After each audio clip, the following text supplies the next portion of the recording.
Ruth Fielding and the Gypsies, or The Missing Pearl Necklace. By Alice B. Emerson. Chapter 1. On the Lamano River. The steady turning of the grinding stones set the old red mill a-quiver in every board and beam. The air within was full of dust, dust of the grain, and fine dust from the stones themselves. Uncle Jabez Potter, the miller, came to the door and looked across the grassy yard that separated the mill and the farmhouse attached from the highroad. Under a broad spreading tree sat two girls, busy with their needles. One, a sharp-faced, light-haired girl, who somehow carried a look of endured pain in her eyes in spite of the smile she flung at the old man, cried, "Hello, Dusty Miller! Come out and fly about a little. It will do you good." The grim face of the miller lightened perceptibly. "How do you reckon a man like me can fly, Mercy child?" he croaked. "I'll lend you my aeroplanes if you like," she returned gaily, and held up the two ebony canes which had been hidden by the tall grass. They told the story of Mercy Curtis' look of pain, but once she had had to hobble on crutches and, as she pluckily declared, canes were miles better than crutches. "I ain't got no time, gals, and that's a fac," said the miller, his face clouding suddenly. "Ain't ye seen hide nor hair of Ben and them mules?" "Why, uncle," said the second girl, quietly, "you know how many errands Ben had to do in town. He couldn't do them all and get back in so short a time." "I dunno about that, niece Ruth, I dunno about that," said the old man, sharply. "Seems to me I could ha' gone and been back by now. An' hi, Guy! There's 4 sacks o' flour to take across the river to Tim Lake by, and I can't do it by myself. Ben knows that. Takes 2 foot on us to handle that punt at the river runnin' like she is right now." The girl who had last spoken folded the work in her lap and got up agilely. Her movements were followed, perhaps a little enviously, by the gaze of the lame girl. "How quick you are, Ruthie!" she said. When Ruth Fielding looked down upon Mercy Curtis, her smile started an answering one upon the lame girl's thin face. "Quick on my feet, dearie," said Ruth. "But you have so much quicker a mind." "Flatterer," returned the other, yet the smile lingered upon the thin face and made it the sweeter. The miller was turning, grumblingly, back into the shadowy interior of the mill, when Ruth hailed him. "Oh, uncle!" she cried. "Let me help you." "What's that?" he demanded, wheeling again to look at her from under his shaggy eyebrows. Now, Ruth Fielding was worth looking at. She was plump, but not too plump, and she was quick in her movements, while her lithe and graceful figure showed that she possessed not only health, but great vitality. Her hair was of a beautiful bright brown color, was thick, and curled just a little. In her tan cheeks the blood flowed richly, the color came and went with every breath she drew, it seemed, at times. That was when she was excited.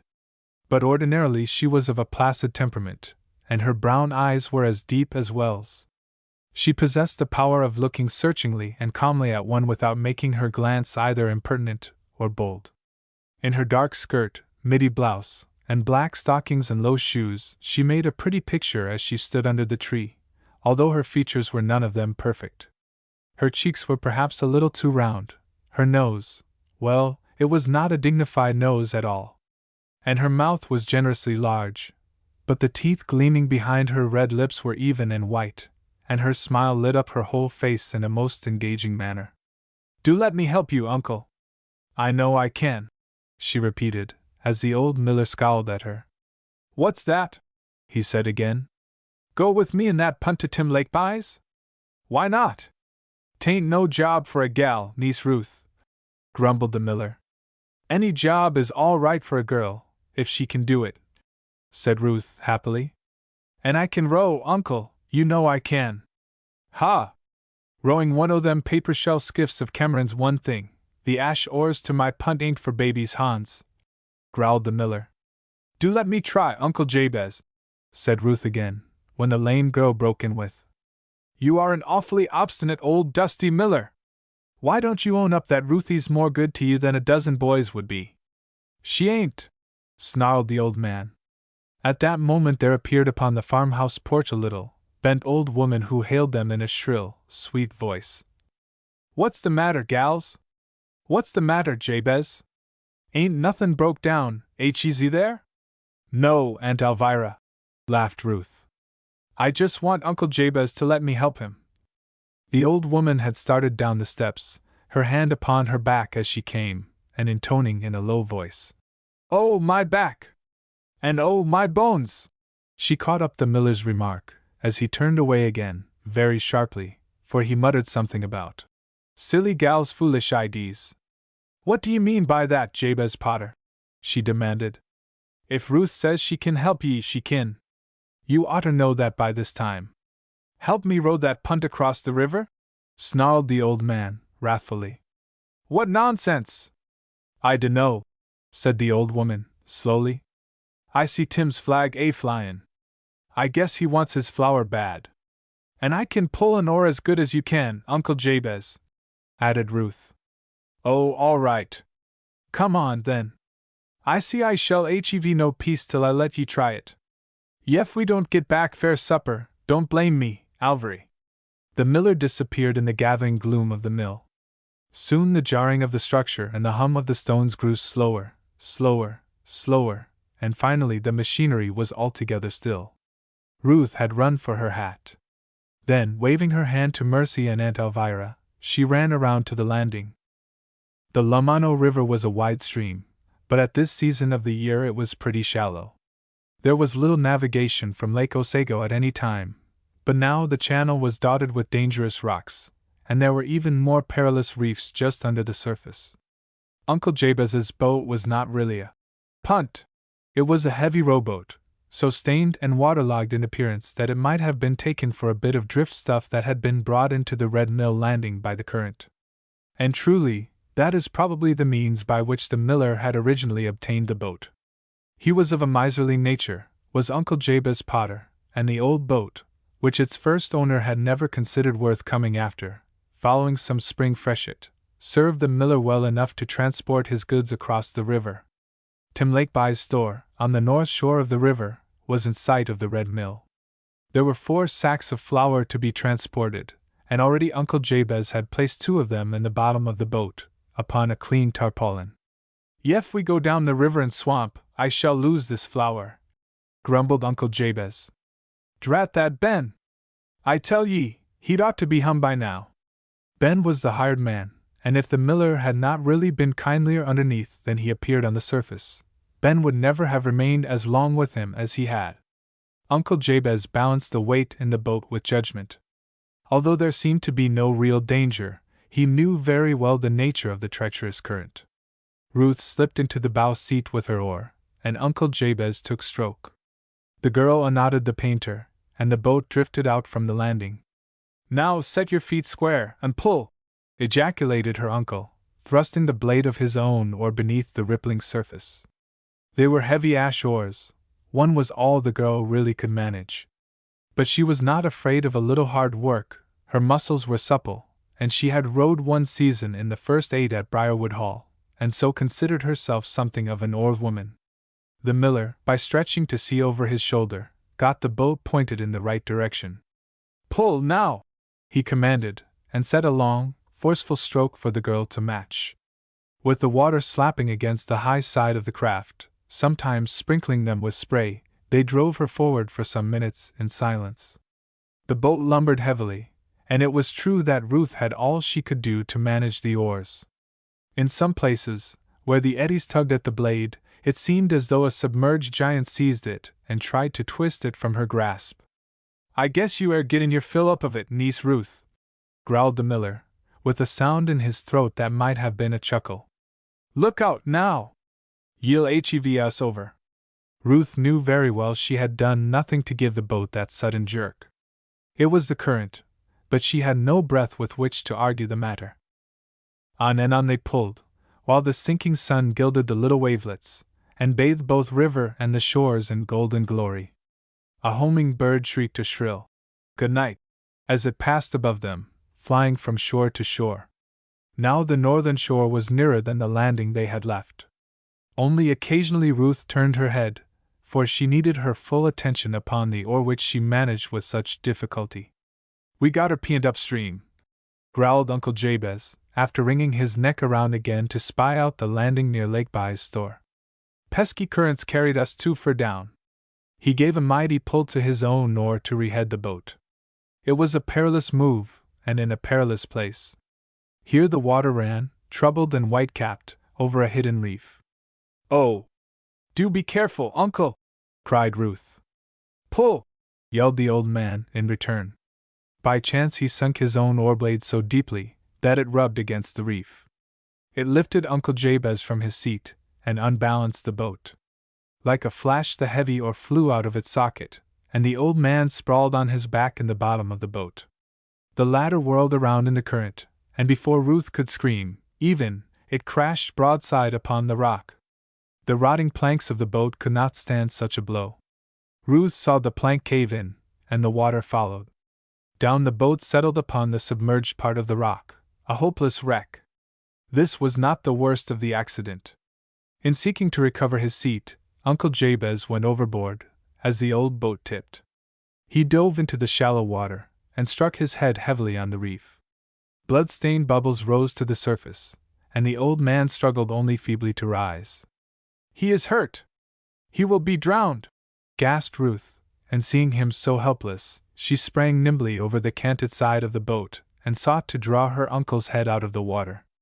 Although she was a good swimmer, and was not afraid of the water, the current was so swift, and her own footing so unstable, it was doubtful if Ruth Fielding could save both the miller and herself from the peril that menaced them. Chapter 2. Roberto, the Gypsy. Ruth Fielding, following the death of her parents, and while she was still a small girl, had left Darrowtown and Miss True Pettis, and all her other old friends and acquaintances, to live with her mother's uncle, at the Red Mill. Her coming to the mill and her early adventures in and about that charming place were related in the first volume of this series, entitled Ruth Fielding of the Red Mill.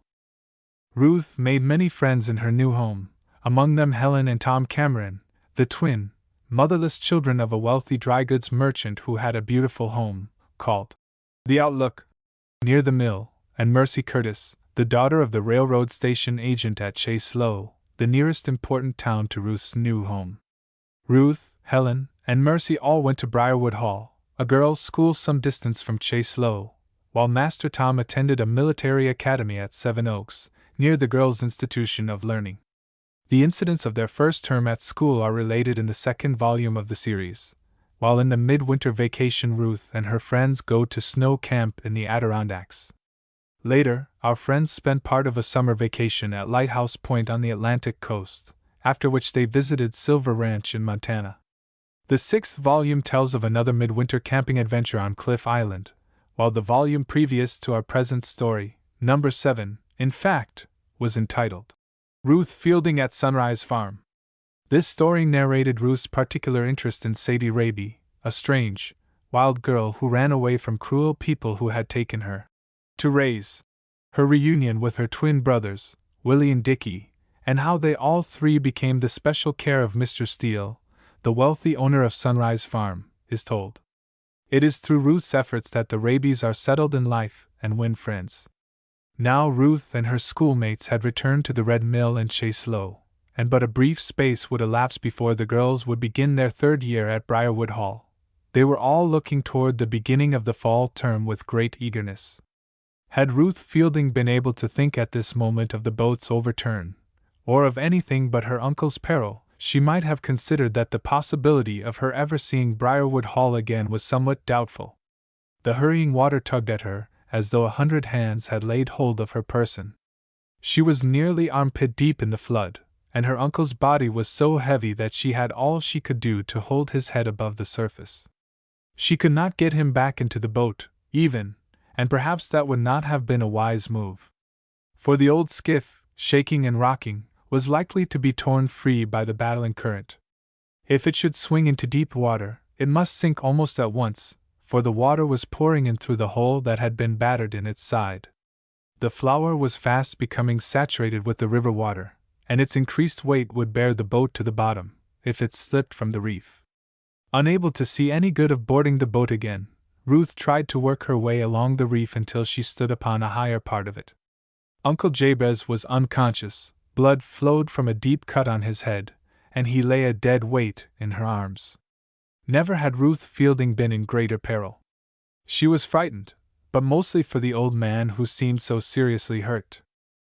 Tossing her loosened hair out of her eyes, she stared longingly at the landing near Lake Bai's store. It was some distance upstream, and not a person was in sight. She feared, too, that it was too far away for her voice to carry. Yet she must scream for help. She shouted again and again, endeavoring to put all the strength of her voice into the cries. Was that an answer? The girl held her uncle high in her arms and looked all about. Nobody was at the store landing. Nobody was behind on the other shore of the river, and she was glad that Aunt Elvira and Mercy had not seen the accident, for either of them could have helped in this predicament. Yes. There was the repeated shout, and nearer. Ruth's eyes turned to the north shore of the Lamano again. There was somebody running down the bank, not near the store kept by Timothy Lakeby, but directly opposite the rock on which the old boat had stranded. Oh! Oh! Help! Help! Shrieked the girl of the red mill. Hold on! I'm coming! The voice came to her more strongly than before. She could not see who the person was, but she knew he was alone. She could not imagine how he was to aid them. Why did he not run to the store and bring other men to help? There! He seemed to have leaped right into the river. Oh dear me! The strongest swimmer could not reach us, let alone help Uncle Jabez ashore, was Ruth's thought. But up came the figure into sight again. Dripping, of course, now he stood firmly on a peak of rock that was thrust above the tide, and shook back the long black hair from his eyes. He was a wild-looking person. His feet were bare and his ragged trousers were rolled to his knees. He wore either vest nor coat, and his shirt was open at his throat. To Ruth he seemed very bronzed and rough-looking.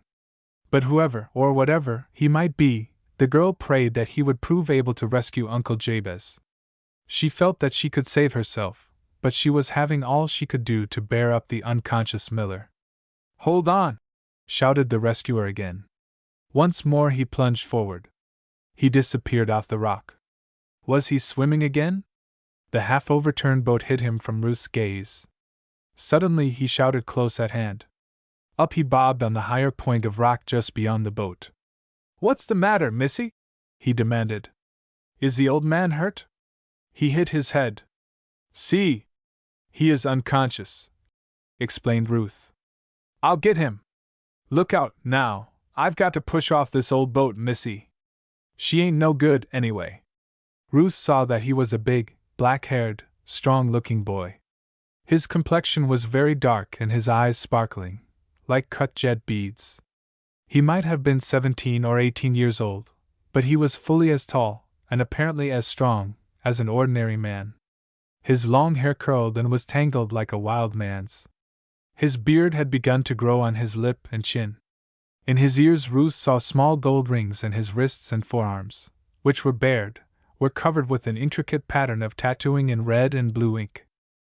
Altogether, she had never seen so strange a boy in all her life, and certainly none so strong. He leaped into the broken boat, seized Ruth's oar that had not been lost in the overset, and bracing it against the rock, pushed the trembling boat free in a moment. Ruth could not repress a scream. It looked as though he, too, must be thrown into the river, as the boat was caught by the current and jerked free. But the wild boy laughed and leaped upon the higher part of the rock. As the miller's old boat drifted downstream, he sprang into the water again and reached the girl and her burden. Give him to me, commanded the boy. I can bear him up better than you, missy. We'll get him ashore, and you can't be any wetter than you are now. Oh, never mind me, cried Ruth. I am not afraid of a ducking, and I can swim. You don't want to try swimming in this place, missy, he returned. You follow right behind me, so. He turned, carrying the heavy figure of the miller in his arms as though he weighed but 100 pounds instead of nearer 2, and set off toward the shore along the ledge of rock by which he had come. Ruth saw, now, that beyond where the boat had been wrecked, the rock joined the shore, with only here and there a place where it was deep under water. She saw, too, that the boat was now sinking. It had not sailed 10 yards in the fierce current before its gunwales disappeared. It sank in a deeper channel below, flour and all. Ruth realized that Uncle Jabez would be sorely troubled over the loss of those bags of flour. Ruth paddled to the shore behind the strong boy, but before they really reached terra firma, she knew that Uncle Jabez was struggling back to consciousness. The boy lowered the miller easily to the ground. "He's coming round, missy," he said. His smile was broad, and the little gold rings twinkled in his ears. Ruth, wet and bedrabbled as she was, did not think of her own discomfort. She knelt beside Uncle Jabez and spoke to him. For some seconds he was so dazed that he did not seem to recognize her. Then he stammered. "Ha ha, I knowed we couldn't do it. No gal can do a man's work. Ha!" This seemed rather hard on Ruth, after she had done her best, and it had not been her fault that the boat was wrecked, but she was too excited just then to trouble about the miller's grumbling. "Oh, uncle! You're not badly hurt, are you?" "Ha hum! I dunno," stuttered the miller, and sat up. He rubbed his forehead and brought his hand, with a little blood upon it, back to the level of his eyes. He ejaculated, with more interest than before. "I must ha' cracked my head some. Why was it I didn't drown?" "This little missy here," said the black-eyed youth, quickly. "She saved you, mister. She held your head above water till I come." Why, niece Ruth! You did that?" "Oh, it was nothing, Uncle Jabez. I am so glad you are not hurt worse. This boy really saved you. He brought you ashore." "Who be ye, young man?" asked the miller. "I'm obleeged to ye, if what my niece says is true." "Oh, I am named Roberto." "You need not to thank, no!" exclaimed the stranger, suddenly getting up and looking all about. "But it was very brave of him," declared Ruth, and she seized the boy's hand. I am so glad you were near. Here's Tim and Joe Bascom coming," said Uncle Jabez, who was facing the store. Instantly Roberto, as he called himself, jerked his hand from Ruth's grasp. He had seen the men coming, too, and without a word he turned and fled back into the woods. Why, began Ruth, in utter surprise. "What's the matter with that feller?" demanded Uncle Jabez, just as the storekeeper and Farmer Bascom arrived. "I seen the feller, Jabe," said the latter eagerly. "He's one o' them blamed gypsies. I run him out o' my orchard only yisterday." Chapter 3. Evening at the Red Mill. About this time Uncle Jabez began to wake up to the fact that his boat and the flour were gone. "It's a dumb shame, Jabez. And I needed that flour like tunket," said Timothy Lakeby, the storekeeper. "Huh!" grunted the miller. "'Tain't nothin' out o' your pocket, Tim. But my customers air wantin' it. You lemme HEV your boat, and a boy to bring it back, and we'll go right home and load ye up some more flour," groaned the miller. "That drad Ben will be back by that time, I fancy. Yef he'd been to the mill I wouldn't HEV been dependent upon my niece to help row that old boat. Too heavy for her, Jabe," declared Joe Bascom. "Huh! Is that so?" snapped the miller. He could grumble to Ruth himself, but he would not stand for any other person's criticism of her. "Lemme tell ye, she worked her passage all right. And I believe that 'twas me, myself, that run the old tub on the rock. Aside from the flour, Jabez," said the storekeeper, "'tain't much of a loss. But you and Ruthie might ha' both been drowned." "I would if it hadn't been for her," declared the miller, with more enthusiasm than he usually showed. "She held my head up when I was knocked out, kinder. Ye see this cut in my head? Ye got out of it lucky arter all, then," said Bascom. "Yas," drawled the miller. "But I ain't feelin' so pert about losin' that boat and the flour." "But see how much worse it might have been, uncle," suggested Ruth, timidly. "If it hadn't been for that boy." "What did he say his name was?" interrupted Timothy. "Roberto." "Yah," said Bascom. "That's a gypsy name, all right. I'd like ter got holt on him. I wish I could have thanked him," sighed Ruth. "If you see him agin, Joe," said the miller, "don't you bother about a peck o' summer apples. I'll pay for them," he added, with a sudden burst of generosity. Of course, in trade, he added. He could move about now, and the gash in his head had ceased bleeding. It was a warm evening, and neither Ruth nor her uncle were likely to take cold from their ducking. But her clothing clung to her in an uncomfortable manner, and the girl was anxious to get back to the mill. Timothy Lakeby routed out a clerk and sent him with them in the lighter boat that was moored at the store landing.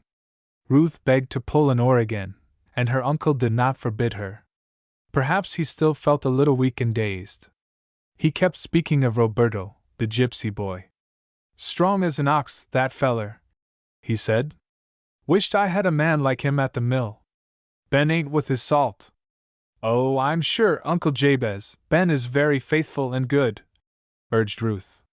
Wall, a feller that could carry me like that young man done, he's just another Sando, he is, said Uncle Jabez.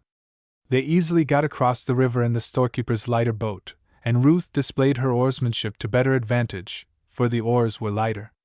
The miller noted her work and grunted his approval. I vum! They did teach ye suthin at that school sides Falderalls, didn't they? He said.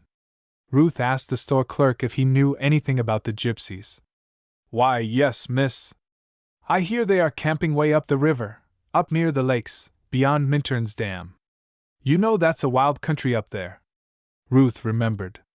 She had been a little way in that direction with her friends, Tom and Helen Cameron, in their auto. Minturn Dam had burst 2 years before, and done much damage, but was now repaired. That is a long way from here, she suggested to the clerk. Yes'm. But Romany folks is gret roamers, that's why they're called Romany, Meb, was the reply. And I guess that black-eyed rascal is a wild one. Never mind. He got me out o' the river, mumbled Uncle Jabez. They brought the boat to the mill landing in safety, and Ben appeared, having returned from town and put up the mules. He gazed in blank amazement at the condition of his employer and Ruth. For the good land! Exclaimed Ben, but he got no farther. He was not a talkative young man, and it took considerable to wake him up to as exciting an expression as the above. You can talk, snarled Uncle Jabez. If you'd been here to help me, I wouldn't ha' lost our boat and the flour. The miller fairly ached when he thought of his losses, and he had to lay the blame on somebody. Now you help me get 4 more sacks over to Tim Lakeby's. Ruth would not hear of his going back before he changed his clothing and had something put upon the cut in his head. After a little arguing, it was agreed that Ben and the clerk should ferry the flour across to the store, and then the clerk would bring Ben back. Goodness sakes alive!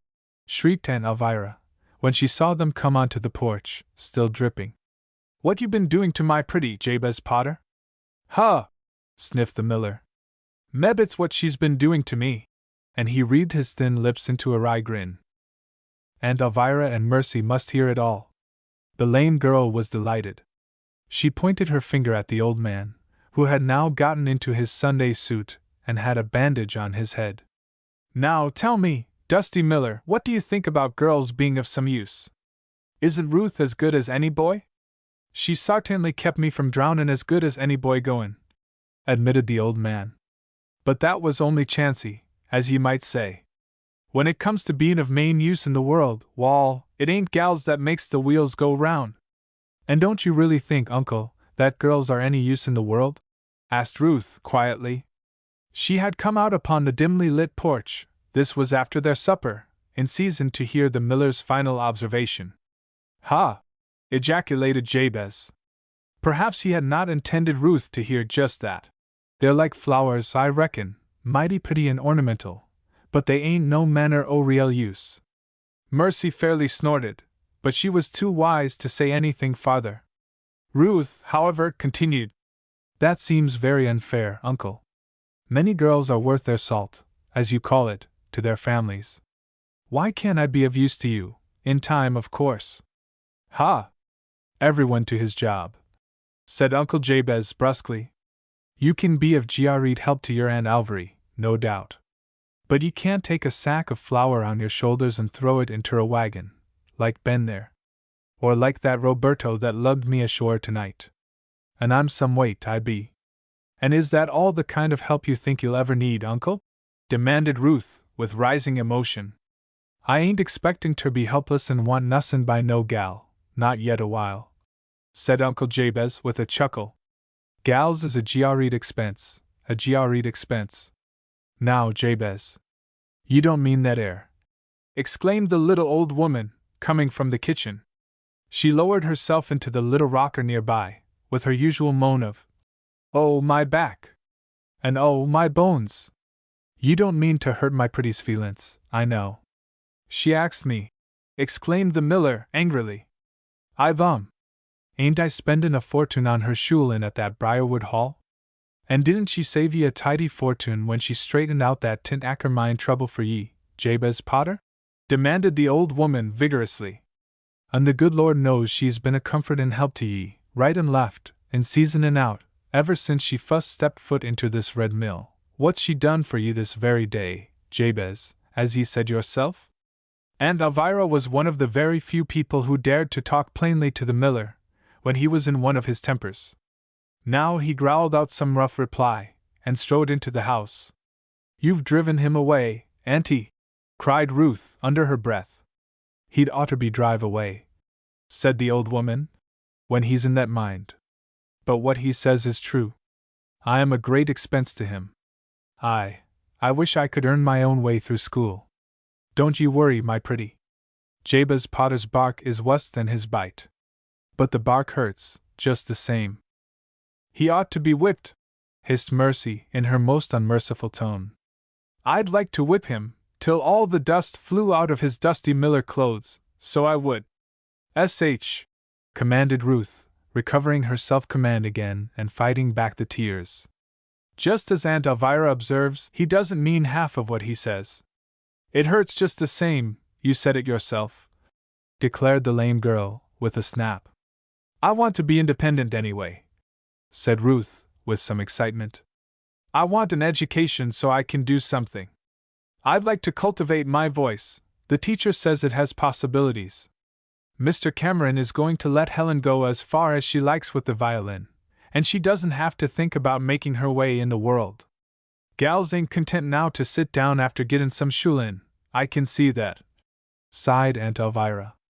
"It warn't so in my day. I never see the beat of 'em for wantin' ter go out inter the world and make a livin', jest like men." Chapter 4. The Auto Tour.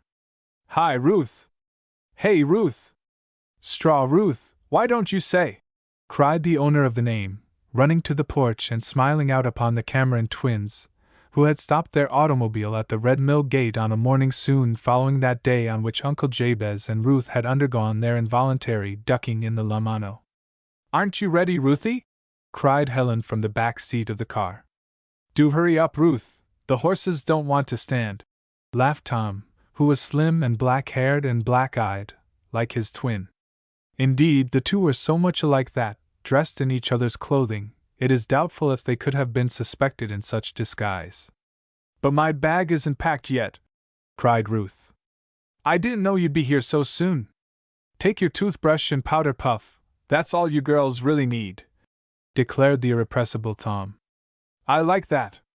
And on a 2 days' trip into the hills," said his sister, beating him soundly with an energetic fist. "Give him 1 or 2 good ones for me, Helen," said Ruth, and ran in to finish her preparations for the journey she was to take with her friends. "Shaw!" grumbled the impatient Tom. "Going to Uncle Ike's isn't like going to a fancy hotel. And we'll stop over tonight with Fred Larkin's folks. The girls there would lend you and Ruth all you need." "Hold on!" exclaimed his sister. "Just what have you in your bag? I know it's heavy. You have all you want." "Sure. Pair of socks, 2 collars, fishing tackle, some books I borrowed of Fred last year, my bicycle wrench, you never know when you are going to need it, a string of wampum I promised to take to Neely Larkin, she's a campfire girl, you know, and an Indian tomahawk for Fred." "But clothes!" "Clothes!" gasped Helen. "Where are your shirts?" "Oh, I'll borrow a shirt if I need one," declared Master Tom, grinning. "Uncle Ike's Benji is about my size, you know. What's the use of carting around so much stuff?" "I notice you have your bag full of trash," sniffed Helen. "It can plainly be seen that Mrs. Murchiston was called away so suddenly that she could not oversee our packing. Come on, Ruth! Shouted Tom again, turning toward the farmhouse. Now, don't get her in a flurry, admonished Helen. She hasn't had but 2 hours' notice to get ready for this 2 days' trip. It's a wonder Uncle Jabez would let her go with us at all. Oh, Uncle Jabe isn't such a bad old fellow after all, said Tom. He's been just as cross and cranky as he can be, ever since he lost his boat in the river the other evening, you know that. And they say he would have been drowned, too, if it hadn't been for Ruthie. What a brave girl she is, Tom. Bravest in 7 states, acknowledged Master Tom, promptly. He had always thought there was nobody just like Ruth, and his sister smiled upon him approvingly. I guess she is, she agreed. There isn't a girl at Briarwood Hall that will be her match in anything, now that Madge Steele has gotten through. Ruth is going to be head of the senior class before we graduate, you see. She'll have to hustle some to beat little Mercy Curtis, grinned Tom. There's a sharp suffragette for you. Helen laughed. That's right. But unfortunately for Mercy, Mrs. Tellingham considers other work beside our books and grading us. Oh, Tommy! We're going to have a dandy time this coming year at school. You have my best wishes, returned her brother, with a slightly clouded face. Bobbins and Busy Izzy and I expect to be drilled like everything, when we get back to Seven Oaks. Professor Darley is a terror. Ruth came out with her bag then, and in the doorway behind her appeared the little, stooped figure of Aunt Elvira. The Camerons waved their hands and shouted greetings to her. Take good care of my pretty Master Tom, shrilled the old lady, hobbling out into the yard. Oh, my back! And oh, my bones! We'll handle her as if she were made of glass, declared Tom, laughing. Hop in, Ruthie! Goodbye, Aunt Elvira! Cried the girl of the Red Mill, clasping the little old lady around the neck and kissing her. Then she waved her hand to Uncle Jabez, who appeared in the mill doorway, and he nodded grimly as the car started. Ben appeared at a window and bashfully nodded to the departing pleasure party. The car quickly passed the end of the Chaslow Road and sped up the riverside. These lowlands beyond the Red Mill had once been covered by a great flood, and the 3 friends would never forget their race with the freshet from Combe Falls, at the time the Minturn Dam burst. But we're bound far, far above the dam this time, said Tom. Fred Larkin lives farther than that, beyond the gorge between the hills, and at the foot of the first pond. We'll get there long before dark unless something happens to this old mill I'm driving. There! Tommy's harping on his pet trouble, laughed Helen. Father won't let us use the new car to go scooting about the country alone in, and Tommy thinks he is abused. Well, that 6 is just eating its head off in the garage, grumbled the boy. Just as though it were a horse, chuckled Ruth. You wait. I bet something happens on this trip, because of this old heap of scrap iron that Pa calls a car. Goodness me! Exclaimed Helen, with some exasperation. Don't you dare have a breakdown in the hills, Tom! I should be frightened. It's so wild up there beyond Loon Lake. You needn't blame me, returned her twin. I shall do my best. And so will the auto, I have no doubt, added Ruth laughingly. Cheer up, Helen dear. I know the rest of it, interrupted her chum.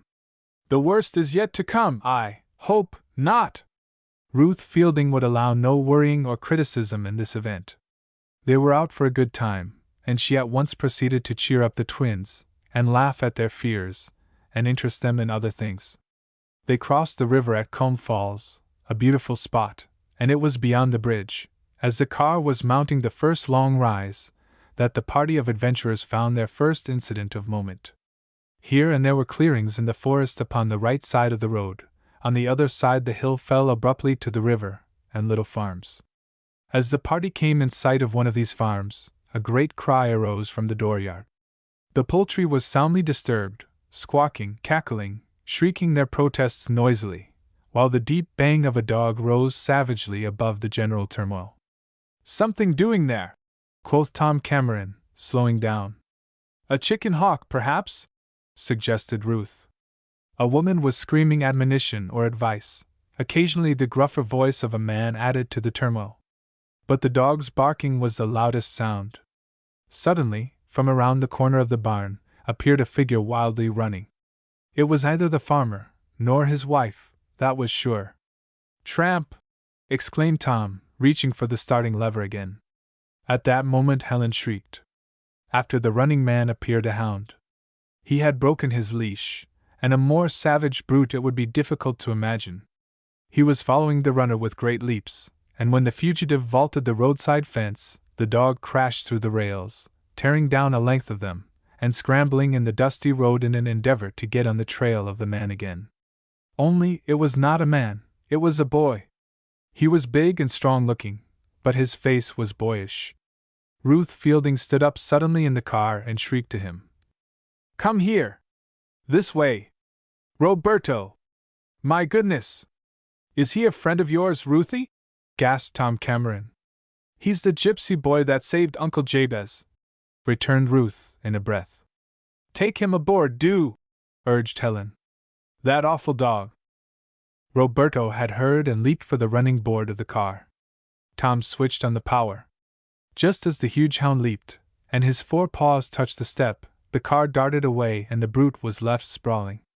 The car was a left-hand drive, and Tom motioned the panting youth to get in beside him. The dark-faced fellow did so. At first he was too breathless to speak, but his black eyes snapped like beads, and his lips smiled. He seemed to have enjoyed the race with the savage dog, instead of having been frightened by it. "You save me, missy, like I save your old man, eh?" he panted, at last turning his brilliant smile upon Ruth. "Me? That dog mos have me, eh? What was the matter? How came you to start all that riot?" demanded Tom, looking at the gypsy youth askance. Roberto's grin became expansive. The little gold rings in his ears twinkled as well as his eyes. "I did them no wrong. I slept in the man's haymow. He found me a little while ago. He say I have to pay for my sleep, eh? How poor gypsy pay!" And he opened his hands and shrugged his shoulders to show that his pockets were empty. "Me, no money have got. Can I work? Of course I work, only the farmers do not trust me. They call all gypsies thieves. Isn't it so, missy?" And he flashed a glance at Ruth. "I know Mr. Joe Bascom drove you out of his orchard," agreed the girl of the red mill. "But you should have come across the river to us. Uncle Jabez is really grateful to you." "Oh, that?" And the boy shrugged his shoulders again. "I do not want pay for what I do, no, I want no money. I would not work a day for all my grandmother's wealth, and she is a miser." And Roberto laughed again, showing all his white, strong teeth. "But these people back here, this man and his woman, they want me to churn. It is a dog's work, no? I see where the dog have to churn, but that dog die and they get this new, savage one, and it will not. Me, I think this dog very wise." And Roberto's merriment broke out again, and he shook with it. "So I tell them I will not do dog's work, and then he, the man, chases me with his pitchfork, and the woman unloosed the dog. Oh, yes! I make a great noise in the hen yard. That dog chased me hard. So, I got away as you see," he concluded. "Say, you're a cool one," declared Tom, with growing admiration. "But you ought not to be loafing about, sleeping anywhere, and without employment," said Helen, primly. Roberto's black eyes sparkled. "Why does the little missy say I should work?" he demanded. "There is no need. I return to my people, perhaps. There I curry horses and fill the water pails for the women, and go with my uncle to the horse fairs where he trades, or be under my grandmother's beck and call, the grandmother whom I tell you is a miser. But I never have money with them, and why should I work for it elsewhere? To get good clothes, and good food, and pay your way everywhere," suggested Tom. Roberto laughed again. He spread out his strong hands. "These keep me from day to day," he said. "But money burns a hole in my pocket. Or would you have me like my grandmother? She hoards every penny piece, and then gloats over her money box, by the firelight, when the rest of the camp is asleep. Oh, I see her! Chapter 5. A Prophecy Fulfilled. This queer youth interested Ruth Fielding and her friends, the Cameron twins, very much. Roberto was not naturally talkative, it seemed, for he soon dropped into silence, and it was hard to get aught out of him but yes and no. At first, however, he had been excited, and he told them a great deal of his life with the tribe and along the pleasant country roads. The cities Roberto could not bear. "There is no breath left in them, it is used up by so many," he explained. He did not eschew work because he was lazy, it seemed, but he saw no use in it. Clothing? Money? Rich food? Other things that people strive for in the main? They were nothing to Roberto. He could sleep under a haystack, crunch a crust of bread, and wear his garments until they fell off him in rags. But he knew the woods and fields as nobody but a wild boy could. Every whistle and note of every bird was as familiar to him as his own Tsigan speech, and he could imitate them with exactness. He delighted his new friends, as the car rumbled along. He soon stopped talking much, as I have said, but he answered their multitude of questions, and did not seem to mind being cross-questioned about the life of the Gypsies. The auto party stopped soon after noon to lunch. It was Roberto who pointed out the spring of clear, cold water for which they searched. He had been over this road before, and, it seemed, once along a trail was enough for the young gypsy. He never forgot. He went away down the little stream, and made himself very clean before appearing for his share of the food. To the surprise of Ruth and Helen, he ate daintily, and showed breeding of a kind. Nor was he enamored of the cakes and other dainties that Babette, the Camerons' cook, had put into the lunch hamper, but enjoyed, instead, the more simple viands. Roberto grew restless of riding in the cars soon after luncheon. He thanked them for giving him the lift, but explained that there were paths through the woods leading to the present camp of his tribe that he preferred to follow. "It is a mark of kindness for you to have brought me this way," he said softly, bending over Ruth's hand, for he insisted upon considering her his hostess. He realized that, had it not been for her, the Camerons would have been chary of taking him aboard. "If you are ever near the Red Mill again," Ruth told him, "be sure to come and speak with Uncle Jabez. He will not forget you, I am sure." "Of that, pooh!" exclaimed the gypsy. "I do not want pay for such an act. Do you?" And that set Ruth Fielding to thinking a bit. Perhaps she had expected payment, of a kind, for her action in helping Uncle Jabez in the river. She had hoped he would more freely respond to her affection than he did. Ah! It is hard to do a good act and not secretly hope for some small return. Virtue is its own reward, is a moral hard to understand. After Roberto had left them, the trio of friends were occupied in exchanging views regarding the gypsy boy, and in discussing their several opinions as to what kind of people his folk really were. "It must be loads of fun to jog along the roads in those caravans, and camp where you please, and all that," said Helen, reflectively. "I believe I'd like it.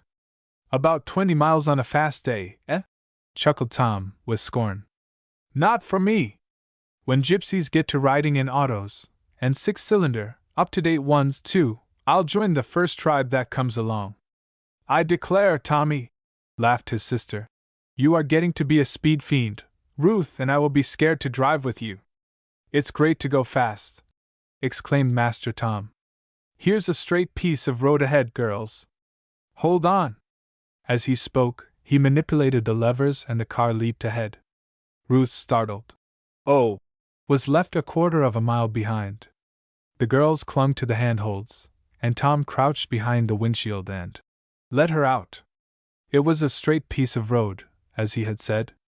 But before they reached the first turn there was another house beside the road, a small farmhouse. Beyond it was a field, with a stone wall, and it chanced that just as the Camerons' car roared down the road, clearing at least 30 miles an hour, the leader of a flock of sheep in that pasture butted through a place in the stone fence and started to cross the highway. One sheep would not have made much trouble. It would have been easy to dodge just one object. But here came a string of the woolly creatures, and greater fools than sheep have not been discovered in the animal world. The old black-faced ram trotted across the road and through a gap in a fence on the river side. After him crowded the youths and youngsters. The roaring auto frightened the creatures, but they would not give way before it. They knew no better than to follow that old ram through the gap, one after the other. Tom had shut off the engine and applied the brakes, as the girls shrieked. But he had been going too fast to stop short of the place where the sheep were passing. At the end of the flock came a lamb, bleating and trying to keep up with its mother. "Oh, the lamb!" shrieked Helen. "Look out, Tom!" added Ruth. The lamb did not get across the road. The car struck it, and with a pitiful "Bye!" it was knocked a dozen feet. In a moment the car stopped. It had scarcely run its entire length past the spot where the lamb was struck. The poor creature lay panting, buying feebly, beside the road. Ruth was out of the tonneau, and kneeling beside the creature almost before the wheels ceased to roll. The mother ewe had crowded through the fence. Now she put her foolish face out, and called to the lamb to follow. "He can't!" almost sobbed Ruth. "He has a broken leg." "Oh! What a foolish mother you were to lead him right into danger!"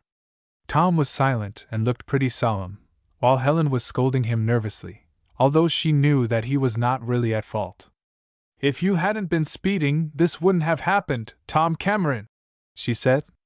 "I told you so." "Oh, all right. You're a fine prophetess," grunted her brother. "Keep on rubbing it in." The lamb had tried to scramble up, but one of its forelegs certainly was broken. It tumbled over on its side again, and Ruth held it down tenderly and tried to soothe its fear. "Oh dear! Whatever shall we do?" she murmured. "The poor, poor little thing. Guess we'll know pretty soon what we'll do," quoth Master Tom, standing beside the machine and looking back along the road. "Here comes the man that owns him." "Oh dear me!" whispered Helen. "Doesn't he look savage?" "Worse than the old ram there," agreed her brother, for the black-faced leader of the flock was eyeing them through the fence. Chapter 6. A transaction in mutton?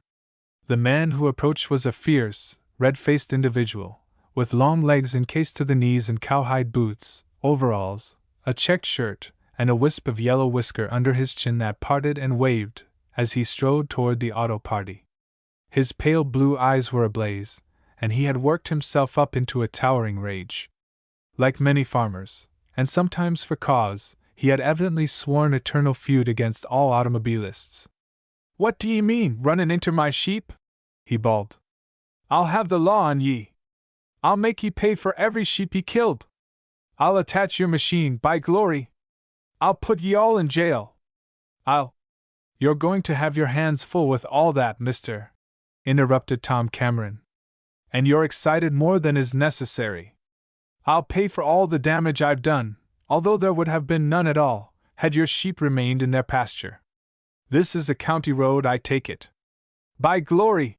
exclaimed the farmer, arriving at the spot at last. "This road was built for folks to drive over decent. Nobody reckoned on locomotives, and sich comin' this way, when 'twas built, no, sirree." "I'm sorry," began Tom, but the man broke in. "That don't pay me none for havin' all my sheep made into mutton before their time. By glory! I got an attic home full o' sorries. You can't get out o' it that way. I am not trying to. I'll pay for any sheep I have hurt or killed," Tom said, unable to keep from grinning at the excited farmer. "And don't ye get sassy none, either," commanded the man. "I'm one o' the school trustees in this district, and the church clerk. I got some influence. I guess if I arrested ye right now, and these gals too, the justice of the peace would consider I done jest right." "Oh," murmured Helen, clinging to Ruth's hand. "He can't do it," whispered the latter. "I feel sure, sir," said Tom politely, "that it will be unnecessary for you to go to such lengths. I will pay satisfactory damages. There is the lamb we struck, and the only beast that is hurt." The man had given but one glance to the lamb that lay on the grass beside the girls.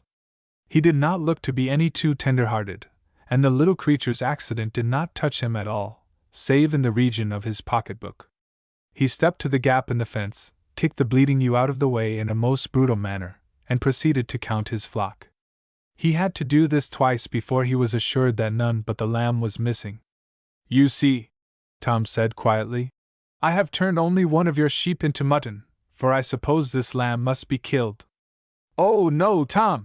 Cried Ruth, who was bending over the little creature again. I am sure its leg will mend. The farmer snorted. Don't want no crippled critters about. You'll have to pay me full price for that lamb, boy, then I'll give it to the dogs. 'Tain't no good the way it is. Ruth had tied the leg firmly with her own handkerchief, which was a practical size. If we could put it in splints, and keep the lamb still, it would mend, she declared to Helen. What do you consider the thing worth, sir? Asked Tom. $4, declared the farmer, promptly. It was not worth $2, even at the present price of lamb, for the creature was neither big nor fat. Here you are, said Tom, and thrust 4 $1 notes into his hand. The man stared at them, and from them to Tom. He really seemed disappointed. Perhaps he wished he had said more, when Tom did not haggle over the price. Wall, I'll take it along to the house then, said the farmer. And when ye come this road agin, young man, ye better go a leetle slow, yas, a leetle slow. I certainly shall, as long as you have gaps in your sheep pasture fence, returned Tom promptly. Get out in the way, leetle gal, said the man, brushing Ruth aside. I'll take him. The lamb struggled to get on its feet. The sudden appearance of the man frightened the animal. Stop that! Cried Ruth. You'll hurt the poor thing. I'll knock him in the head when I get to the chopping block, said the farmer roughly. Shucks! It's only a lamb. Don't you dare! Ruth cried, standing in front of the quivering creature. You are cruel. Hoity-toity! Cried the farmer. I guess I can do as I please with my own. Helen clung to Ruth's hand and tried to draw her away from the rough man. Even Tom hesitated to arouse the farmer's wrath further. But the girl from the red mill stamped her foot and refused to move. Don't you dare touch it! She exclaimed. It isn't your lamb. What's that? He demanded, and then broke into a hoarse laugh. That thar's a good one. I raised that lamb. And we have just bought it, paid you your own price for it, cried Ruth. Cricky! That's so, Ruthie, Tom Cameron interposed. Of course he doesn't own it. If you want the poor thing, we'll take it along to Fred Larkin's place. Say, exclaimed the farmer. What does this mean? I didn't sell you the carcass of that thar lamb, I only got damages. You sold it. You know you did, Ruth declared firmly. I dare you to touch the poor little thing. It is ours, and I know its life can be saved. Pick it right up, girls, and come on, advised Tom, starting his engine. We have the rights of it, and if he interferes, we'll just run on to the next town and bring a constable back with us. I guess we can call upon the authorities, too. What's sauce for the goose ought to be sauce for the gander. The man was stammering some very impolite words, and Tom was anxious to get his sister and Ruth away. The girls lifted the lamb in upon the back seat and laid it tenderly upon some wraps. Then the boy leaped into the front seat and prepared to start. I tell you what it is, exclaimed the farmer, coming close to the car. This ain't no better than highway robbery. I never expected ter have ye take the carcass away, when I told ye sich a low price. I have paid its full value, and you don't own a thread of its wool, mister, said Tom, feeling the engine throb under him now. I'm going to start. You wait. I ain't got through with you. Just then the car started. The man had been holding to the end of the seat. He foolishly tried to continue his hold. The car sprang ahead suddenly, the farmer was swung around like a top, and the last they saw of him he was sitting in the middle of the dusty road, shaking both fists after the car, and yelling at the top of his voice. Just what he said, it was perhaps better that they did not hear. Wasn't he a mean old thing? Cried Tom, when the car was purring along steadily. And wasn't Ruth smart to see that he had no right to this poor little sheep? Said Helen, admiringly. What you going to do with it, Ruthie? Demanded Tom, glancing back at the lamb. Going to sell it to a butcher in Little Top. That's where Fred Larkin's folk live, you know. Sell it to a butcher! Exclaimed Ruth, in scorn. That's what the farmer would have done, butchered it. It is the fate of most sheep to be turned into mutton, returned Tom, his eyes twinkling. And then the mutton is turned into boys and girls, laughed Ruth. But if I have my way, this little fellow will never become either a Cameron or a Fielding. Oh! I wouldn't want to eat him, after seeing him hurt, cried Helen. Isn't he cunning? See! He knows we are going to be good to him. I hope he knows it, her chum replied. After all, it doesn't take much to assure domestic animals of our good intentions toward them. Well, said Tom, grinning, I promise not to eat this lamb, if you make a point of it, but if I don't get something to eat pretty soon, I assure you he'll be in grave danger. They made Little Top and the Larkins' residence before Tom became too ravenous, however, and the younger members of the Larkin family welcomed the adventurers, including the lamb, with enthusiasm. Fred Larkin had some little aptitude for medicine and surgery, so they all said, at least, and he set the broken leg and put splints upon it. Then they put the little creature in one of the calf pens, fed it liberally, and Fred declared that in 10 days it would be well enough to hop around. The little Larkin folk were delighted with the lamb for a pet, so Ruth knew that she could safely trust her protégé to them. There was great fun that night, for the neighboring young folk were invited to meet the trio from Chaslow and the Red Mill, and it was midnight before the girls and boys were still. Therefore, there was no early start made for the second day's run. Breakfast was late, and it was 9:30 before Tom started the car, and they left Little Top amid the cheers and good wishes of their friends. We must hustle, if we want to get to Uncle Ike's before dark, Tom declared. So you will have to stand for some scorching, girls. See that you don't kill anything, or even maim it, advised his sister. You are out $4 for damages already. Never you mind. I reckon you girls won't care to be marooned along some of these wild roads all night. Nor to travel over them by night either, advised Ruth. My! We haven't seen a house for 10 miles. It's somewhere up this way that those gypsy friends of Roberto are encamped, as near as I could make out, Tom remarked. My! I wouldn't like to meet them, his sister said. They wouldn't hurt us, at least Roberto didn't, laughed Ruth. That's all right. But gypsies do carry off people. And eat them? Scoffed Tom. How silly, Nell! Well, Mr. Smarty, they might hold us for ransom. Like regular brigands, eh? Returned Tom lightly.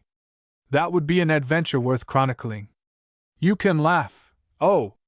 As she was speaking, Helen saw a head thrust out of the bushes not far along the road they traveled. What's the matter? Demanded Ruth, seizing her arm. Look there! But the car was past the spot in a moment. Somebody was watching us, and dodged back, declared Helen anxiously.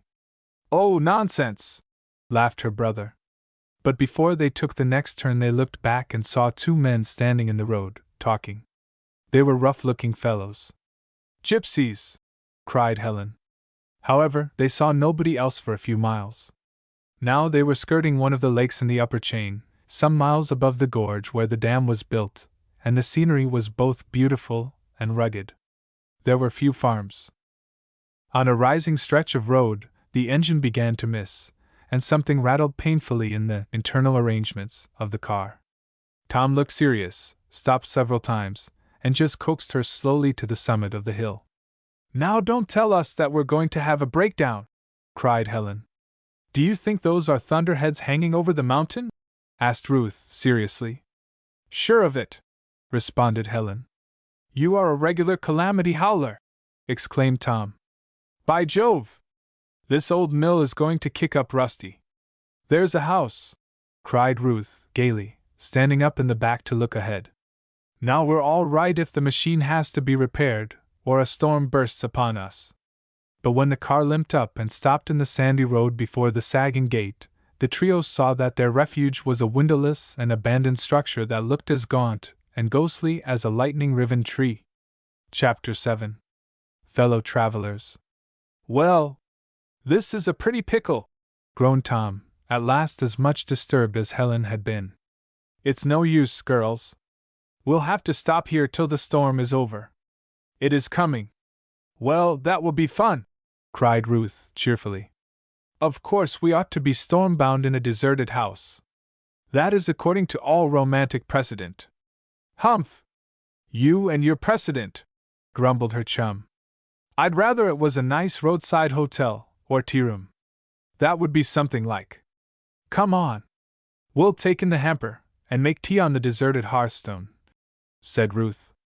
Tom can stay out here and repair his old auto. Tom will find a shelter for the machine first, I reckon. There! Hear the thunder? We are going to get it, and I must raise the hood of the tonneau too, proclaimed the lad. Go on with your hamper and wraps. I see sheds back there, and I'll try to coax the old juggernaut into that lane and so to the sheds. He did as he proposed during the next few minutes, while the girls approached the deserted dwelling, with the hamper. The lower front windows were boarded, and the door closed. But the door giving entrance from the side porch was ajar. Leave all hope behind, ye who enter here, quoted Helen, peering into the dusky interior. It looks powerful ghostly, Ruthie. There are plenty of windows out, so we'll have light enough, returned the girl of the Red Mill. Don't be afraid, cat, Helen. That's all right, grumbled her chum. You're only making a bluff yourself. Ruth laughed. She was not bothered by fears of the supernatural, no matter what the old house was, or had been. Now, a good-sized rat might have made her shriek and run. Into the house stepped Ruth Fielding, in her very bravest manner. The hall was dark, but the door into a room at the left, toward the back of the house, was open, and through this doorway she ventured, the old, rough boards of the floor creaking beneath her feet. This apartment must have been the dining room. There was a high, ornate, altogether ugly mantel and open fireplace at one end of the room. At the other there stood, fastened to the wall, or built into it, a china closet, the doors of which had been removed. These ugly, shallow caverns gaped at them and promised refuge to spiders and mice. On the hearth was a heap of crusted gray ashes. What a lonesome, eerie sort of a place, shivered Helen. Wish the old car had kept running. Through the rain? Suggested Ruth, pointing outside, where the air was already gray with approaching moisture. Down from the higher hills the storm was sweeping. They could smell it, for the wind leaped in at the broken windows and rustled the shreds of paper still clinging to the walls of the dining room. This isn't a fit place to eat in, grumbled Helen. Let's go above stairs. Carry that alcohol stove carefully, dear. We'll have a nice cup of tea even if it does. Oh! Shrieked Helen, as a long streak of lightning flew across their line of vision. Yes. Even in spite of that, repeated Ruth, smiling, and raising her voice that she might be heard above the cannonade of thunder. I don't like it, I tell you, declared her chum. I can't say that I do myself, but I do not see how we are to help it. I wish Tom was inside here, too. Ruth had glanced through the window, and seen that Master Tom had managed to get the auto under a shed at the back. He was industriously putting up the curtains to the car, and making all snug against the rain, before he began to tinker with the machinery. There was a faint drumming in the air, the sound of rain coming down the mountainside, beating its charge upon the leaves as it came. There were no other sounds, for the birds and insects had sought shelter before the wrathful face of the storm. Yes. There was one other. The girls had not heard it until they began climbing the stairs out of the side entry. Helen clutched Ruth suddenly by the skirt. Hear that? She whispered. Say it out loud, dear, do! Exclaimed the girl of the Red Mill. There is never anything so nerve-shaking as a stage whisper. There! You heard it? The wind rustling something, said Ruth, attempting to go on. No. Something squeaks, mice, I do believe. Mice would starve to death here, declared Helen. How smart of you! That is right, agreed Ruth. Come on. Let us see what it is, if it's upstairs. Helen clung close to her and trembled. There was the rustling, squeaking sound again. Ruth pushed on, secretly feeling rather staggered by the strange noise, and they entered one of the larger upper chambers. Immediately she saw an open stovepipe hole in the chimney. The noise comes from that, she declared, setting down the basket and pointing. But what is it? Wailed her frightened chum. The wind? Never! The lightning flashed again, and the thunder rolled nearer. Helen screamed, crouched down upon the floor, and covered her ears, squeezing her eyelids tight shut too. Dreadful! Dreadful! She gasped. Still the silence outside between the reports of thunder, but the rustling in the chimney continued. Ruth looked around, found a piece of broken window sash on the floor, and approached the open pipe hole. Here's for stirring up Mr. Ghost, she said, in a much braver tone than she secretly felt. She always felt her responsibility with Helen. The latter was of a nervous, imaginary temperament, and it was never well for her to get herself worked up in this way. Oh, Ruth! Don't! Suppose it bites you! Gasped Helen. At that Ruth did laugh. Whoever heard of a ghost with teeth? She demanded, and instantly thrust the stick into the gaping hole. There was a stir, a flutter, a squeaking, and out flopped a brown object about the size of a mouse. Helen shrieked again, and even Ruth darted back. A mouse! Cried Helen. Right, a flittermouse, agreed Ruth, suddenly bursting into a laugh. The chimney's full of them. Oh, let's get out! In this rain? And Ruth pointed to the window, where now the drops were falling, big and fast, the vanguard of the storm. But if a bat gets into your hair, moaned Helen, rocking herself on her knees. Ruth opened the big hamper, seized a newspaper, and swooped down upon the blind, fluttering brown bat. Seizing it as she would a spider, she ran to the window and flung it out, just as the water burst into the room in a flood.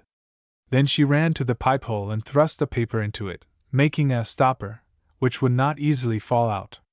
She dragged Helen to the other side of the room, where the floor was dry and they were out of the draft. There the two girls cowered for some moments, hugged close together, Helen hiding her eyes from the intermittent lightning against Ruth's jacket. The thunder roared overhead, and the rain dashed down in torrents. For 10 minutes it was as hard a storm as the girl of the Red Mill ever remembered seeing. Such tempests in the hills are not infrequent. When the thunder began to roll away into the distance, and the lightning was less brilliant, the girls could take some notice of what else went on. The fierce drumming of the rain continued, but there seemed to be a noise in the lower part of the building. Tom has come in, said Helen, with satisfaction. He must have gotten awfully wet then, getting here from that shed, Ruth returned. Hush! Somebody sneezed heavily. Helen opened her mouth to cry out, but Ruth put her palm upon her lips, effectually smothering the cry. "S.H." the girl of the Red Mill admonished. "Let him find us." "Oh, that will be fun," agreed Helen. Ruth did not look at her. She listened intently. There was a heavy, scraping foot upon the floor below. To her mind, it did not sound like Tom at all. She held Helen warningly by the wrist, and they continued to strain their ears for some minutes. Then an odor reached them which Ruth was sure did not denote Tom's presence in the room below. It was the smell of strong tobacco smoked in an ancient pipe. "What's that?" sniffed Helen, whisperingly. Uncle Jabez smoked a strong pipe, and Ruth could not be mistaken as to the nature of this one. She remembered the two men who had hidden in the bushes as the car rolled by, not many miles back on this road. "Let's shout for Tom and bring him in here," Helen suggested. "Perhaps get him into trouble?" "Let's try and find out, first, what sort of people they are," objected Ruth, for they now heard talking and knew that there were at least 2 visitors below. Rising quietly, Ruth crept on tiptoe to the head of the stair. The drumming rain helped smother any sound she might have made. Slowly, stair by stair, Ruth Fielding let herself down until she could see into the open doorway of the dining room. 2 men were squatting on the hearth, both smoking assiduously. They were rough-looking, unlovely fellows, and the growl of their voices did not impress Ruth as being of a quality to inspire confidence. Chapter 8. What was it all about? The 2 men were mumbling together. Ruth could not catch the words at first. When she did, they meant nothing to her, and she was puzzled. But suddenly one said in clear, if peculiar English, "The old hag bags the best of the loot, always, my Carlo." The other replied, still gruffly, yet in a musical language that Ruth could not identify, yet somehow she was reminded of Roberto. He, the gypsy lad, had formed his English sentences much as this ruffian had formed his phrase. Were these two of Roberto's tribesmen? I like it not, I like it not! The other burst out again, in anger. Why should she govern? It is an iron rod in a trembling hand. Psst! Snapped the other. You respect neither age nor wisdom. He now spoke in English, but later he relapsed into the Tsigan tongue. Helen crept down to Ruth's side and listened too, but it was little the girls understood. The angry ruffian, the complaining one, dropped more words in English now and then, like, we risk all, she nothing. There were the pearls, my Carlo, ah! Beautiful! Beautiful! Does she not seize them as her own? I put my neck in a noose no longer for any man but myself, surely not for a woman. Then it was that the man Carlo burst into a tirade in his native speech, and under cover of his loud talk Ruth motioned her chum to creep back up the stairway, and she followed. A sudden disquieting thought came to her. The rain was growing less. Suppose Tom should come abruptly into the house. He might get into trouble with these ruffians. She whispered this thought to Helen, and her friend was panic-stricken again. We must warn Tom, oh, we must warn him somehow, she gasped. Surely we will, declared the girl from the Red Mill. Now careful how you step. A creaking board might give us away. They crept across the upper chamber to the rear of the house. Through another room they went, until they could look out of a broken window upon the sheds. There was Master Tom standing before the shed, the machine was hidden, wiping his hands upon a piece of waste, and looking out upon the falling rain.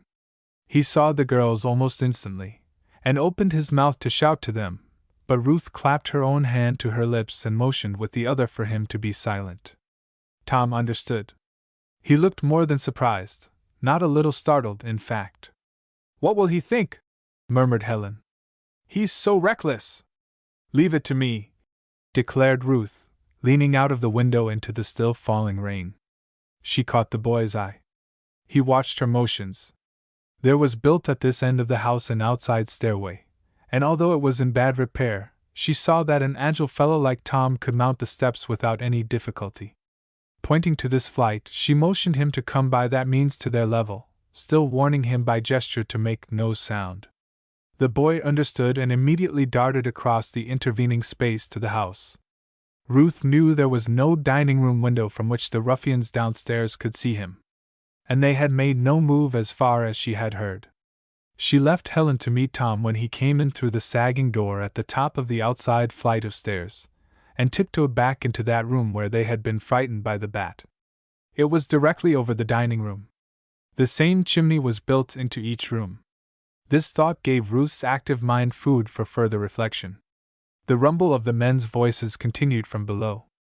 Tom and Helen followed her so softly into the room that Ruth did not hear them until they stood beside her. Tom touched her arm and pointed downward. Tramps? He asked. Those gypsies, I believe, whispered Ruth in return. Helen was just as scared as she could be, and clung tightly to Tom's hand. Wish we could scare them away, suggested the boy, with knitted brow. Perhaps we can, uttered Ruth, suddenly eager, and her brown eyes dancing. Wait. Let me try. She went to the paper-stuffed stovepipe hole, out of which the bat had fallen. Helen would have exclaimed aloud, had not Tom seen her lips open and squeezed her hand warningly. What is it? He hissed. Don't, begged Helen. You'll let those bats all out here. Bats? Queried Tom in wonder. In the chimney, whispered Ruth. Listen! The stir and squeaking of the bats were audible. Enough rain had come in at the top of the broken chimney to disturb the nocturnal creatures. Just the thing, giggled Tom, seeing what Ruth would do. Frighten them to pieces. The girl of the Red Mill had secured the stick she used before. She pulled aside the stopper of newspaper and thrust in the stick. At once the rustling and squeaking increased. She worked the stick up and down insistently. Scale from the inside of the chimney began to rattle down to the hearth below. The voices ceased. Then the men were heard to scramble up. The bats were dislodged, perhaps many of them. There was a scuffling and scratching inside the flue. Below, the men broke out into loud cries. They shouted their alarm in the strange language the girls had heard before. Then their feet stamped over the floor. Tom ran lightly to the window. He saw a bat wheel out of the window below and disappear. The rain had almost stopped.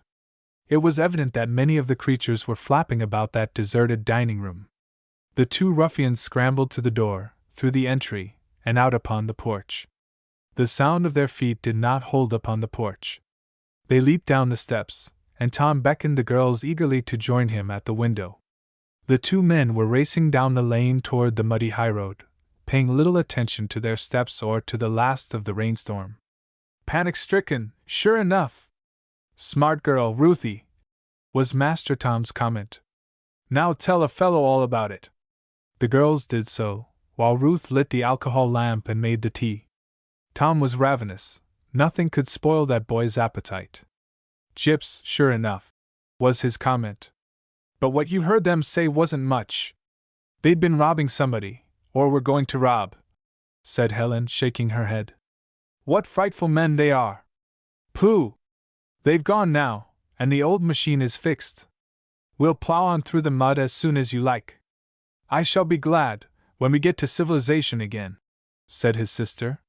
And I'd like very much to understand what those men were talking about, Ruth observed. Do you suppose Roberto knows about it? Pearls, beautiful pearls, that fellow spoke of. I tell you they are thieves, declared Helen. We'll probably never know, Tom said confidently. So let's not worry. Master Tom did not prove a good prophet on this point, although he had foreseen the breaking down of the automobile before they started from the Red Mill. They went back to the car and started from the old house in a much more cheerful mood, either of the girls supposing that they were likely to run across the gypsy men again. We must hustle to make Uncle Ike's tonight, sure enough, Tom said, as the car rolled out into the muddy highway. Is it very far yet? Asked Ruth. More than 60 miles, and a bad road, and it is now 5:30, replied the boy. Oh my! I hope we'll not be delayed after dark, said his sister. I never knew you to be such a fraid cat before, Helen, laughed Ruth. Everything's gone wrong today. And those awful men scared me. Let's stop at the hotel at Boise Landing, if it grows dark. Uncle Ike's is a long way beyond the town, Tom. Sure, if you say so, agreed her brother cheerfully. I can send word up to the folks that we are all right. Of course, they will be expecting us this evening. I telegraphed them this morning that we were on the way. The car plowed on through the mud. These roads were in very bad shape, and even while it had been dry, the traveling was bad enough. Now the wheels skidded and slipped, and the engine panted as though it were tired. It missed explosions frequently, too, and Tom sat under the wheel with a very serious face indeed. It was not far to a small settlement called, on the map, Seven Corners. Tom knew he could get gas there, if he needed it, but he was not sure that there was a repair shop at the place. If the old machine played a trick on them again. And it did. Right at the foot of a hill, and not far from the shore of Long Lake, the engine died. Whatever shall we do? Cried Helen. No use wrangling about it, said Ruth with a laugh. Will we have to walk? Walk? And carry the ropes and everything else of value? Demanded Helen. We can't leave the machine unprotected, said Tom seriously. No knowing what would happen to it. But it's not far to Seven Corners. Only 2 miles or so. Now I tell you, said Ruth briskly. You walk on, Tom, and get help. Bring back a team to drag the auto into town. Perhaps you'll find a farm before you go far. We'll remain here till you come back. That's what you'll have to do, Tommy, agreed his sister, as the boy hesitated. Of course, I'm only fooling. I won't be afraid. I'll do my best, girls, Tom assured them. I am sure you'll be perfectly safe. And Master Tom started off along the road at a quick trot. Chapter 9. Queen Zelaya. Ruth and her chum were both a little troubled by Tom Cameron's departure, but even Helen had braced up and was determined not to show her fear. The situation of the girls in the auto on this lonely road was enough to trouble the mind of any person unfamiliar with the wilderness. The shore of Long Lake, which they could see from their seats in the car, was as wild as any stretch of country through which they had traveled during the 2 days of the tour. The stalled auto was on the main traveled road, however, and there was a chance of somebody coming along. Ruth and Helen hoped that if this happened, it would be somebody who would remain with them until Tom's return. Both kept this wish a secret, for each tried to cheer the other. Perhaps, had it not been for that adventure at the old house shortly before, either girl would have felt so nervous. The outlook from the stalled auto was very attractive, if wild. They could overlook a considerable part of Long Lake, a stretch of its distant southern shore, and several islands. The edge of the water was perhaps half a mile away, and the ground sloped abruptly from this road toward the lake. Following the very edge of the water was another road, but one which the girls knew nothing about and could scarcely see from the auto. It was merely a brown ribbon of cart path through the second-growth timber, and it wound along the hillside, sometimes approaching very close to the main highway. Before the county had built the better road, this path had been the trail to Boise Landing. Had the girls been looking that way, they might have seen, through a small break in the trees, some minutes after Tom left them, a string of odd-looking wagons moving slowly along this lower trail. First 2 men walked ahead, smoking their pipes and plowing through the mud and water without regard to where they stepped. Then followed 3 freshly painted green wagons, vehicles something like old-fashioned omnibuses, but with windows in the sides and front, and a door and steps behind. Through the roof of one a stovepipe was thrust. Behind followed a troop of horses, with 2 bare-legged, wild-looking youngsters astride each a bareback steed, and holding the others with leading reins.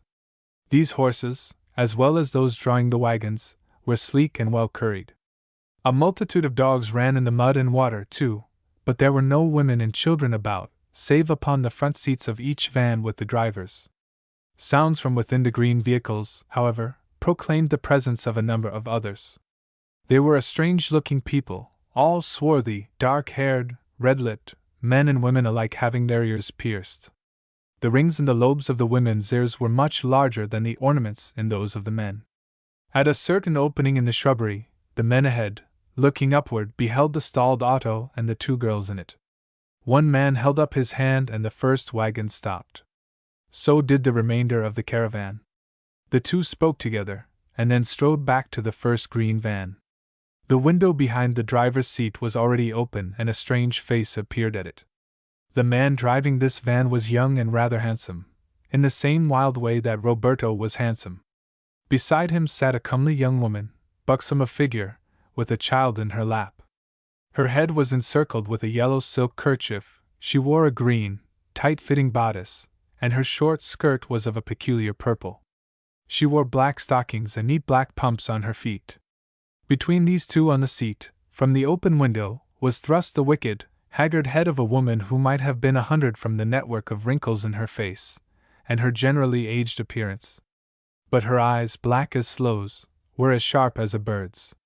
Her lips were gray, thin, and drew back when she spoke, displaying several strong, yellow fangs rather than teeth. When she spoke, it was with a hissing sound. She used the speech of the gypsy folk, and the others, even the rough men in the road, were very respectful to her. They explained the stoppage of the caravan, and pointed out the auto and the girls above. It was evident that one of the men had suggested something which pleased the hag, in regard to the strangers in the motor car. She grinned suddenly, displaying gums and fangs in a most horrible grimace. Nodding vigorously, she gave them some commands, and then spoke to the comely woman beside the driver. The latter passed the sleeping infant back to the old woman, who disappeared into the interior of the van. The younger woman leaped down into the road, and waiting beside the 2 rough men, allowed the entire caravan to pass on, leaving them behind. It was fast growing dark. The sun had disappeared behind the hills in the west, and long shadows were stretching their gaunt hands out for the girls in the auto. The chill wind which came after the tempest made them shiver, although they were somewhat sheltered by the curtains which Tom had arranged.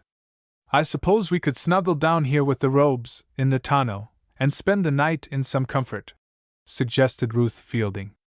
Oh, don't mention it, exclaimed her friend. If Tom doesn't come back with a team, or with another auto, I'll never forgive him. Of course he will return. But he may be delayed, Helen. This auto touring isn't as much fun as I thought it would be, groaned Helen Cameron. Oh, what's that? She peered out of the automobile. There was a handsome, smiling, dark young woman standing in the road beside the car. Young ladies, said the stranger, in a pleasant voice. Are you in trouble? Can I help you at all? My goodness me! Do you live near here? Can we go home with you? Cried Helen in excitement. Wait, breathed Ruth, seizing her chum's arm, but Helen was too anxious to escape from her present situation to listen to Ruth. For if you'll take us until my brother gets back from Seven Corners. We are going to Seven Corners, my husband and I, said the woman, smiling. Oh, then you do not live near here? Cried Helen, in disappointment. Nobody lives near here, little lady, explained the stranger. Nobody lives nearer than Seven Corners.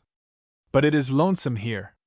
We will take you both on in our wagon, nobody shall hurt you.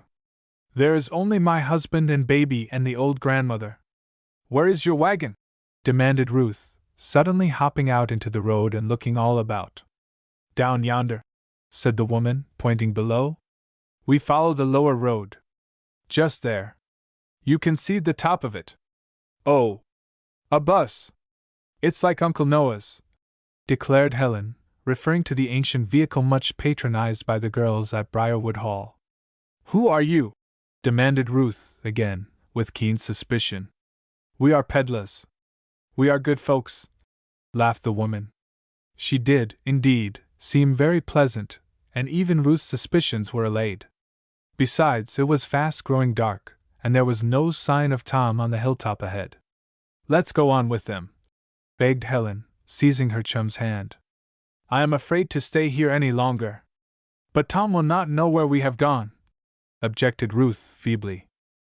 I'll write him a note and leave it pinned to the seat.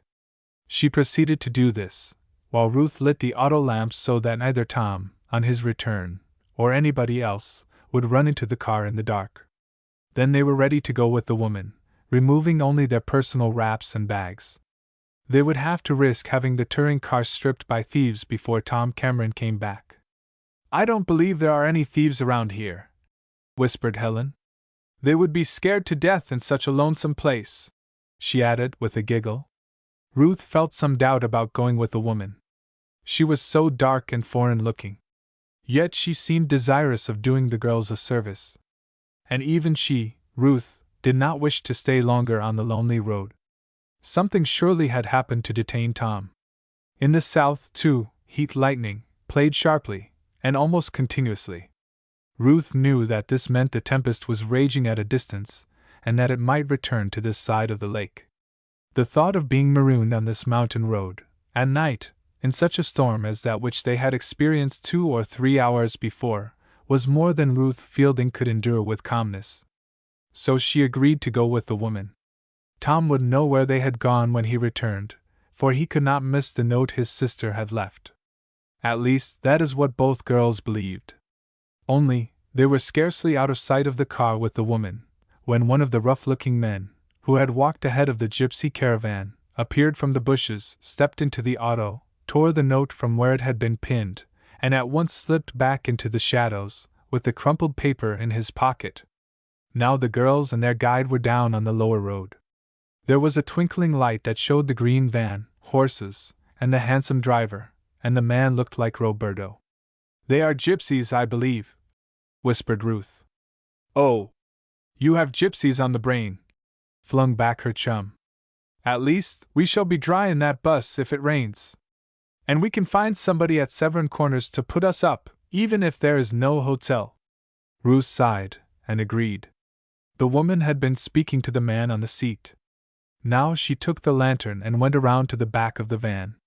This way, little ladies, she said in her most winning tone. You may rest in comfort inside here. Nobody but the good old grandmother and my BB. Come on, said Helen to Ruth, leading the way. There was a light in the interior, and it dazzled the girls' eyes as they climbed in. The door snapped behind them, and the horses started along the road before either Ruth or Helen were able to see much of their surroundings. And strange enough their surroundings were: berths on either side of the strange cart, made up for sleeping and covered with gay quilts. There were chests and boxes, some of them padlocked, and all with cushions on them for seats. There was a table, and a hanging lamp, and a stove. A child was asleep in one of the bunks. A white-haired poodle lay crouched at the child's feet, and showed its teeth and snarled at the two visitors. But the appearance that amazed, and really startled, the girls most was the figure that sat facing them, as they entered the van. It was that of an old crone, sitting on a stool, bent forward with her sharp chin resting on her clenched fists, and her elbows on her knees, while iron-gray elf locks hung about her wrinkled, nut-brown face, half screening it.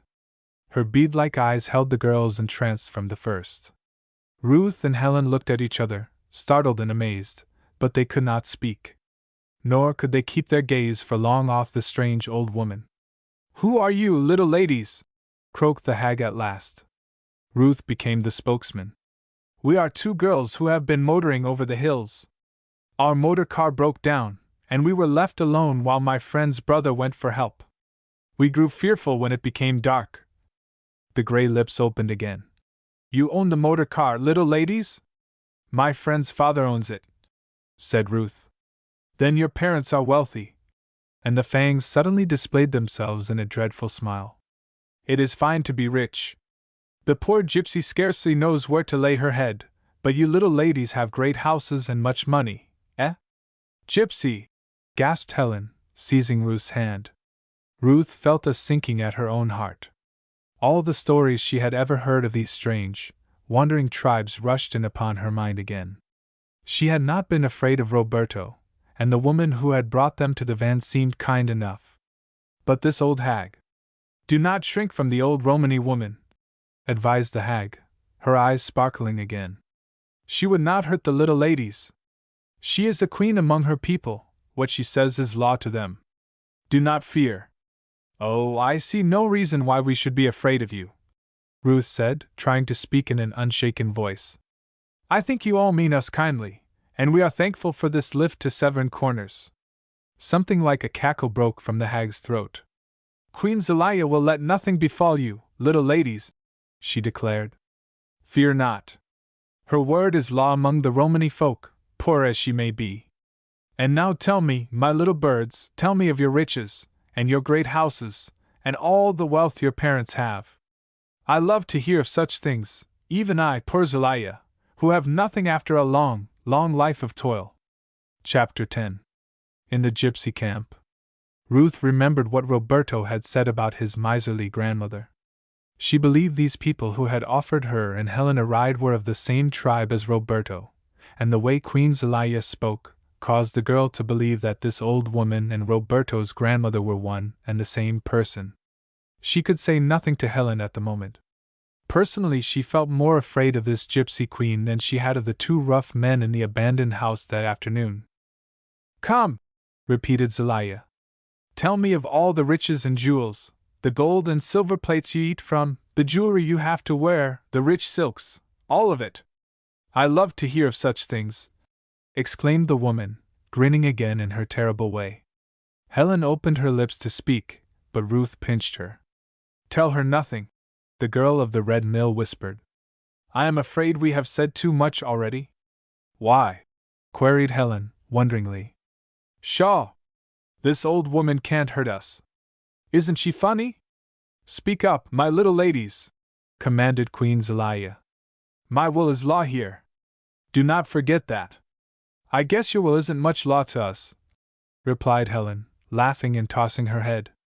"You see, we do not know you." "You shall!"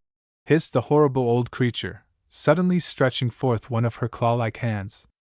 "Come here!" Ruth seized her friend tightly. Helen was laughing, but suddenly she stopped. The Queen's terrible eyes seemed to hold the girl in a spell. Involuntarily Helen's limbs bore her toward the far end of the van. The girl's face became pale. Her own eyes protruded from their sockets. The gypsy queen charmed her, just as a snake is said to charm a young bird in its nest.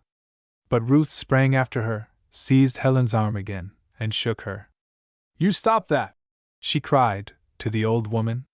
"Don't you mind her, Helen. She has some wicked power in her eyes, my dear!"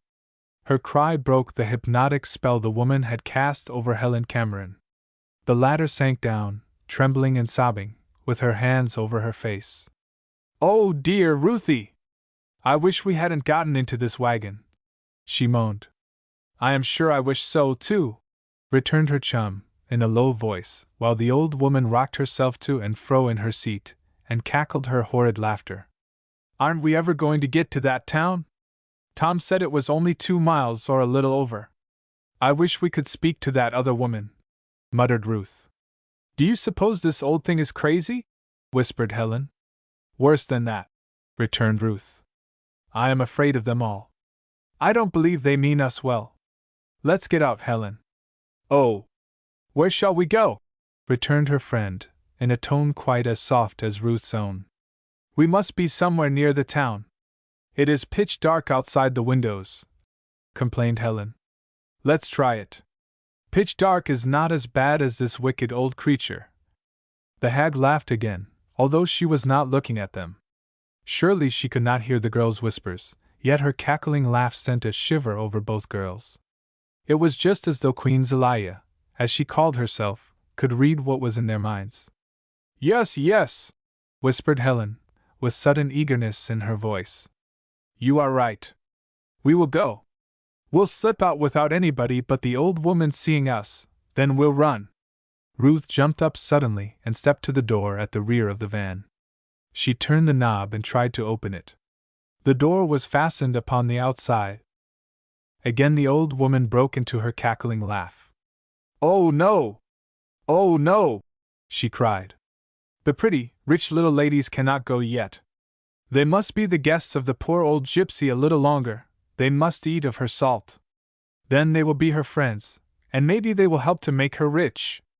The girls stood close together, panting, afraid. Helen put her lips to Ruth's ear, and whispered, "Does that mean she is going to hold us for ransom? Oh dear! What did I say this very day? I knew gypsies were like this." "Hush!" warned Ruth. "Try and not let her see you are so afraid. Perhaps she means only to frighten us. But when she looks at me, I seem to lose everything, speech, power to move, even power to think," gasped Helen. Just then the van turned suddenly from the road and came to a halt.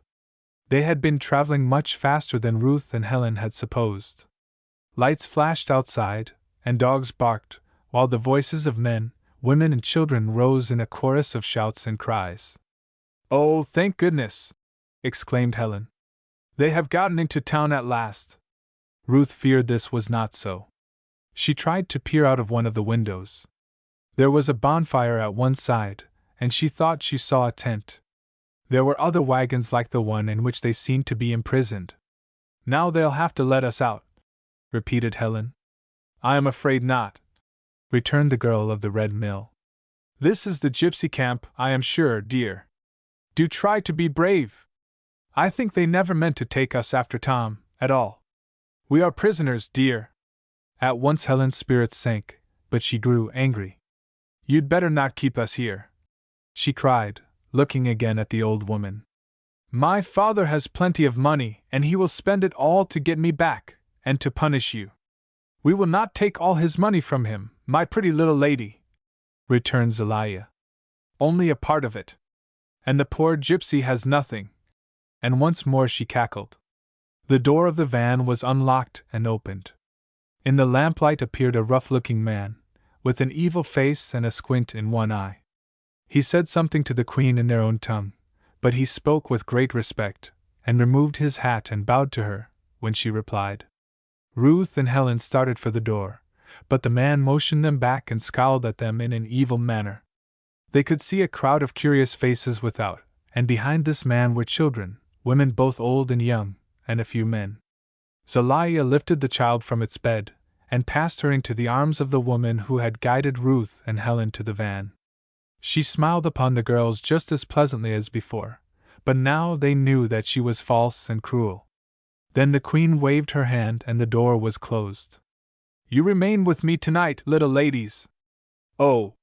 Zelaya would let nothing trouble you, no, no! Helen burst into wild sobs at this, and threw herself upon the floor of the van. Ruth faced the old woman with wrathful sparks in her brown eyes. You are acting very foolishly indeed, whoever you are. You gypsies cannot carry things with such a high hand in this state of New York. You'll find out. I am Zelaya the Queen, interrupted the old hag, hoarsely. Have a care! I will put a spell upon you, little lady. Pooh!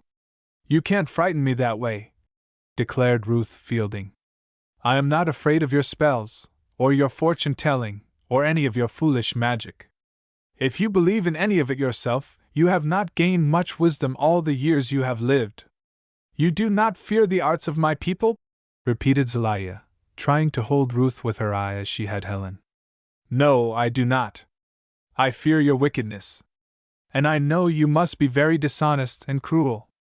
But you have no more supernatural power than I have myself. Zelaya's wrinkled face suddenly reddened with passion. She raised her claw-like hand and struck the bold girl sharply upon the cheek. Impudence! She muttered. And that is nothing supernatural, said Ruth, with continued boldness, although the blow had hurt her, leaving its mark. You are breaking the laws of the land, which are far more powerful than any gypsy law. Wait, commanded the woman, threateningly. You will learn yet, bold girl, how strong our laws are. She went back to her stool, mumbling to herself. Ruth lifted Helen into one of the berths, and sat down beside her. By and by the door of the van opened again, and a bold-looking young woman, not the one that had brought them to the van, came in with 3 wooden bowls of a savory stew. She offered the tray to the visitors at a motion from old Zelaya, so that they had their choice before the queen received her own supper. Let's eat it, whispered Ruth to Helen, when she saw that Zelaya plunged her own tin spoon into the stew. It surely isn't drugged, or she wouldn't touch it. They ate greedily, for both were hungry. It takes more than fear to spoil the healthy appetite of youth. Do you suppose, whispered Helen, that we could climb out of one of these windows after she falls asleep? I am sure I couldn't get through one, returned Ruth. And I doubt if you could. Besides, there will be guards, and the dogs are awake. We've got to wait for help from outside, my dear. Do you suppose Tom will find us? I hope not, exclaimed Ruth. Not while he is alone. But he certainly will give the alarm, and the whole countryside will be aroused. Oh dear me! This old woman seems so sure that she can hold us captive. I think she is crazy, Ruth declared. And the other gypsies must lack good sense too, or they would not be governed by her. The queen gobbled down her supper, and then prepared to retire to her own bunk. She told the girls to do the same, and they removed their shoes and outer garments and lay down, one on one side of the wagon, and one on the other. Ruth's head was toward the door. She could watch the movements of the old gypsy woman. Zelaya did not go to sleep at all, but seemed to be waiting for the camp to get quiet and for her 2 visitors to fall into slumber. She kept raising her head and looking first at Helen, then at Ruth. The latter knew by her chum's breathing that, despite her fears, Helen had fallen asleep almost instantly. So Ruth began to breathe deeply and regularly, too. She closed her eyes, almost entirely. This was what Zelaya had been waiting for. Silently the old woman arose and turned up the lamp-wick a little. She knelt down before one of the padlocked boxes and unlocked it softly. Then she rummaged in the box, seemingly beneath a lot of rubbish that filled it, and drew forth a Japan box, like a cash box. This was locked, too, and Zelaya wore the key of it on a string about her neck.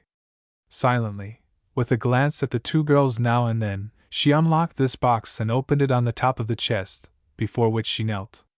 Ruth could see the old woman's face. It changed very much as she gazed upon what was in the Japan box.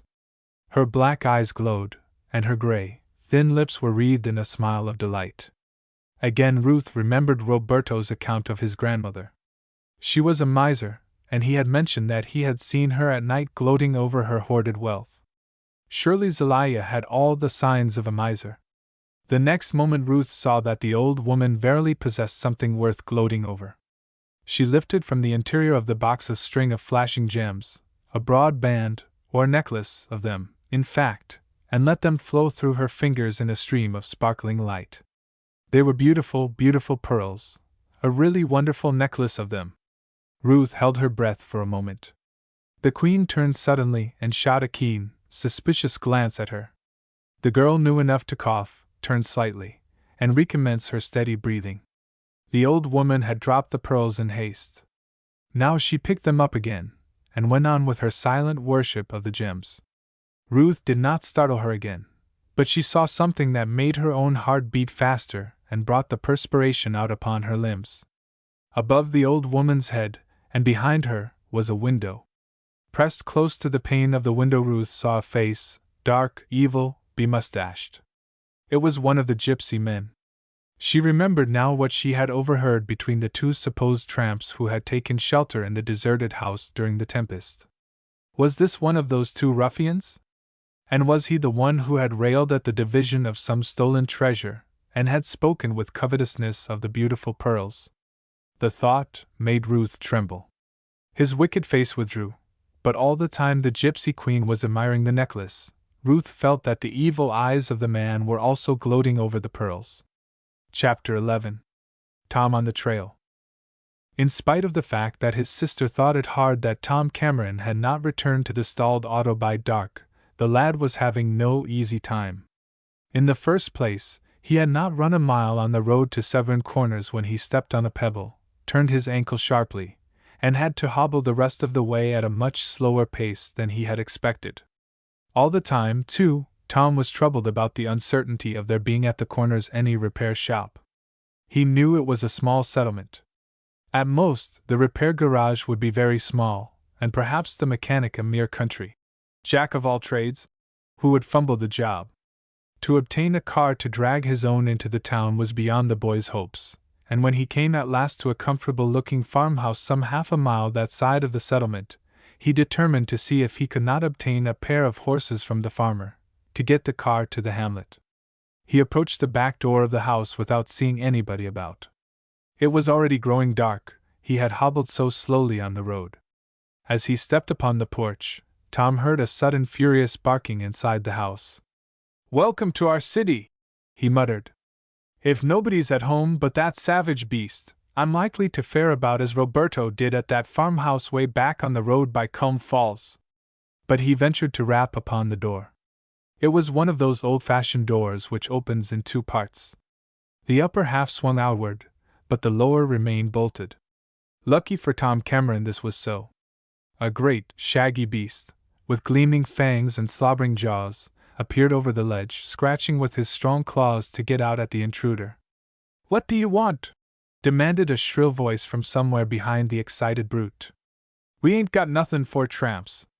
"I should say you most certainly had something for tramps, madam," said Tom, when he could make himself heard. "Any tramp would run from that fellow." "I don't see you running." "But you better," advised the woman, who was thin-faced, scant of hair, and had a voice about as pleasant as a whipsaw going through a knot. "But I am not a tramp, I assure you, madam," said Tom politely. "Ha! You look it," declared the woman, without any politeness at all. And the boy did look rather dilapidated.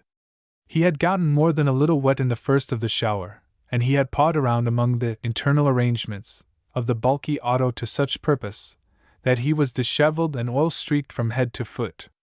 "I'm in disguise just now, ma'am," laughed Tom, cheerfully. "But really, I have not come begging either food or lodging.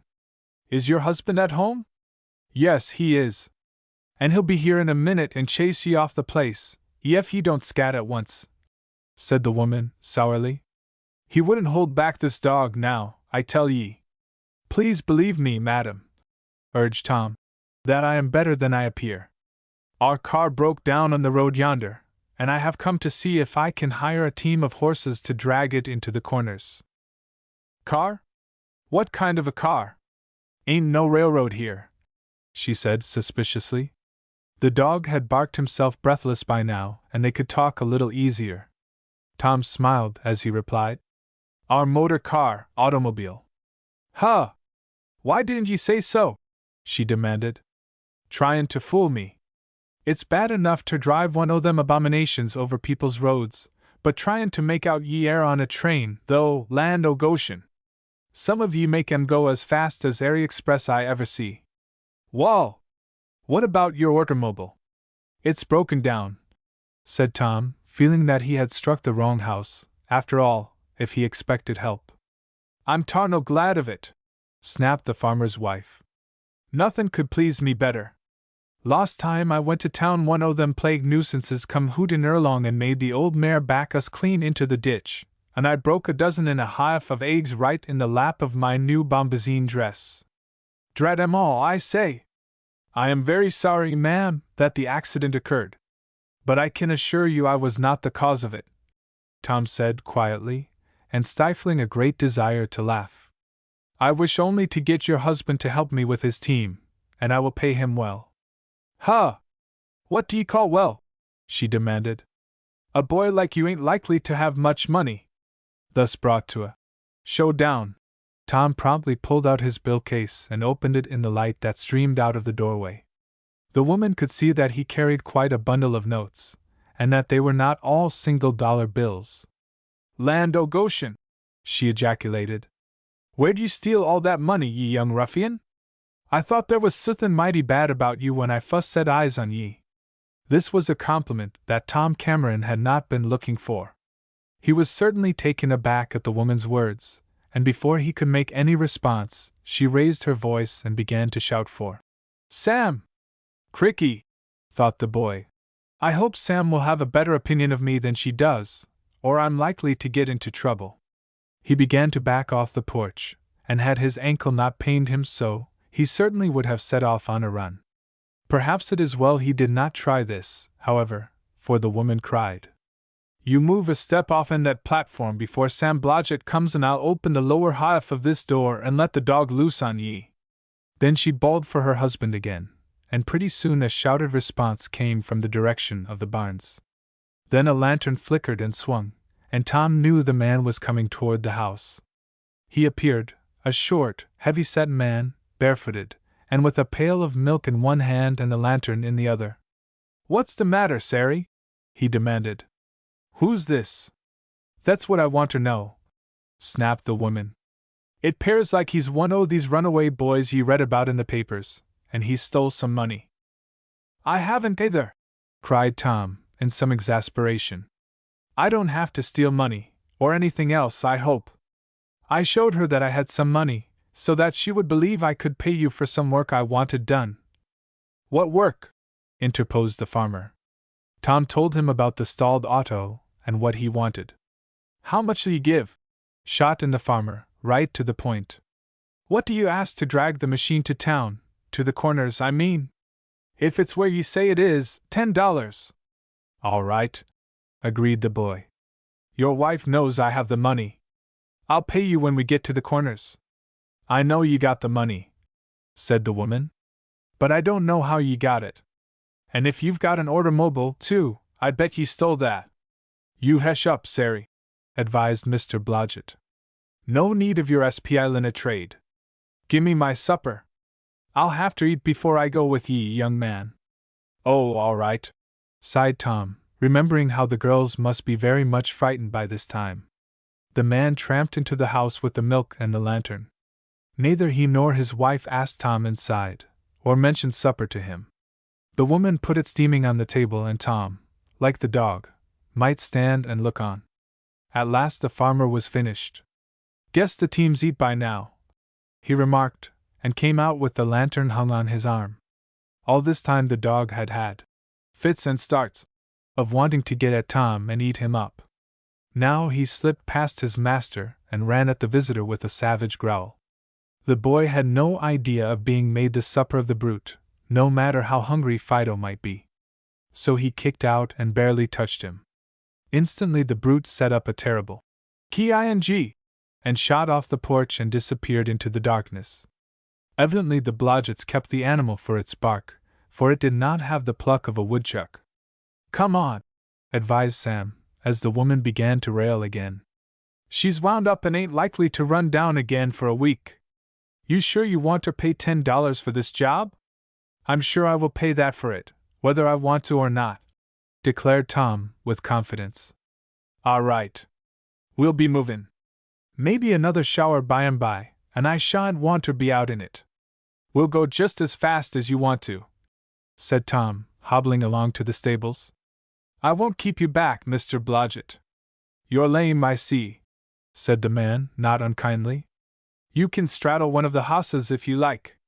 Tom was glad enough to do this, and in a few minutes they were going back over the dark track Tom had come, the harness jingling from the horses' hames, and Mr. Blodgett trudging sturdily along by the animals' heads. They came to the top of the ridge from which the stalled car had last been seen by Tom. There are the lights, he cried. He was glad to see them. They shone cheerfully in the dark, and he had no idea that the girls were in any trouble. But when they got down to the bottom of the hill there was neither sign nor sound of the two girls. Tom shouted at the top of his voice. He searched the car all over for some written word. He saw that the girls had carried off only their own personal belongings and nothing else. What could it mean? Surely no thieves had come this way, or the car would have been stripped of everything portable and of value. At least, so it seemed to Master Tom. He was not wise enough to suspect that the goods in the car had been left alone to mislead him. The gypsies had been after bigger game than a few dollars' worth of auto furnishings. Come now! Exclaimed Sam Blodgett. I can't wait here all night. I only agreed to drag the car to town. But where could those girls have gone? My sister and Ruth Fielding? Ye ain't payin' me ter be no detective, drawled the man. Come! Shall I hitch on? Oh, yes. I don't know what else to do, groaned the boy. I've got to get the car fixed first of all. Then I will find help and follow the girls. The farmer was as unsympathetic as a man possibly could be. He started the car and let Tom ride in it. But he had no word of advice to give about the absent girls. Perhaps, like his wife, he believed that Tom was not honest, that the car was stolen, and that Tom's companions were mythical. They rolled into Severn Corners at 10 o'clock. Of course, in a hamlet of that kind, there was scarcely a light burning. Tom had learned from Blodgett that the local blacksmith sometimes monkeyed with automobiles that come along busted. So he had the farmer draw the car to the door of the blacksmith's shop. Sim lives right next door there, said Blodgett, preparing to depart. Meb ye can wake him up and convince him he'd oughter mend your contraption in the middle of the night. But Sim Peck is constable, too, so meb ye won't keer ter trouble him. And the farmer drove away with a chuckle. This news was, however, important to Tom. A constable was just about the man he most wanted to see. It had dawned on the boy's mind that his sister and Ruth had gotten into trouble, and he must find help for them.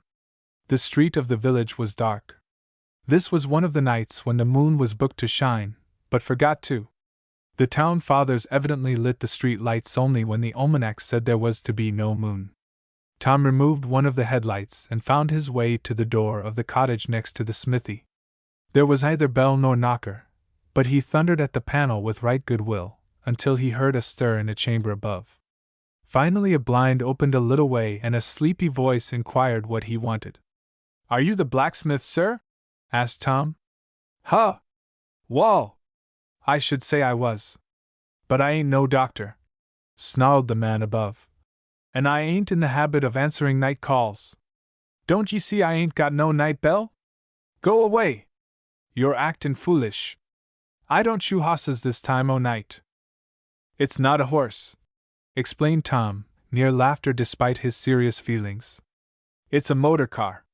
Nah, I don't shoe no automobile either, declared the man, and prepared to close the blind. Say, mister, shouted Tom. Do come down. I need you. If I come down thar, I won't come as no blacksmith, nor no mechanic. I'll come as the constable and run ye in, ye plaguey whippersnapper. All right, cried Tom, fearing he would shut the blind. Come down as constable. I reckon I need you in that character more than any other. I believe ye do, exclaimed the man angrily. If you air there when I get on my pants, you'll take a walk to the calaboose. None o' you young city sports air going to disturb the neighborhood like this, not if I know it. Meanwhile, Tom could hear him stirring around, tumbling over the chairs in the dark, and growling at his boots, and otherwise showing his anger. But the boy was desperate, and he stood still until the man appeared, tin star pinned to his vest. "Wall, by gravy!" exclaimed the blacksmith constable. "Ain't you a reckless youngster to face up the majesty of the law in this here way?" Tom saw that, after all, the constable was grinning, and was not such an ill-natured fellow, now that he was really awake. The boy plunged into his story and told it with brevity, but in detail. "Why, I see how it is, youngster," said the man. "You're some scarred about your sister and that other girl. But nothing's happened at all. But where have they gone? I couldn't tell you. We'll make search.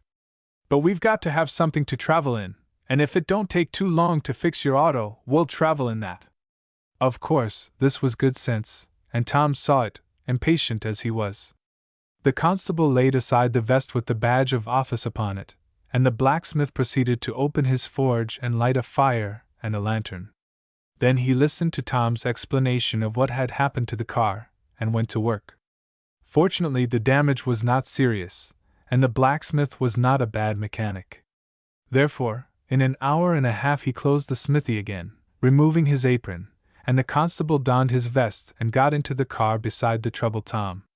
"Now let her out, son," advised the official. "You've got all the law with ye that there is in this section, and ye can go as fast as ye please." Tom needed no urging. He shot the repaired car over the road at a pace that would have made his sister and her chum scream indeed. Once at the bottom of the hill where the car had been stalled, they stopped and got out, each taking a lantern by the constable's advice. Blodgett and his horses had done their best to trample out the girl's footsteps, but there had been no other vehicle along the road, and the searchers managed to find footprints of the girls at one side. "Sure them's them?" asked Mr. Peck. "You can see they are not the prints of men's shoes," said Tom confidently. "Right ye air. And here's another woman's shoe, only larger. They went away with some woman, that's sure." "A woman?" muttered Tom, greatly amazed. "Whoever could she be, and where have they gone with her?" Chapter 12. A Break for Liberty. Ruth finally slept in the gypsy van as sweetly as though she were in her own little bed in the gable room at the Red Mill. She was bodily wearied, and she had lost herself while yet she was watching the gypsy queen worshipping the pearl necklace, and fearing that the man with the evil eyes was peering into the interior of the van. 100 noises of the gypsy camp awakened her when the sun was scarcely showing his face. Dogs barked and scampered about, horses neighed and stamped, roosters crowed and hens cackled.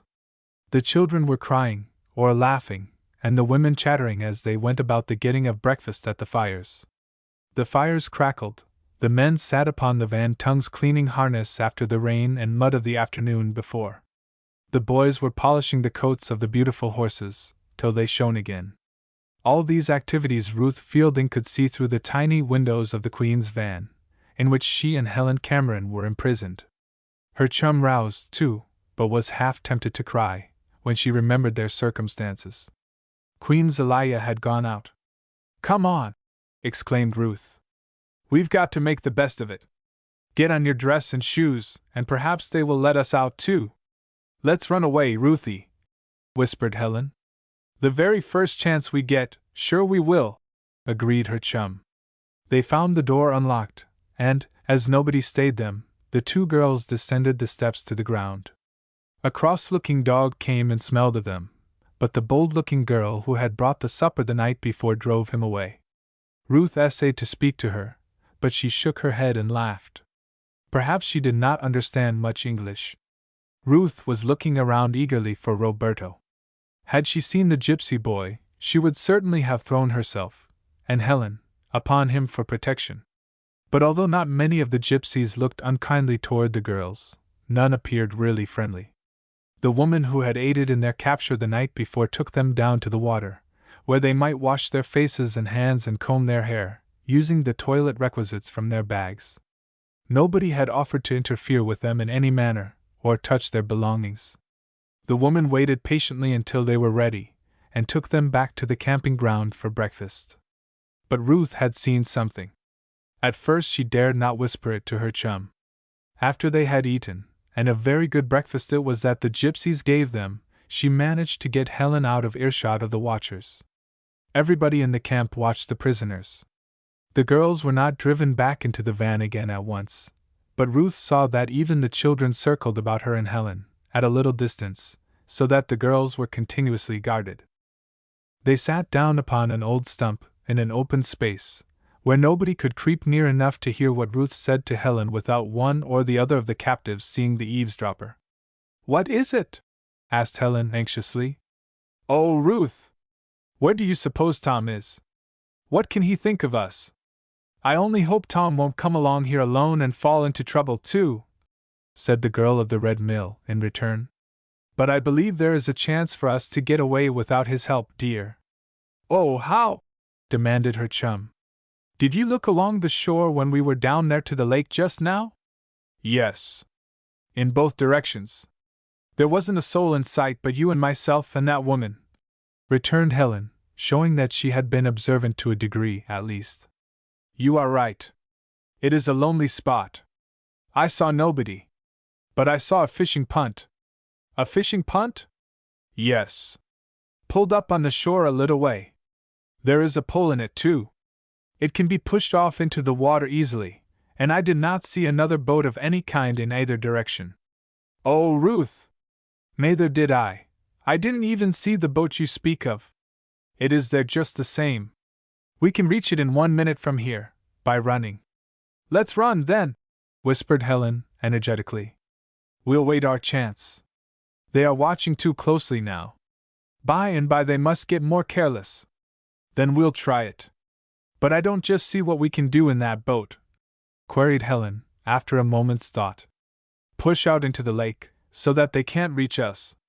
Then risk being seen by Tom or somebody else who will help us escape the Gypsies." "But these men will follow us," said Helen, with a shudder.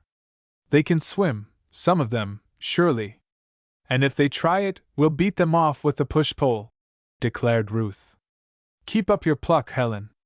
They will not really dare hurt us, especially if they expect to get money for our release. And I'd like to know," added Ruth, with rather a bitter little laugh, "who will pay my ransom?" "I'll make Father pay whatever they ask," whispered Helen. "Oh dear!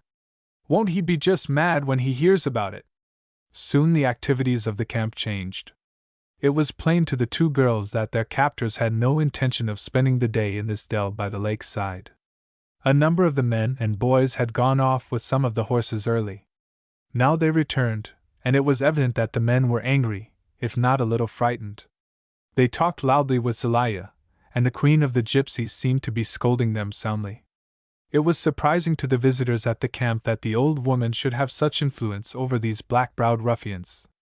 But she did possess a power, it was self-evident. Soon preparations were begun for shifting camp.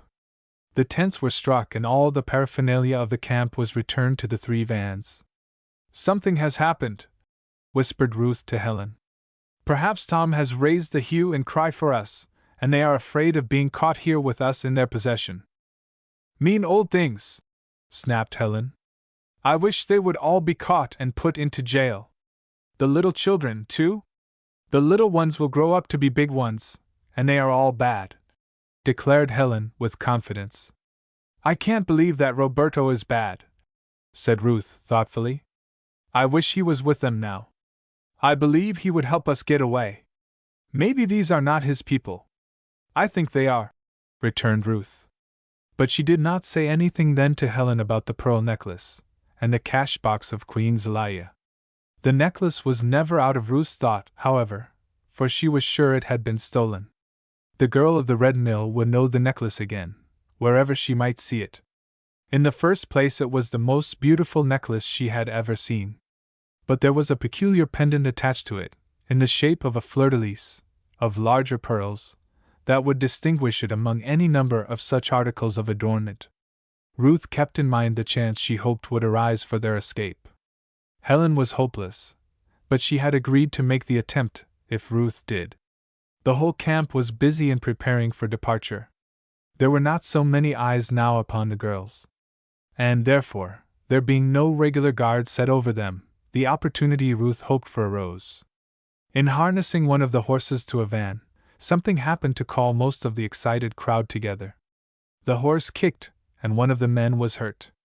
The moment the shouting over this incident arose, Ruth pinched Helen and they both got up and slipped into the wood.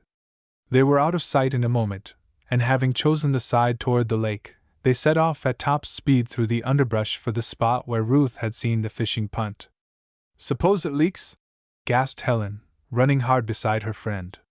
"Well, we'll know it when we're in deep water," grimly returned Ruth. At that moment they heard a great hullabaloo at the camp behind them. "They've discovered we're missing," gasped Helen. "Come on, then," cried Ruth. "Let's see if we can outwit them. We've got a chance for liberty, my dear. Don't lose heart." Chapter 13. Ruth in the toils. The lake shore was just ahead of the fugitives. Ruth had been but a few yards out of the way in her calculations. She and Helen came out upon the beach almost at the spot where the fishing punt lay. The boat appeared to be sound, and the pole lying in it was a straight, peeled-ash sapling, not too heavy for either of the girls to handle. "Jump in, Helen!" commanded Ruth. "Take the pole and push off. I'll push here at the bow." "But you'll get all wet," quavered her chum. "As though that mattered," returned the other, with a chuckle, as she leaned against the bow of the punt and braced her feet for the grand effort. "Now!" Helen had scrambled in and seized the pole. She thrust it against the shore, her own weight bearing down the stern, which was in the water, and thus raising the bow a trifle. "All together!" gasped Ruth, as though they were at tug-of-war in the Briarwood Gymnasium. The boat moved. Ruth's feet slipped, and she scrambled to get a fresh brace for them. "Now again!" she cried. At that moment a great hound came rushing out of the wood upon their trail, raised his red eyes, saw them, and uttered a mournful bay. "We're caught!" wailed Helen. "We're nothing of the kind," returned her friend. "Push again, Helen!" One more effort and Ruth was ankle-deep in the water. The boat floated free. But before the brave girl could scramble aboard, the hound leaped for her. Helen screamed. That shriek was enough, without the baying of the hound, to bring their enemies to the water's edge. Ruth Fielding was terrified, of course. But she gave a final push to the boat as the hound grabbed her. Fortunately the beast seized only her skirt. Perhaps he had been taught not to actually worry his prey. However, the girl was dragged to her knees, and she could not escape. The punt shot out into the lake, and Ruth shouted to her chum. "Keep on! Keep on! Never mind me! Find Tom and bring help, oh!" The weight of the big dog had cast her into the shallow water. She immediately scrambled to her feet again. The hound held on to the skirt. The material was too strong to easily tear, and she could not get away. There was a crashing in the brush, and out upon the edge of the lake came half a dozen of the gypsy men and one of the women. She was the one who had befooled Ruth and Helen into entering the green van the night before. When she saw Ruth's plight, standing in the water with the hound holding her, she laughed as though it were a great joke. But the men did not laugh. He with the squinting eye strode down to the girl and would have slapped her with his hard palm, had not the woman jumped in and put herself between the man and Ruth. She seemed to threaten him in her own language, and the ruffian desisted. One of the boys threw off his clothing, all his outer garments, at least, and plunged right into the lake after Helen. The boat had swung around, for there was considerable current in Long Lake. "Don't let him come near you, Helen!" screamed Ruth. "Use your pole!" Her friend stood very bravely in the stern of the punt, and raised the pole threateningly. The gypsy boy could not easily overtake the boat, which was drifting farther and farther out toward the middle of the lake. Some of the others began running along the shore as though to keep pace with the boat. But suddenly a long-drawn, eerie cry resounded from the direction of the camp. The men stopped and returned. The boy scrambled ashore and hastily grabbed his clothing. The woman and the squint-eyed man dragged Ruth into the bush. The cry was a signal of some kind, and one not to be disobeyed. The gypsies hurried back to the vans, and Ruth did not see Helen again. All was confusion at the camp. The horses were ready to start, and the movables were packed. The children and women swarmed into two of the vans. Queen Zelaya stood at the door of the other, and the moment she saw that one of the prisoners had not been recovered, she began to harangue her people threateningly. The squint-eyed man pushed Ruth toward the old woman. Zelaya's claw-like hand seized the girl's shoulder. She was jerked forward and up the steps into the van. Almost at once the caravan started, and Zelaya pulled the door to, and darkened the windows. "Quick, now!" she commanded the girl. "Take off your hat. Gypsies have no use for hats." She seized it and thrust it into one of her boxes. Then she commanded Ruth to remove her frock, and that followed the hat into the same receptacle. Afterward the girl was forced to take off her shoes and stockings. "Sit down here," commanded Zelaya, as the van rolled along. The queen had been mixing some kind of a lotion in a bowl.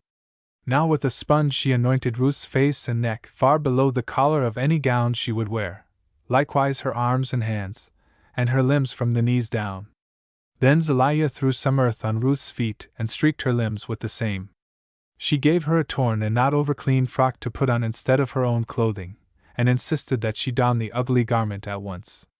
"Now, Gentile girl," hissed the old woman, "if they come to search for you, speak at your peril. We say you are ours, a wicked, orphan gypsy, wicked through and through." She tore down Ruth's hair and rubbed some lotion into it that darkened its color, too. She really looked as wild and uncouth as the bold girl who waited upon the queen of the gypsies.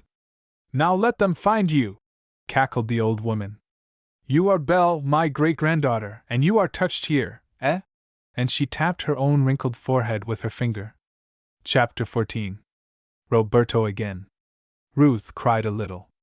But, after all, it was more because she was lonely than for any other reason. What would eventually happen to her in the Gypsy Queen's toils she did not know. She had not begun to worry about that as yet. Helen had gotten clear away. She was confident of that, and was likewise sure that her chum would rouse the authorities and come in search of her. Tom, too, was faithful. He must already be stirring up the whole neighborhood to find his sister and Ruth. How far the caravan had traveled the night before, after the girls had joined the gypsies, Ruth could not guess. But she realized that now they were making very good time up the road leading to Boise Landing, along the edge of Long Lake. There might be some pursuit already. If Tom had telegraphed his father, Mr. Cameron would come looking for Helen. On the jump. And had the searchers any idea the gypsies had captured the two girls, Ruth was sure that the wanderers would get into trouble very quickly. Why, even Uncle Jabez would start something, as Tom would say, if he learned of this. "I believe, even if I am not as good as a boy, that Uncle Jabez loves me and would not let a parcel of tramps carry me off like this." She wiped away the tears, therefore, and in looking into a cloudy little mirror screwed to the wall of the vehicle, she found that the tears did not wash off the walnut stain. She had been dyed with a fast color. Sure enough. If Heavy and the Fox, or Belle and Luella could see me now, thought Ruth Fielding. Suddenly the caravan halted. There were shouts and cries, and evidently the other vans were being emptied of their occupants in a hurry. Some of the men seemed to be arguing in English at the head of the Queen's van. Ruth believed that a searching party had overtaken the gypsies. She feared there would be a fight, and she was anxious to show herself, so that her unknown rescuers might see her. But she dared not scream. Old Zelaya scowled at her so savagely and threatened her so angrily with her clenched fist, that Ruth dared not speak. Finally the old woman opened the door of the van and flung her down the steps. The act was so unexpected that Ruth fell into the arms of the crowd waiting for her. It was evidently ready for her appearance. The boys and girls, and some of the women, received her into their midst, and they made so much noise, chattering and shrieking, and dancing about her, that Ruth was both confused and frightened. Had she herself shrieked aloud, her voice would have been drowned in the general hullabaloo. This noise was all intentional on the part of the gypsies, for up at the head of the caravan Ruth caught a glimpse of a big man standing with a stout oak club in his hand and a big shiny star pinned to his vest near the armhole. A constable. Whether he was there searching for her and Helen, or was merely making inquiries about a robbed hen roost, the girl from the Red Mill could not guess. There was so much confusion about her that she could not hear a word the constable said. She waved her hand to him and tried to attract his attention. The girls and boys laughed at her and pulled her about, and the bold girl she had seen before almost tore the frock from her shoulders. Suddenly Ruth realized that, even did the constable look right at her, he would not discover that she was a white girl. She looked just as disreputable in every way as the gypsy children themselves. The constable came toward the first van. Zelaya now sat upon the top step, smoking a cheroot, and nodding in the sun as though she were too old and too feeble to realize what was going on. Yet Ruth was sure that the sly old queen had planned this scene and told her tribesmen what to do. Ruth was whisked away from the steps of the queen's van, and borne off by the shouting, dancing children. She tried to cry out so that the constable would hear her, but the crowd drowned her cries. She saw the constable search each of the 3 vans. Of course, he found no girls answering to the descriptions of Ruth and Helen, and it was the girls that he was searching for. He was Sin Peck, the blacksmith constable from Severn Corners. It was a pity Tom Cameron had not been with him. Finally Ruth saw that the man had given up the search, and the gypsies were going to depart. She determined to make a desperate attempt to attract his attention to herself. She suddenly sprang through the group of children, knocking the bold girl down in her effort, and started, yelling, for the constable. Instantly one of the men halted her, swung her about, clapped a palm over her mouth, and she saw him staring balefully down into her face. "You do that again, I kill you!" he hissed. It was the evil-eyed man who had spied upon Queen Zelaya, as she had worshipped the pearl necklace in the van the evening before. Ruth was stricken dumb and motionless. The man looked wicked enough to do just what he said he would. She saw the constable depart. Then the gypsies huddled into the wagons, and she was seized by Zelaya and put into the first van. The old witch was grinning broadly. "Aha!" she chuckled. "What does the Gentile girl think now? That she shall escape so easily, Zelaya? Ha! She is already like one of our own kind. Her own parents would not know her, nor shall they see her again until they have paid, and paid in full." "You are holding the wrong girl, Zelaya," murmured Ruth. "My parents are dead, and there is nobody to pay you a great ransom for me." "False!" croaked the hag, and struck her again. The caravan rolled on after that for a long way. It did not stop for dinner, and Ruth grew very hungry, for she and Helen had been too excited that morning to eat much breakfast.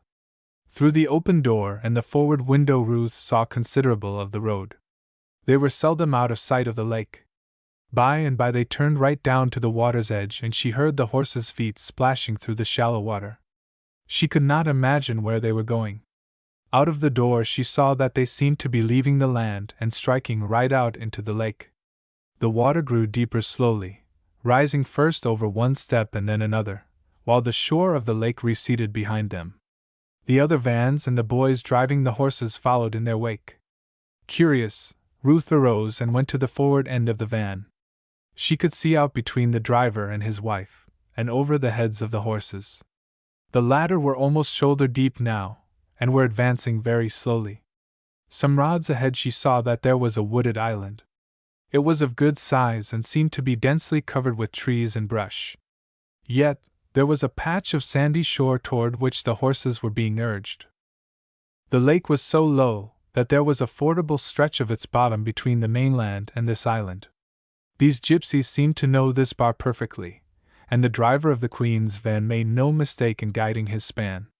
In half an hour the horses were trotting through the shallows again. They rolled out upon the white beach, and then Ruth saw that a faint wagon trail led into the interior of the island. The gypsies had been there before. There, in the middle of the wooded isle, was a clearing. The moment the vans arrived, all the people jumped out, laughing and talking, and the usual preparations for an encampment were begun. Only, in this case, Queen Zelaya sent the squint-eyed man and the ruffian who had so frightened Ruth to either shore of the island to keep watch. Tents were set up, fires kindled, a great supper begun, and the poultry was set loose to roam at will. Somewhere the gypsy children had picked up a kid and a little calf. Both of these were freed, and at once began to butt each other, to the vast delight of the little ones. All about, underfoot and growling if they were disturbed, were the ugly dogs. Ruth was afraid of them. Now that they were on the island, the gypsies gave her slight attention. The children did not come near her, and she was glad of that. Of course, the adults knew she could not escape. Later she heard one of the men on the shore shout. Nobody was disturbed at the camp, but after a little, there was some loud conversation, and then somebody broke through the bushes and appeared suddenly in the little clearing. Ruth Fielding gasped and sprang to her feet. Nobody noticed her. The newcomer was Roberto. He strode swiftly across the camp to the Queen's van. Zelaya sat upon the steps, and when he came before her, he bowed very respectfully. The old woman showed more emotion at his appearance than Ruth believed possible. She got up quickly and kissed the boy on both of his cheeks. Her eyes sparkled, and she talked with him for some time in the Tsigan tongue. Once or twice Roberto glanced in Ruth's direction, as though he and the old woman had been speaking of the captive girl. But to the latter's surprise, she saw no look of recognition in the gypsy boy's eyes. Finally, when he parted from the Queen, Roberto crossed the encampment directly toward Ruth. The girl, fearful, yet hoping he would see and know her, rose to her feet and took a single step toward him. Roberto turned upon her fiercely. He struck at her with his arm and pushed Ruth roughly back into her seat. But although the action was so cruel and his look so hateful, the girl heard him whisper, "Wait! Let the little lady have no fear!" Then he passed on to greet his friends about the nearest campfire. Chapter 15. Helen's Escape. Helen Cameron was so fearful at first of the gypsies overtaking her, that she had no thought of any peril which might lie ahead of the drifting punt, into which she had scrambled. She realized that Ruth had sacrificed herself in their attempt to escape, but she could render her chum no help now. Indeed, the current which had seized the boat was so strong that she could not have gotten back to the shore, had she tried. When the gypsies disappeared into the wood, taking Ruth with them, Helen realized her helplessness and loneliness, and she wept. She sat in the stern of the punt and floated on, without regard to where she was going. She could not have changed the course of the punt, however. She was now in too deep water. The guiding pole was of no use to her, and there were no oars, of course. She was drifting toward the middle of the lake, it seemed, yet the general direction was eastward. There, at the lower end of the lake, a wide stream carried its waters toward the distant Minturn Dam. But long before the stream came to that place, there was much of what the local guides called white water. These swift rapids Helen thought little about at first. She had had no experience to warn her of her peril. At this moment she was fearful only of the wild gypsy clan that had tried to keep her prisoner, and that had, indeed, succeeded in carrying away her dear friend, Ruth Fielding. As she floated on, she saw nothing more of the gypsies. She began to believe that they had not turned back to follow her along the edge of the lake. They were satisfied with their single prisoner. "But father will see to that," sobbed Helen. "He won't let them run away with Ruth Fielding. I know he won't. Dear, dear! What would I ever do if Ruth disappeared and we shouldn't meet each other again, or not until we were quite grown up? Such things have happened. I've read about it in books. And those dreadful gypsies make the children they capture become gypsies, too. Suppose, years and years hence, I should meet Ruth and she should ask to tell my fortune as gypsy women do, and she shouldn't know me." Helen began to sob again. She was working herself up into a highly nervous state, and her imagination was running away with her, as Ruth often said. Just then she almost lost the punt pole, and this near accident startled her. She might need that pole yet, especially if the boat drifted into shallow water. She looked all around. She stood up, so as to see farther. Not a moving object appeared along either shore of the lake. This was a veritable wilderness, and human habitations were far, far away. She raised her eyes to the chain of hills over which she and her brother and Ruth had ridden the day before. At one point she could see the road itself, and just then there flashed into view an auto, traveling eastward at a fast clip. "But of course, they can't see me way down here," said Helen, shaking her head. "They wouldn't notice such a speck on the lake." So she did not even try to signal to the motor car, and it was quickly out of sight. The current was now stronger, it seemed. The punt drifted straight down the lake toward the broad stream through which Long Lake was drained. Helen hoped the boat would drift in near one shore, or the other, but it entered the stream as near the middle as though it had been aimed for that point. Here the water gripped the heavy boat and drew it onward, swifter and swifter. At first Helen was not afraid. She saw the banks slipping by on either hand, and was now so far from the Gypsies that she would have been glad to get ashore. Yet she did not think herself in any increased danger. Suddenly, however, an eddy gripped the boat. To her amazement, the craft swung around swiftly, and she was floating downstream, stern foremost. "Oh, dear me! I wish I had a pair of oars. Then I could manage this thing," she told herself. Then the boat scraped upon a rock. The blow was a glancing one, but it drove the craft around again. She was glad, however, to see the bow aimed properly. From moment to moment the boat now moved more swiftly. It seemed that the foam-streaked water tore at its sides as though desiring to swamp it. Helen sat very quietly in the middle seat, and watched the dimpling, eddying stream with increasing anxiety. Suddenly the punt darted shoreward.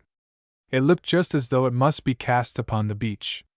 Helen raised herself stiffly, seized the pole more firmly, and prepared to leap ashore with its aid. And just as she was about to risk the feat, the bow of the boat whirled outward again. She was almost cast into the water, and once more the boat whirled down the middle current. She dropped back into her seat with a gasp. This was terrible. She could not possibly control the craft in the rapids, and she was traveling faster and faster. The boat came to another eddy, and was whirled around and around, so swiftly that Helen's poor head swam, too. She raised her voice in a cry for help, but it was likewise a cry of despair. She had no idea that there was a soul within the sound of her voice. Crash! The boat went against an outcropping rock. It spun around again and darted down the current. It was leaking now. The water poured into it between the sprung planks. The river widened suddenly into a great pool, fringed with trees. At one point a rock was outthrust into the river, and Helen saw, dimly enough at first, a figure spring into view upon this boulder. "Help! Help!" shrieked the girl, as the boat spun about. "Hi! Catch that!" It was dear old Tom's voice. The shout brought hope to Helen's heart. "Oh, Tom! Tom!" she cried. "Save me!" "Bet you I will!" returned the boy. "Just grab this rope, now!" She saw the loop come hurtling through the air. Tom had learned how to properly throw a lariat the summer before, while in Montana, and he and his particular chums had practiced the art assiduously ever since that time. Now, at his second trial, he dropped the noose right across the punt. Helen seized upon it. "Hitch it to the ring in the bow, quick!"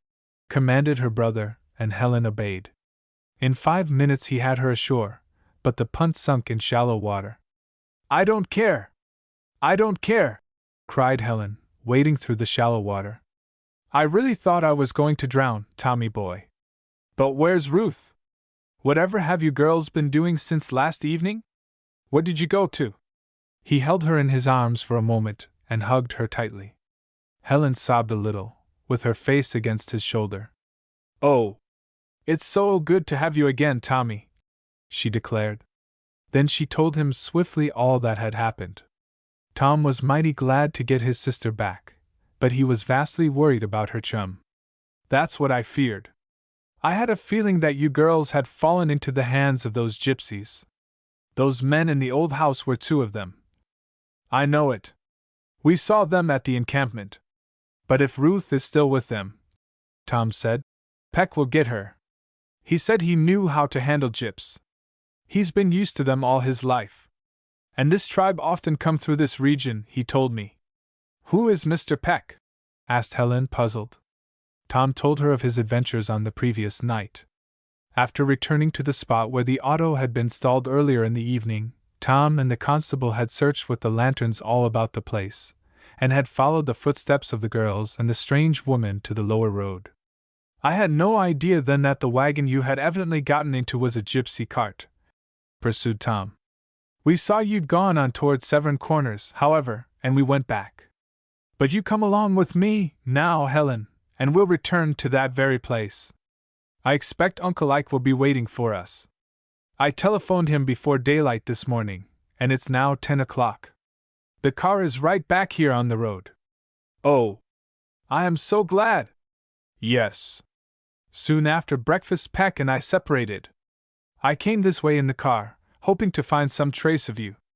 Peck made inquiries and said he'd follow the Gyps. Ruth will be taken away from them," declared Tom with conviction. "That big Smith isn't afraid of anybody." "Oh, I hope so," said Helen. "But that horrible old gypsy, the Queen, she calls herself, is very powerful." "Not much she isn't," laughed Tom. "Peck fully feels the importance of that star he wears. I think he would tackle a herd of elephants, if they were breaking the law." So they sped on in the motor car, feeling considerably better. The twins were very fond of each other, and were never really happy when they were apart for long. But when they ran down into Severn Corners, expecting to find Ruth at the constable's house, they were gravely disappointed. The forge was open and Sim Peck was shoeing a horse. He stood up, hammer in hand, when the motor car stopped before the smithy. "Hello?" he said to Tom. "Did you get her?" "I got my sister. She's had an awful time. Those gypsies ought to be all shut up in jail," said Tom vigorously. "Them Gyptians?" drawled Peck in surprise. "What they got to do with it?" "Why, they had everything to do with it. Don't you know that they carried off both my sister here and Ruth Fielding?" "Look here," said the blacksmith constable, slowly. "Let me understand this. Your sister has been with the Gyptians?" "Yes." "Didn't you find Ruth with them?" "Wait a minute. Was she with old Zelia's tribe?" "Yes," cried Helen. "That is the name of the Gypsy Queen." "And the other gal?" demanded the man. "Where is she?" "That's what I ask you," said Tom anxiously. "My sister escaped from them, but they recaptured the other girl." "Sure o' that?" he demanded. "Yes, I am," cried Helen. "I saw them drag her back through the woods to the encampment." "When was this?" "Not far from 6 o'clock this morning." "By gravy!" ejaculated the man. "She ain't with them now. I'd been all through them vans, and seen the whole tribe. There ain't a white gal with them," said Mr. Peck with confidence. Chapter 16. Through the night and the storm. Ruth did not really know what to think of Roberto, the gypsy boy. His push, as he passed her, had been most rude, but his whispered words seemed a promise of friendship. He did not look at her again, as he went around the encampment.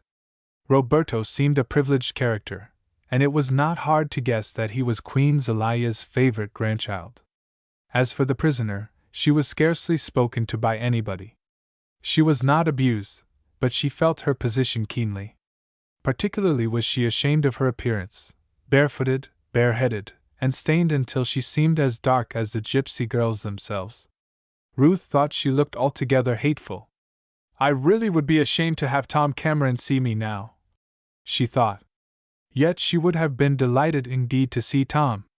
It was in her chum's twin brother that she hoped, after all, for escape. For Roberto, the gypsy, ignored her completely. She feared that his whispered words to her, when he first entered the camp, had meant nothing after all. Why should she expect him to be different from his tribesmen?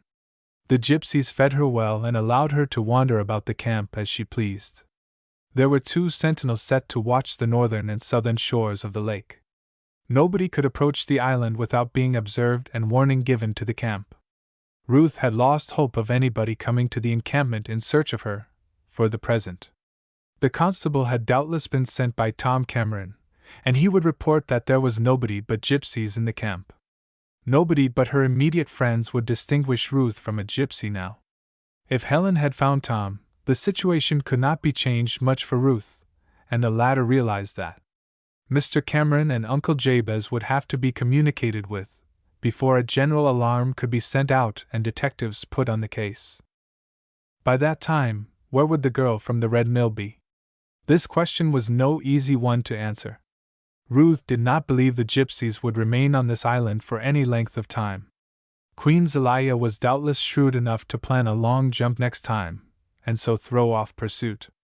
Indeed, all the next day the girl could do little but worry about her own situation, and about Helen's fate.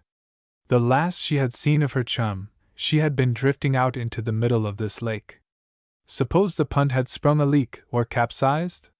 Clouds gathered that day, and the second evening on the island closed with a steady, fine rain falling. The encampment was quiet early.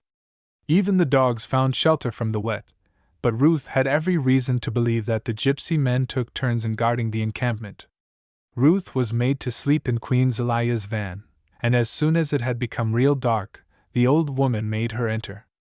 In her rags of clothing, Ruth was not afraid of a little rain. Surely she had on nothing that would be spoiled by the wet, but she had to obey the old hag.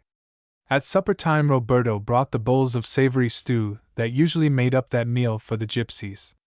There were 3 bowls on the tray, and the boy gave Ruth a sharp side glance and pointed to a certain bowl. She dared not refuse to take it. When he approached his grandmother at the other end of the van, he removed his own bowl before setting the tray upon the box beside her. Ruth hesitated to eat her own portion. She had been afraid of being drugged from the beginning. Yet, somehow, she could not help feeling confidence in Roberto. The latter ate his supper with gusto, talking all the while with the old woman. But he went away without a word or look at Ruth after the meal. Soon Zelaya made her go to bed. Ruth was not sleepy, but she appeared to go to sleep almost at once, as she had before.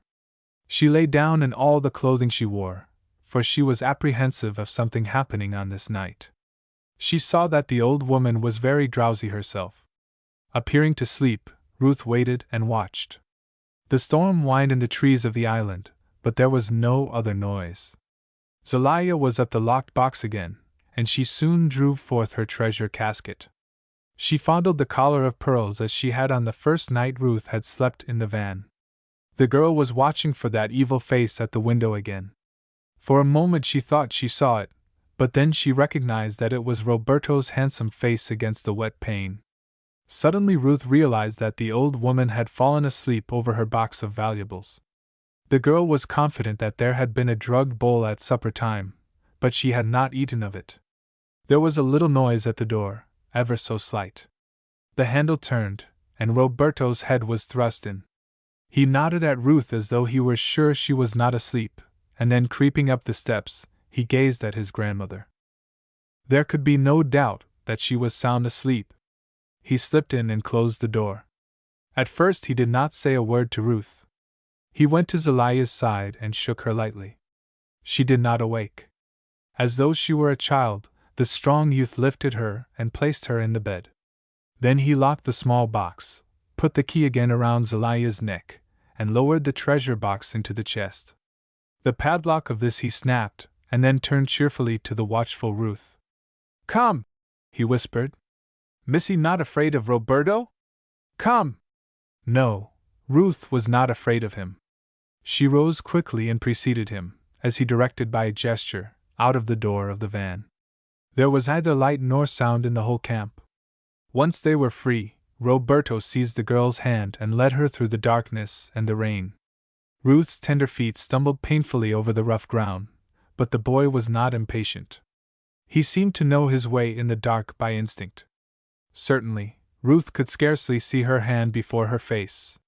However, it was not long before she realized that they had come out upon the shore of the island. There was a vast, empty-looking place before them, which Ruth knew must be the open lake.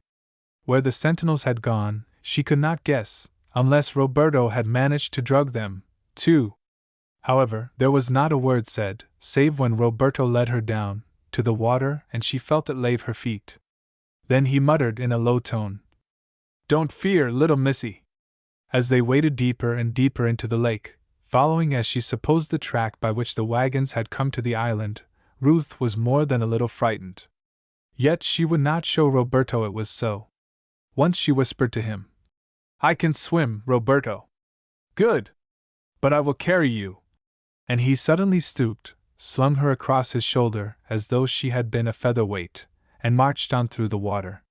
It was plain that the gypsy boy knew this ford better than the drivers of the vans, for he found no spot that he could not wade through and carry Ruth, as well. It was nearly an hour before they reached the land. The rain beat upon them and the wind soughed in the trees. It seemed to get darker and darker, yet Roberto never hesitated for direction, and setting Ruth down upon her own feet, helped her on till they came to a well-traveled road. Not far ahead was a light. Ruth knew at once that it was a lamp shining through the windows of some farmhouse kitchen. "There they will take you in," Roberto said. "They are kind people. I am sorry I could not bring away your own clothes and your bag. But it could not be, missy. Oh, you have been so good to me, Roberto!" she cried, seizing both of his hands.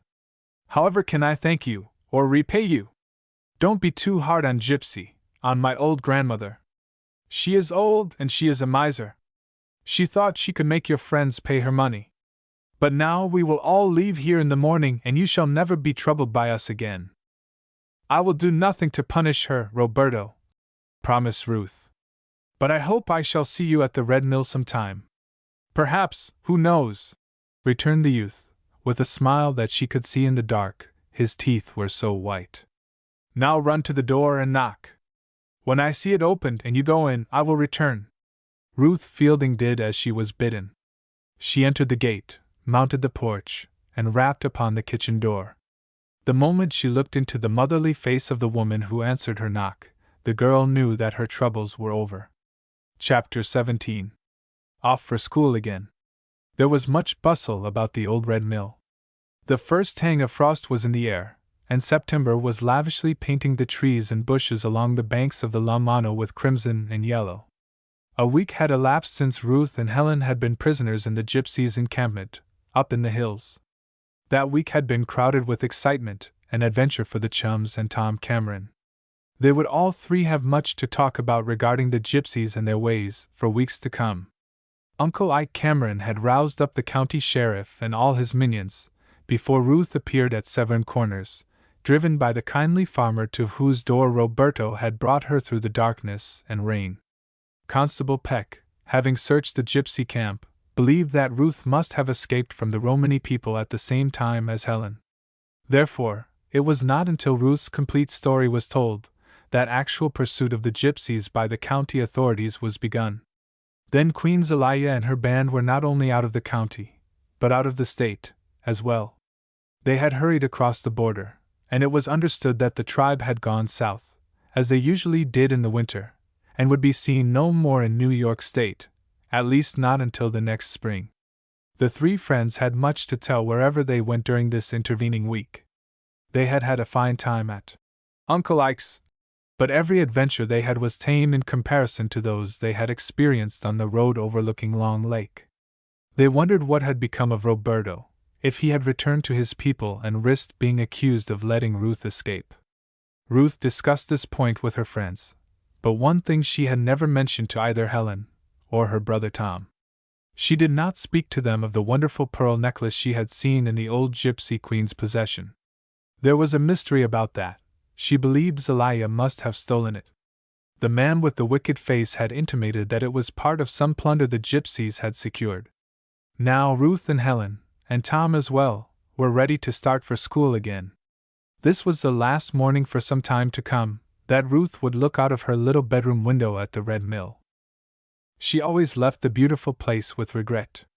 She had come to love old Aunt Elvira so much, and have such a deep affection and pity for the miserly miller, that the joy of going back to Briarwood was well tempered with remorse. The night before, Uncle Jabez had come to Ruth, when she was alone, and thrust a roll of coin in her hand. "You'll want some ter fritter away as us Al, niece Ruth," he had said in his most snarling tone. When she looked at it, her heart beat high. There were 5 $10 gold pieces. It was given in an ungrateful way, yet the girl of the Red Mill believed her uncle meant to be kind after all. The very thought of giving up possession of so much money made him cranky. Perhaps he was determined to give her these $50 on the very day they had been wrecked on the La Mano. No wonder he had been so cross all this time. It was Uncle Jabez's way. As Aunt Elvira said, he could not help it. At least, he had never learned to make any effort to cure this unfortunate niggardliness that made him seem so unkind. "I do wish I had a lot of money," she told Aunt Elvira, with a sigh. "I would never have to ask him to pay out a cent again. I could refuse to take this that he has given me and then Tut, tut, my pretty! Don't say that," said the little old woman, soothingly. "It does him good to put his hand in his pocket, it does, indeed. If it is a sad wrench for him to get it out again, all the better." And she chuckled a little as she lowered herself into her rocker. "Oh, my back!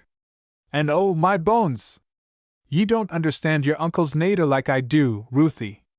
You being his charge has been the salvation of him. Yes, it has. Don't worry when he gives ye money, it's all that keeps his old heart from freezin' right up solid." Now the Cameron automobile was at the gate, and Helen and Tom were calling to Ruth to hurry. Ben had taken her trunk to the Chaselo station the day before.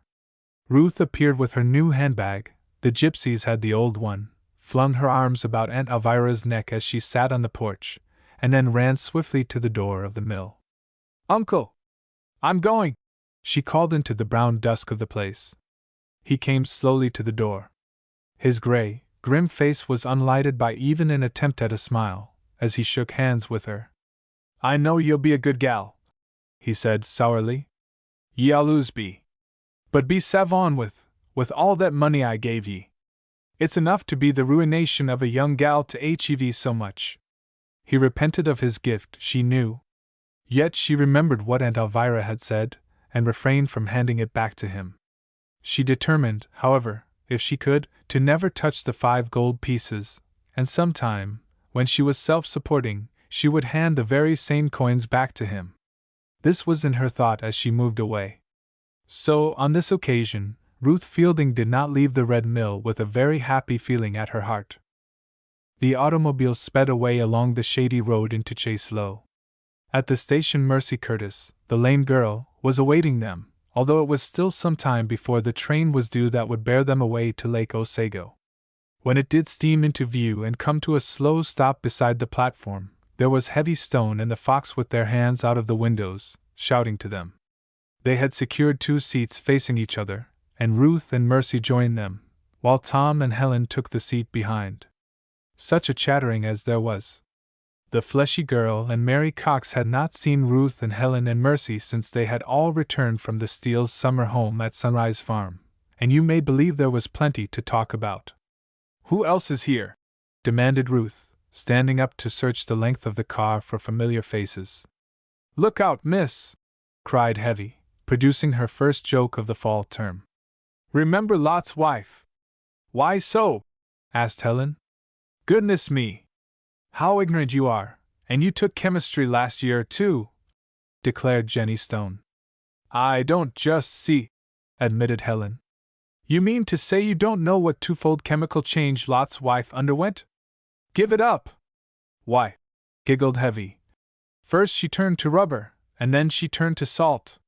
When the crowd had shown their appreciation, the Fox said, "We're going to pick up an infant at Maxwell. Heard about her?" "No, who is she?" asked Helen. "Not that infants interest me much now. We can let the juniors take them in hand. Remember, girls, we are full-fledged seniors this year. You'll have an interest in this new girl," said Miss Cox, with assurance. "Why? She is Nettie Parsons. You know her father is the big sugar man. He has oodles of money." "Lots of sugar, eh?" chuckled Heavy. "Hope she'll bring some to school with her. I have a sweet tooth, I hope you know." "A tooth? A whole set of sweet teeth, you mean?" cried Ruth. "I only hope she is nice." "I don't care how much money she has," said Helen, smiling. "We won't hold her wealth up against her, if she's the right sort." "Oh, I'm not fooling," said the Fox, rather sharply, for she had a short temper. "To match her red hair, as Heavy said. She'll probably bring trunks full of nice dresses to school and loads of jewelry." Won't that be silly? For Mrs. Tellingham won't let her wear them. Only on state and date occasions, put in Mercy. At any rate, her folks have splendid things. Why? Don't you remember about her aunt losing that beautiful necklace last spring? Necklace? Repeated Ruth. What sort of a necklace? One of the finest pearl collars in the world, they say. Worth maybe $50,000. Wonderful! A pearl necklace? Queried the girl from the Red Mill, her interest growing. Yes, indeed. How careless of her, said Heavy, with a yawn. Silly! Exclaimed the Fox. It was stolen, of course. By whom? Demanded Ruth. Why, if the police knew that, they'd get back the necklace, wouldn't they? Demanded Mary Cox, with scorn. But I didn't know, they might suspect? Suggested Ruth, meekly. They do. Gypsies! Gypsies! Cried Ruth and Helen together. And then the latter began. Oh, girls! Listen to what happened to Ruth and me only a week ago. Wait a bit, dear, broke in Ruth. Let us know a little more about the lost necklace. Why do they think the gypsies took it? I'll tell you, said the Fox. You see, this aunt of Nettie's is very, very rich. She comes from California, and she was on to visit the Parsons last spring. There was a tribe of gypsies camping near the Parsons estate. They all went over to have their fortunes told, just for a lark, you know. It was after dinner one evening, and there was company. Nettie's Aunt Rachel had dressed her best, and she wore the necklace to the gypsy camp. That very night the Parsons' house was robbed. Not much was taken except the aunt's jewel box and some money she had in her desk. The robbers were frightened away before they could go to any of the other suites. The next day the gypsies had left their encampment, too. Of course, there was nothing to connect the robbery with the gyps, save circumstantial evidence. The police didn't find either the gypsies or the necklace. But Aunt Rachel offered $5,000 reward for the return of the pearls. Just think of that, gasped Helen. $5,000. My Ruthie! Wouldn't you like to win that? Indeed I would, returned her chum with longing. But I guess the gypsies we were mixed up with never owned a pearl necklace like that. They didn't look as though they had anything but the gaily colored rags they stood in, and their horses. What do you know about gypsies? Asked the Fox. A whole lot, cried Helen. Let me tell you. And she proceeded to repeat the story of their adventure with Queen Zelaya and her tribe. Ruth said nothing during the story. Her mind was busy with the mystery of the missing necklace. Chapter 18. Getting into harness. Nettie Parsons proved to be a very sweet, quiet girl when she came aboard the train at Maxwell. She was rather older than the majority of girls who entered Briarwood Hall as infants. It seemed that she had suffered considerable illness, and that had made her backward in her books. Never mind. She'll be company for in Hicks, said Helen. Won't that be fine? Neither of them will feel so badly, then, because they are in the lower classes. We'll get the Sweetbriars to make her feel at home, said Ruth to her chum. No hazing this term, girlie. Let's welcome the newcomers like friends and sisters. Sure, my dear, agreed Helen. We haven't forgotten what they did to us when we first landed at Briarwood Hall. When the train ran down to the dock where they were to take the steamboat Lanawaxa for the other side of the lake, there was a crowd of a dozen or more girls in waiting. A welcoming shout greeted Ruth as she headed the party from the vestibule coach. SB.IHH! SB.IHH! Sound our battle cry near and far! SB.all! Briarwood Hall! Sweetbriars, do or die, this be our battle cry, Briarwood Hall! That's all! Every girl present belonged to the now famous school society, and Nettie Parsons was interested right away. She wished to know all about it, and how to join, and of course she was referred to Ruth.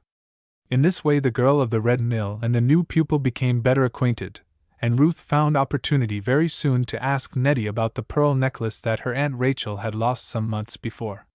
Meanwhile, the girls, with their hand luggage, trooped down the long dock to the Lanawaxa's boarding plank. Heavy Stone turned suddenly in the hot sunshine, for it was a glowing noon, to find two of the smaller girls mincing along in her very footsteps. "I say! What are you two infants following me so closely for?" she demanded. "Please, miss," giggled one of them. "Mother told me to take Sadie for a nice long walk, but to be sure and keep her in the shade." This delighted the other girls immensely, for it was not often that anybody got ahead of the plump girl. She was too good-natured to take offense, however, and only grinned at them. They all crowded aboard and sought seats on the upper deck of the steamer. Tom had met some of his friends who attended the Seven Oaks Military Academy, among them Big Bob Steele and little Isidore Phelps. Of course the boys joined the girls, and necessary introductions were made. Before the Lanawaxa pulled out of the dock, they were all having great fun. "But how we will miss Madge!"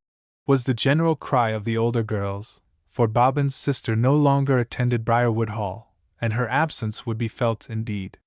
Not being under the immediate eye of his sharp-tongued sister, Bobbin showed his preference for Mercy Curtis, and spent a good deal of time at the lame girl's side. He was so big, and she was so slight and delicate, that they made rather an odd-looking pair. However, Bobbins enjoyed her sharp tongue and withstood her raillery.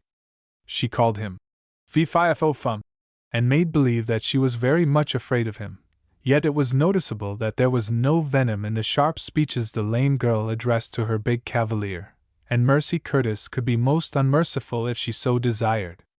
Soon they were on the train again, and a short run to the Seven Oaks station, where the red brick barracks of the military school frowned down upon the railroad from the heights above. "I wouldn't go to school in such an ugly place," declared the girls. Here is where they separated from their boy friends. A great, ramshackle bus, and another vehicle, were waiting at the end of the platform. An old man in a long duster stood beside the bus to help the girls in and see to their baggage. This was Uncle Noah Dolliver. At once the fox formed the girls into line, and keeping step to the march, they tramped the length of the platform, singing: "Uncle Noah, he built an ark, one wide river to cross. And in it we have many a lark, one wide river to cross. One wide river! One wide river of Jordan! One wide river! One wide river to cross. Uncle Noah, he built an ark, one wide river to cross. And in it we have many a lark, one wide river to cross. One wide river! One wide river of Jordan! One wide river! One wide river to cross. The sweetbriars get in, one by one wide river to cross. The last in line is heavy stone, one wide river to cross. The sweetbriars get in, one by one wide river to cross. The last in line is heavy stone, one wide river to cross." And the plump girl was the last one to pop into the ancient equipage, filling the very last seat, tight. "Lucky you brought along another wagon, Uncle Noah," said the fox, as the remainder of the girls ran to the second vehicle. Both of the wagons soon started. It was a hot and dusty afternoon, and the girls were really crowded. "I'm squeezed in so tight I can't think," moaned Helen. "Ouch!" cried Belle Tingley. "That's my funny bone you hit, Luella, with your handbag." "Oh! How funny it feels!" "Did you ever know why they call that thing in your elbow the funny bone?" asked Heavy, mighty serious. "No," said Belle, rubbing the elbow vigorously. "Why, it's what makes folks laugh in their sleeves," chuckled the plump girl. "Oh, dear me! Isn't she smart?" groaned Luella. "Almost as smart as my cousin Bill," said the fox, breaking into the conversation. "He won't be called Willie and he'll answer only to Bill or William." "William," said the teacher one day to him in school, spell Ibex. Bill jumps up and begins IB. "Stop! Stop, William," cries the teacher. "Where did you learn such grammar? Always say, I am." "And do you know," chuckled Mary, "Bill sat down and gave up spelling the word, and he doesn't know how to spell ibex yet." The sun had set when they got out at the end of the cedar walk. Ruth, who had sat beside Nettie Parsons, went with her to the principal's office and introduced her to Mrs. Grace Tellingham. Later Ruth joined her chums in the Old West dormitory. There were two quartet rooms side by side, in which were hatched most of the fun and good times that happened at Briarwood Hall. In one were Ruth, Helen, Mercy, and Ann Hicks, the girl from the West. The other had long been the room of the Fox, Heavy, Belle Tingley, and Luella Fairfax. Ann Hicks, right from Silver Ranch, was on hand to greet Ruth and the others, she having arrived at Briarwood the day before. She brought greetings from her Uncle Bill, Bashful Ike, and his Sally. The crowd quieted down at last. The last guilty shadow stole from room to room, and finally every girl sought her own bed. Ruth and Helen shared one of the big beds in their room, but they did not go to sleep at once. They could hear the quiet breathing of Mercy and Ann, but the chums' eyes were still wide open. "That Nettie Parsons is a much nicer girl than I expected," whispered Helen. "That is something I want to talk with you about," said Ruth quickly. "What?" "Nettie Parsons. At least, something about her Aunt Rachel." "Oh, the necklace?" laughed Helen. "Are you really interested in it, Ruth?" "She offered $5,000 reward for it," continued Ruth breathlessly. "She really did. And the reward still stands." "Why, Ruthie!" exclaimed Helen, astonished. "Do you mean to say—" "This is what I mean to say," said Ruth, with energy. "I mean that I'd love to win that reward. I believe I know what has become of the pearl necklace. In fact, Helen, I am very sure that I have seen the necklace." Chapter 19. Can it be possible? Ruth was thinking a great deal, it must be confessed, about money during the first days of this new term at Briarwood Hall, and yet she was not naturally of a mercenary nature. Nor was she alone in this, for the advent of Nettie Parsons into the school quite turned the heads of many. Nettie Parsons was the first multimillionaire's daughter who had ever come to Briarwood Hall. Most of the girls' parents were well-to-do, otherwise they could not have afforded to pay the tuition fees, for Mrs. Grace Tellingham's institution was of considerable importance on the roster of boarding schools. Many of the girls' parents, like Helen Cameron's father, were really wealthy. But Mr. Parsons was way above that. And with a certain class the mere fact of money as money is cause enough for them to kneel down and worship. After a time these toadies were disappointed in the daughter of the Sugar King. Nettie Parsons was a very commonplace, kindly girl, not at all brilliant, and dressed more plainly than the majority of the girls at Briarwood Hall. Ruth's thoughts about money were not in the same lines as the thoughts of those girls so much interested in Nettie Parsons' riches.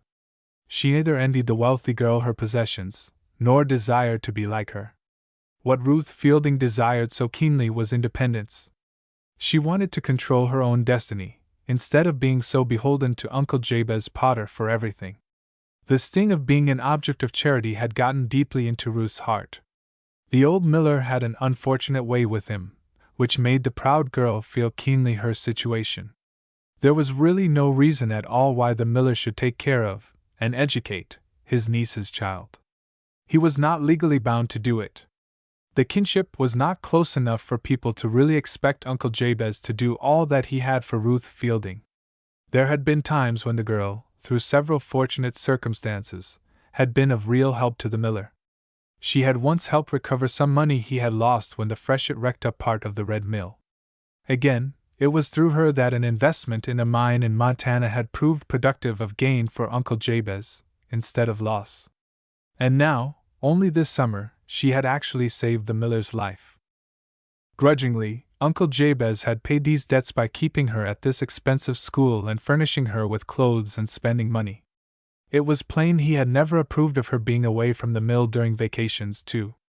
Uncle Jabez saw no reason for young people junketing about and spending so much time in pleasure, as Ruth's friends did. Boys and girls learned to work, in his day, between short terms at school. It was all so different now that the old man could not be blamed for misunderstanding.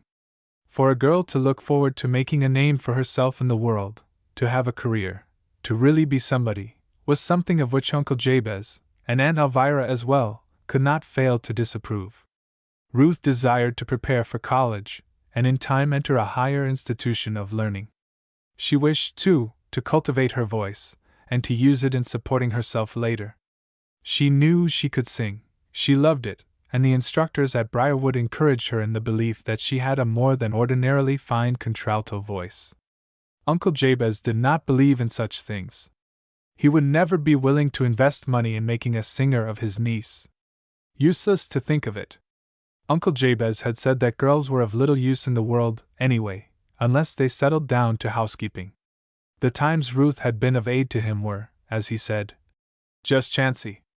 It was of the reward for the return of the missing pearl necklace to Nettie Parsons' Aunt Rachel that the girl of the Red Mill was thinking so continually, while the first days of this term at Briarwood slipped by. But $5,000 would grant Ruth Fielding the independence she craved. Ruth and Helen Cameron had discussed the mystery of the pearl necklace in all its bearings, over and over again. All the pros and cons in the case had been before the house, as Helen said, and it all came to the same answer. Could it be possible that Queen Zelia, Roberto's grandmother, now had in her possession the necklace rightfully the property of Nettie Parsons' Aunt Rachel? That is, she had it, said Ruth, believing fully it was so. If that awful man I saw spying on her has not robbed the old woman and gotten away with the necklace. You know how he talked that day in the deserted house to the other gypsy? I guess I do, exclaimed Helen. Could I ever forget a single detail of that awful time? And where are the gypsies now? Said Ruth, feelingly. Ah, that is the question. Uncle Ike wrote father that they had been traced some distance toward the south. Helen returned doubtfully. The south is a big section of the country. And Ruth wagged her head. Father was very angry, said Helen, that the police did not find them, so that the whole tribe could be punished for what they did to us. I never saw father so angry before. He declared that the gypsies should be taught a lesson, and that their escape was most inexcusable. Ruth said nothing, but shook her head. You know the excuse the sheriff and that Constable Peck, at Severn Corners, gave? Yes, nodded Ruth. If you had come right up to the village that night, when Roberto brought you to the farmhouse, and told where the camp was, they'd have nabbed the whole crowd, before they could have gotten over the state line. I know, murmured Ruth. She was remembering Roberto's words as he left her that stormy night in sight of her refuge. He had asked not to be too hard on the gypsies. Therefore, she had not hurried to lodge information against Queen Zelia and her tribe. But if she had only known about this pearl necklace. Nettie Parsons had described the jewels so clearly that the girl of the Red Mill could not for a moment doubt that the necklace in Zelia's possession was the one for which the reward was offered. I tell you what I'll do if you say the word, Helen said at last, seeing that her friend was really so much troubled about the affair. What's that, dear? I'll write to father. Let me tell him all about you seeing the old woman handling the pearls, and then about this necklace that was lost by Nettie's aunt. He can advise you, at any rate. So it was agreed. Helen wrote that very day. Inside of a week an answer came, and it quite excited Helen. What do you think? She demanded of her chum. Father has business that calls him to Lumberton in a few days. He will come here to see us. And he says for me to tell you to be sure and say nothing to anybody else about the missing necklace until he sees you. Of course I won't speak of it, replied Ruth. I am not likely to. Oh dear, Helen! If I could only win the reward that woman offers for the return of her necklace! It was not many days before Helen received the telegram announcing her father's coming to Lumberton, which was the nearest town to Briarwood Hall. She showed it to Mrs. Tellingham, and asked that she and Ruth be excused from lessons when Mr. Cameron came, as he wished to drive the girls over to see Tom at Seven Oaks. This was, of course, arranged. Mr. Cameron was a very busy man, and he could not spend much time in this visit. But he desired to speak to Ruth regarding the mystery of the pearl necklace. He had hired a pair of spirited horses at Lumberton, and he quite had his hands full, as they bowled over the hilly road toward the military academy. But he could talk to the girls. He had Ruth give him every particular of what she had seen at night in the gypsy van, and when she had done so, he said, I have taken the pains to get from the police the description of Mrs. Rachel Parsons' missing necklace. It fits your tale exactly, Ruth. Now I tell you what I shall do. I will set a detective agency at work. For my own part, I wish to overtake this Queen Zelaya, as she calls herself, and punish her for what she did to you two girls. If such people go free, it encourages them to do worse next time. Now, if she has the necklace, and we can secure it, all the better. I would be glad to see you get that reward, Ruthie. And Helen says you are very anxious to win it. Who wouldn't be? Gasped Ruth. Just think of $5,000. They were driving through a fine piece of chestnut wood as she said this. The blight had not struck these beautiful trees, and they hung full of the prickly burrs. The frost of the previous night had opened many of these, and the brown nuts smiled at once through the openings. There's a boy knocking them down, cried Helen. Let's stop and get some, father. See them rain down. At that moment a shower of chestnuts fell, and a prickly burr landed on the back of one of the team. The beast rose on his hind legs and pawed the air, snorting. Look out! Exclaimed the boy in the tree. Mr. Cameron was a good horseman, and he had the animals well in hand. The boy, however, was so anxious to see what went on below, that he strained forward too far. With a scream, and the snap of broken boughs, he plunged forward, shot through the leafy canopy, and landed with a sickening thud upon the ground. Mr. Cameron had halted the horses dead. Ruth was out of the carriage like a flash, and dropped on her knees by the boy's side. She was horror-stricken and speechless, yet she had made a great discovery as the boy fell. He was Roberto, the gypsy. Chapter 20. He cannot talk. Is he badly hurt? Cried Mr. Cameron, who dared not get down and leave the horses just then. Don't tell us he is killed, Ruthie! Wailed Helen, clasping her hands and unable to leave the carriage. The gypsy boy lay very still. One arm was bent under him in such a queer position that the girl of the red mill knew it must be broken. His olive face was pallid, and there was a little blood on his lips. She dared not move him. She bent down and put her ear to his chest. His heart was beating, he breathed. He's alive, she said, turning to her friends in the carriage. But I am afraid he is badly hurt. At least one arm.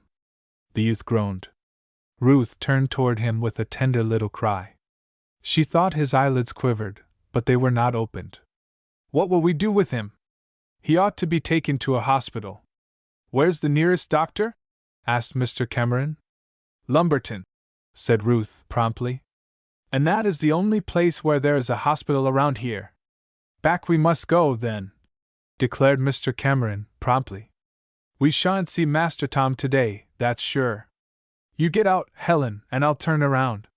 Helen ran to her friend, who still hovered over the boy. At once she recognized him.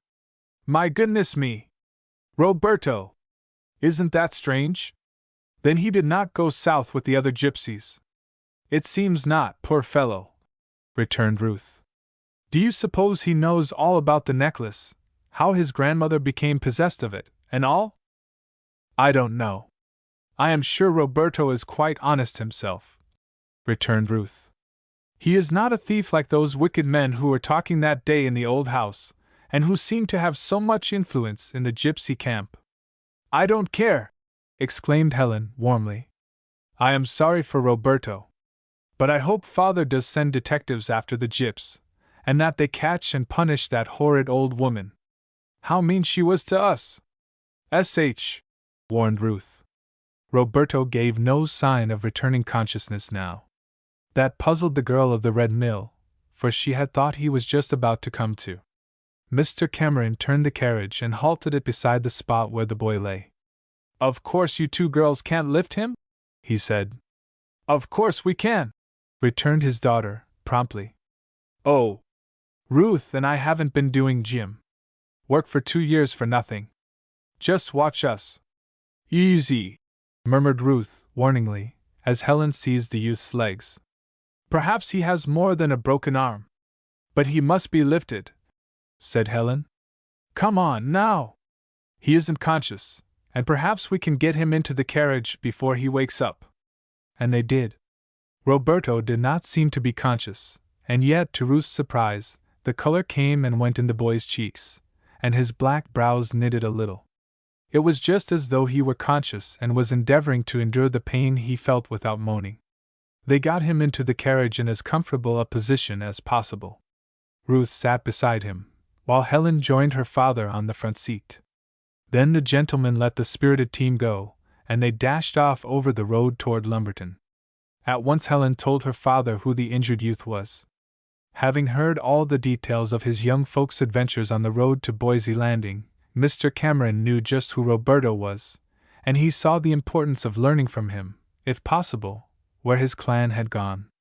"We want to know especially what has become of the old woman, the Queen," Mr. Cameron said. "I can't help it. If she is the boy's grandmother, she is a wicked woman. Besides, we want to get back that necklace for Mrs. Parsons." Unfortunately, it would be impossible for the dry goods merchant to remain in Lumberton to watch the case. He had to return that very evening, and could not spare the time now to see Tom. He arranged at the hospital for Roberto to be given every care, and left some money with Helen and Ruth for them to purchase little luxuries for the boy when he should become convalescent. He waited until after the doctors had made their examination and learned that Roberto not only suffered from a broken arm, but had 2 ribs broken and his right leg badly wrenched. Mr. Cameron wrote a note to Mrs. Tellingham, asking that Helen and Ruth might visit the hospital every day or 2 to see how the patient fared. "Besides," said Ruth eagerly, "I may get him to talk.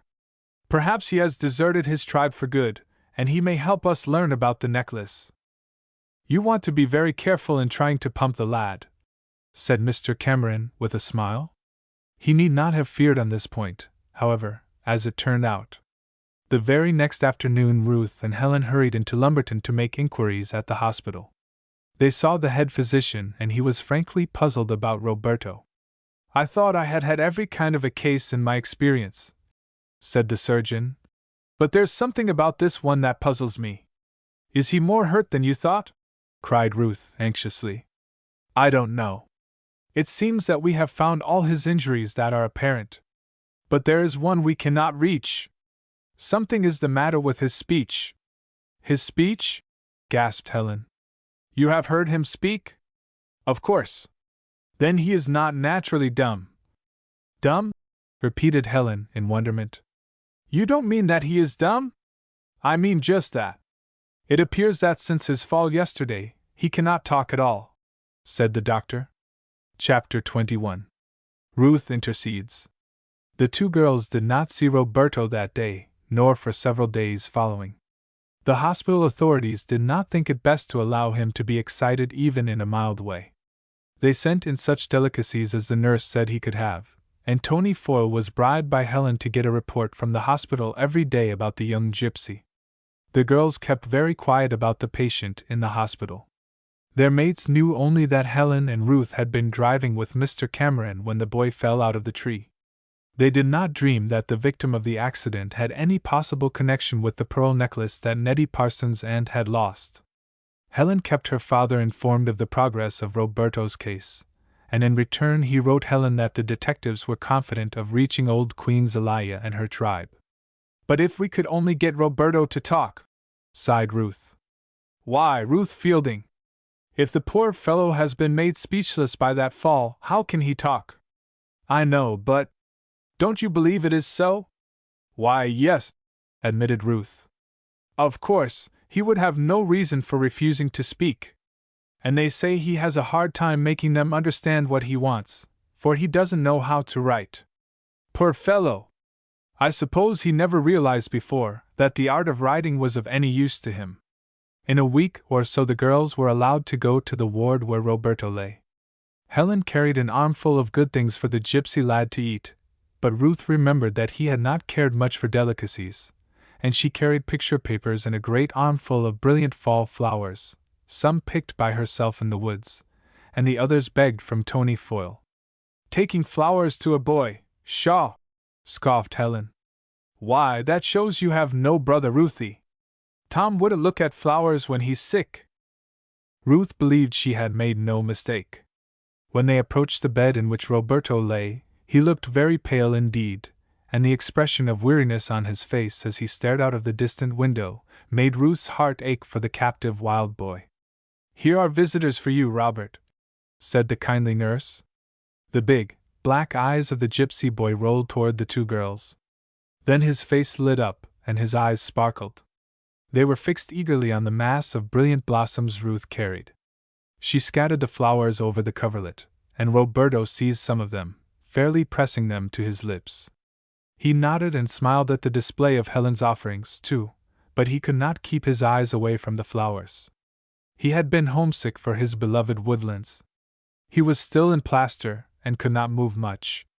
He did his best to make the girls understand how welcome they were, but not a sound came from his lips.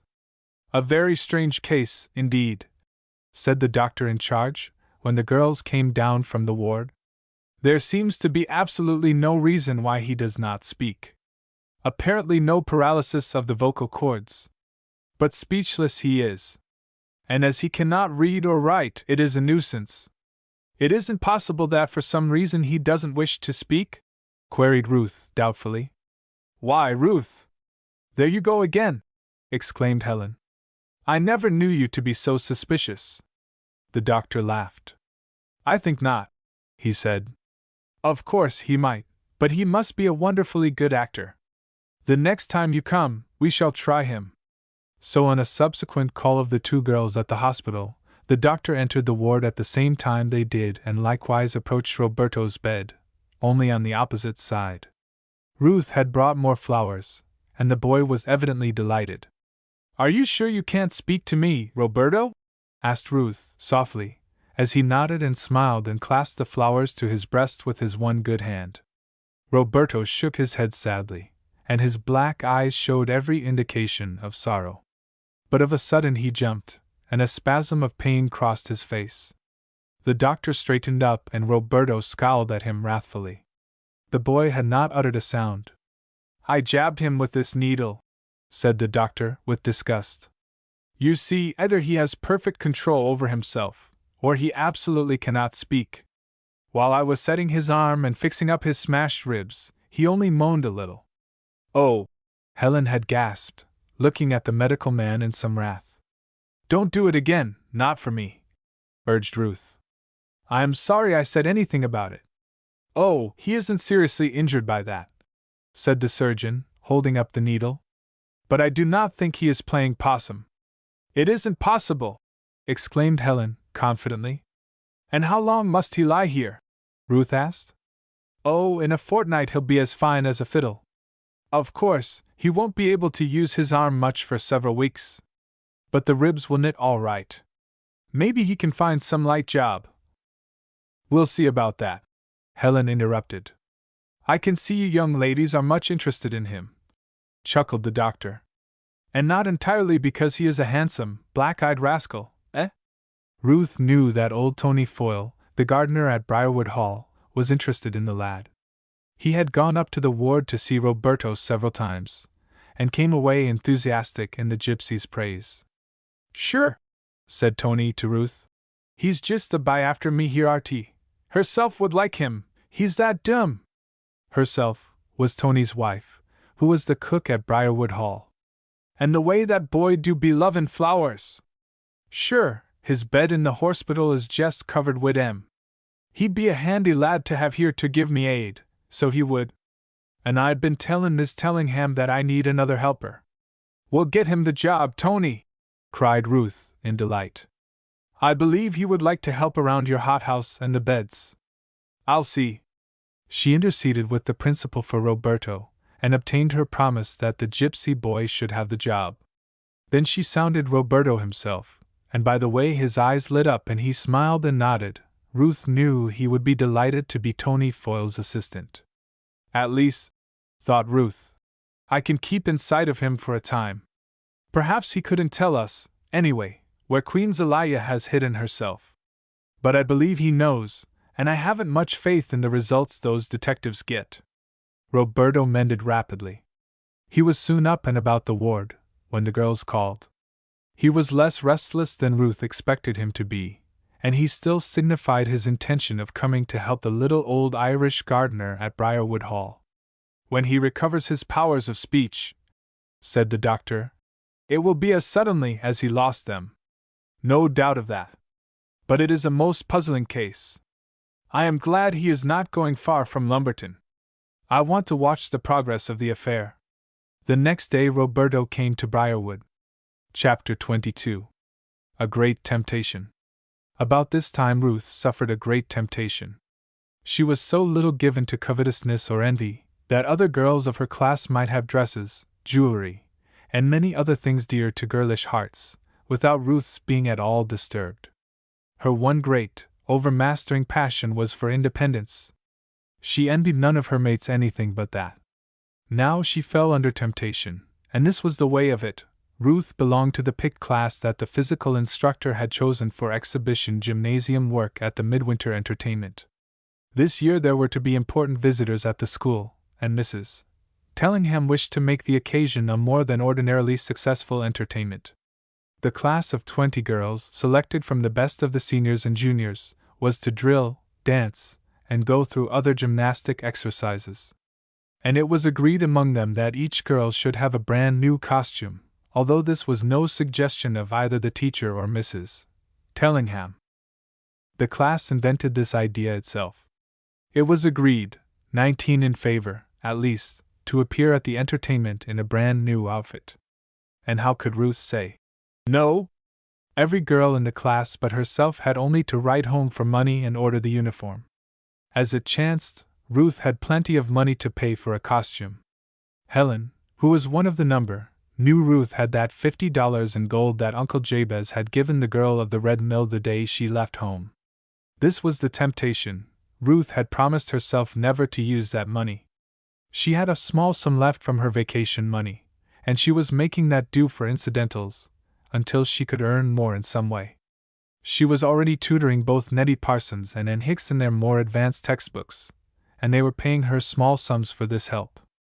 But she could not earn enough in this way, nor in any other, to buy the new gymnasium costume. And there were the 5 $10 gold pieces lying in a little jeweler's box in the bottom of her trunk. She went with Helen to the dressmaker in Lumberton, when Helen ordered her new costume. "Why don't you let her fit you now, too, Ruth?" demanded Miss Cameron. "Oh, there is plenty of time. Let us see first how well she makes yours," Ruth returned, with a forced laugh. She knew she could not wear her usual costume with the picked class without looking odd. The girls had decided on crimson trimming on the blue skirt and blouse, instead of the regulation white. 19 girls with crimson bands and one with white, and that soiled, would look odd enough. It would fairly spoil the picture, Ruth knew. She was worried because of this, for she did not want to make her mates look ridiculous. Never had Ruth Fielding been so uncertain about any question since she had been old enough to decide for herself. She was really so troubled that her recitation marks were not as high as they should have been. The teachers began to question her, for Ruth Fielding's course at Briarwood had been a triumphant one from the start. "You are not ill, Miss Fielding?" asked Miss Gould. "I am surprised to find that you are going below your past averages. What is the matter?" "I am sure I do not know, Miss Gould," declared Ruth. Yet she feared that the reply was not strictly truthful. She did know, night and day she was worrying about the new gymnasium costume. Should she order one, or should she not? Could she buy a little of the crimson ribbon and put it on her old uniform and thus pass muster? What would the girls say, if she did that? And what would they say if she appeared at the exhibition in her old costume? Was she purely selfish in trying to get out of buying the new dress? Was her reason for not wishing to break into that roll of coin a bad one, after all? Those questions kept coming to Ruth Fielding, and got between her and her books. Mrs. Tellingham called her into the office early in October and pointed out to her that, unless her averages increased, her standing in her class would be greatly changed. "You are doing no outside work, Miss Fielding?" inquired the principal. "No, ma'am. I hear you are helping 2 of the other girls, in a perfectly legitimate way, of course. It is not taking too much out of you?" "Oh, no, dear Mrs. Tellingham!" cried Ruth, fearful that her tutoring would be forbidden. "You are not working too hard in the gym." "I do not think so," stammered Ruth. "And this is ridiculous," said Mrs. Tellingham, with a smile. I do not think there is a more robust-looking girl in my school. But there must be something. I suppose so, murmured Ruth. But you do not know what it is. If you do, tell me. I study just as hard, Mrs. Tellingham, said Ruth noncommittally. I spend quite as much thought over my books. Really, I think I shall do better again. I hope so. I do not want to see any bright girl like you fall behind. There is always some reason for such changes, but sometimes we teachers have hard work to get at it. I want all my girls to have confidence in me and to tell me if anything goes wrong with them.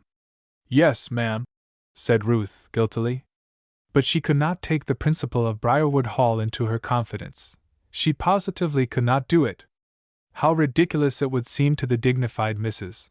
Grace Tellingham that she did not dip into the money her uncle had given her to buy that costume. And she was losing her standing, and worrying everybody who cared, because of this temptation. She knew she was doing wrong in falling behind in her studies. Surely that was not the way to give Uncle Jabez the best return possible for his investment.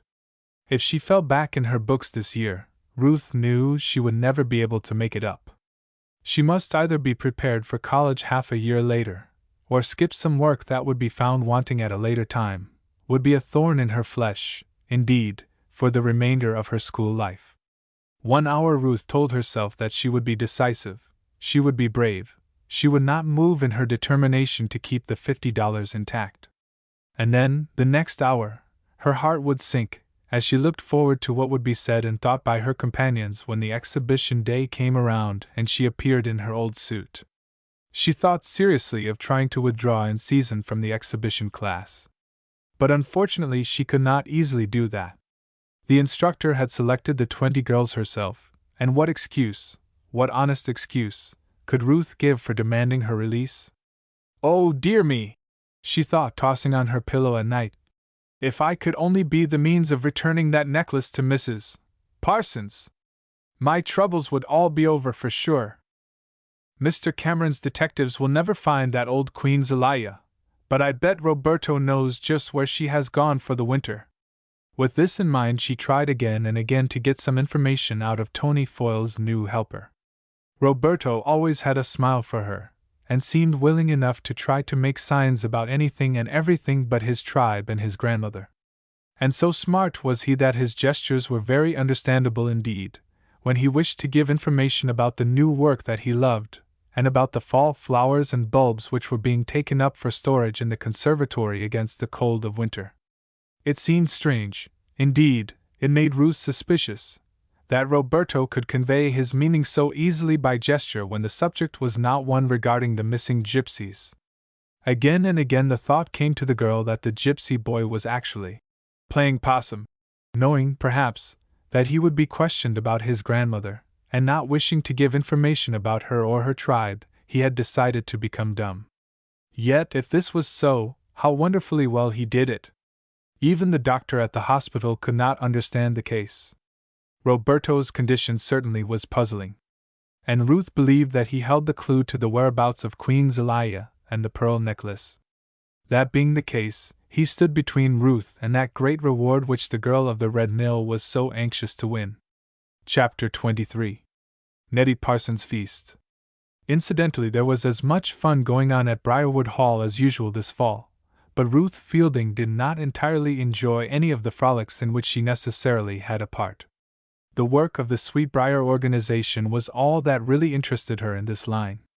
Several new girls who entered the school in September who were old enough joined the association, besides others who were advanced from the lower classes. It was an honor, and was so considered by all, to be invited to become a Sweetbriar. Within the association was much innocent entertainment.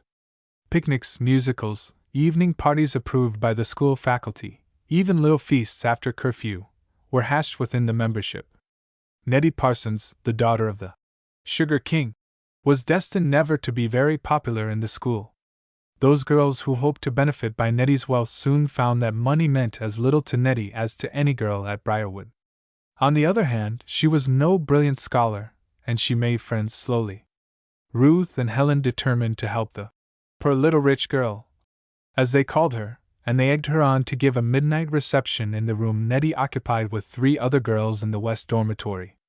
"There's no way so sure to the hearts of these girls than through their stomachs," Mercy said when she heard of the plan.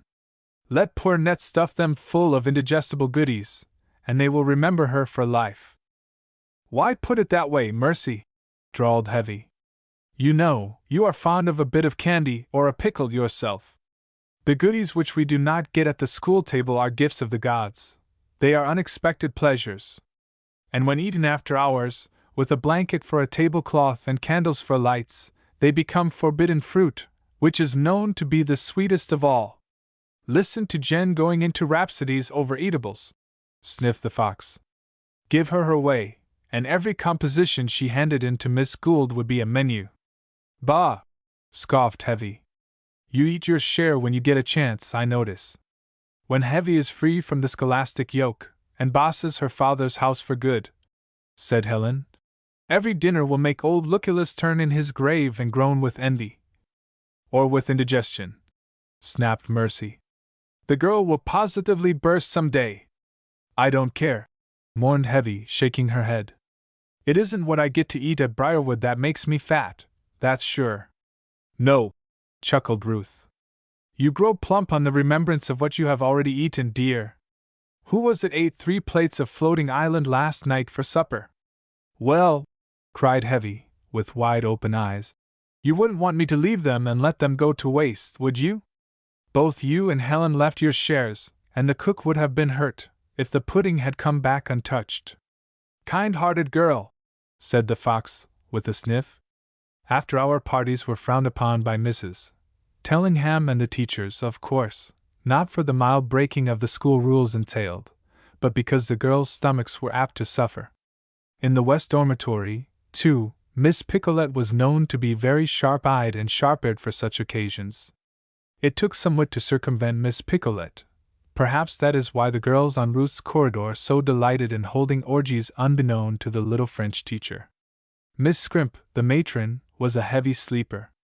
The girls did not worry about her. Nettie Parsons' room was at the very end of the cross corridor, and farthest from the stairway. The stairway went up through the middle of the big brick dormitory building, and perhaps that was not the best arrangement in case of fire, but there were plenty of fire escapes on the outside.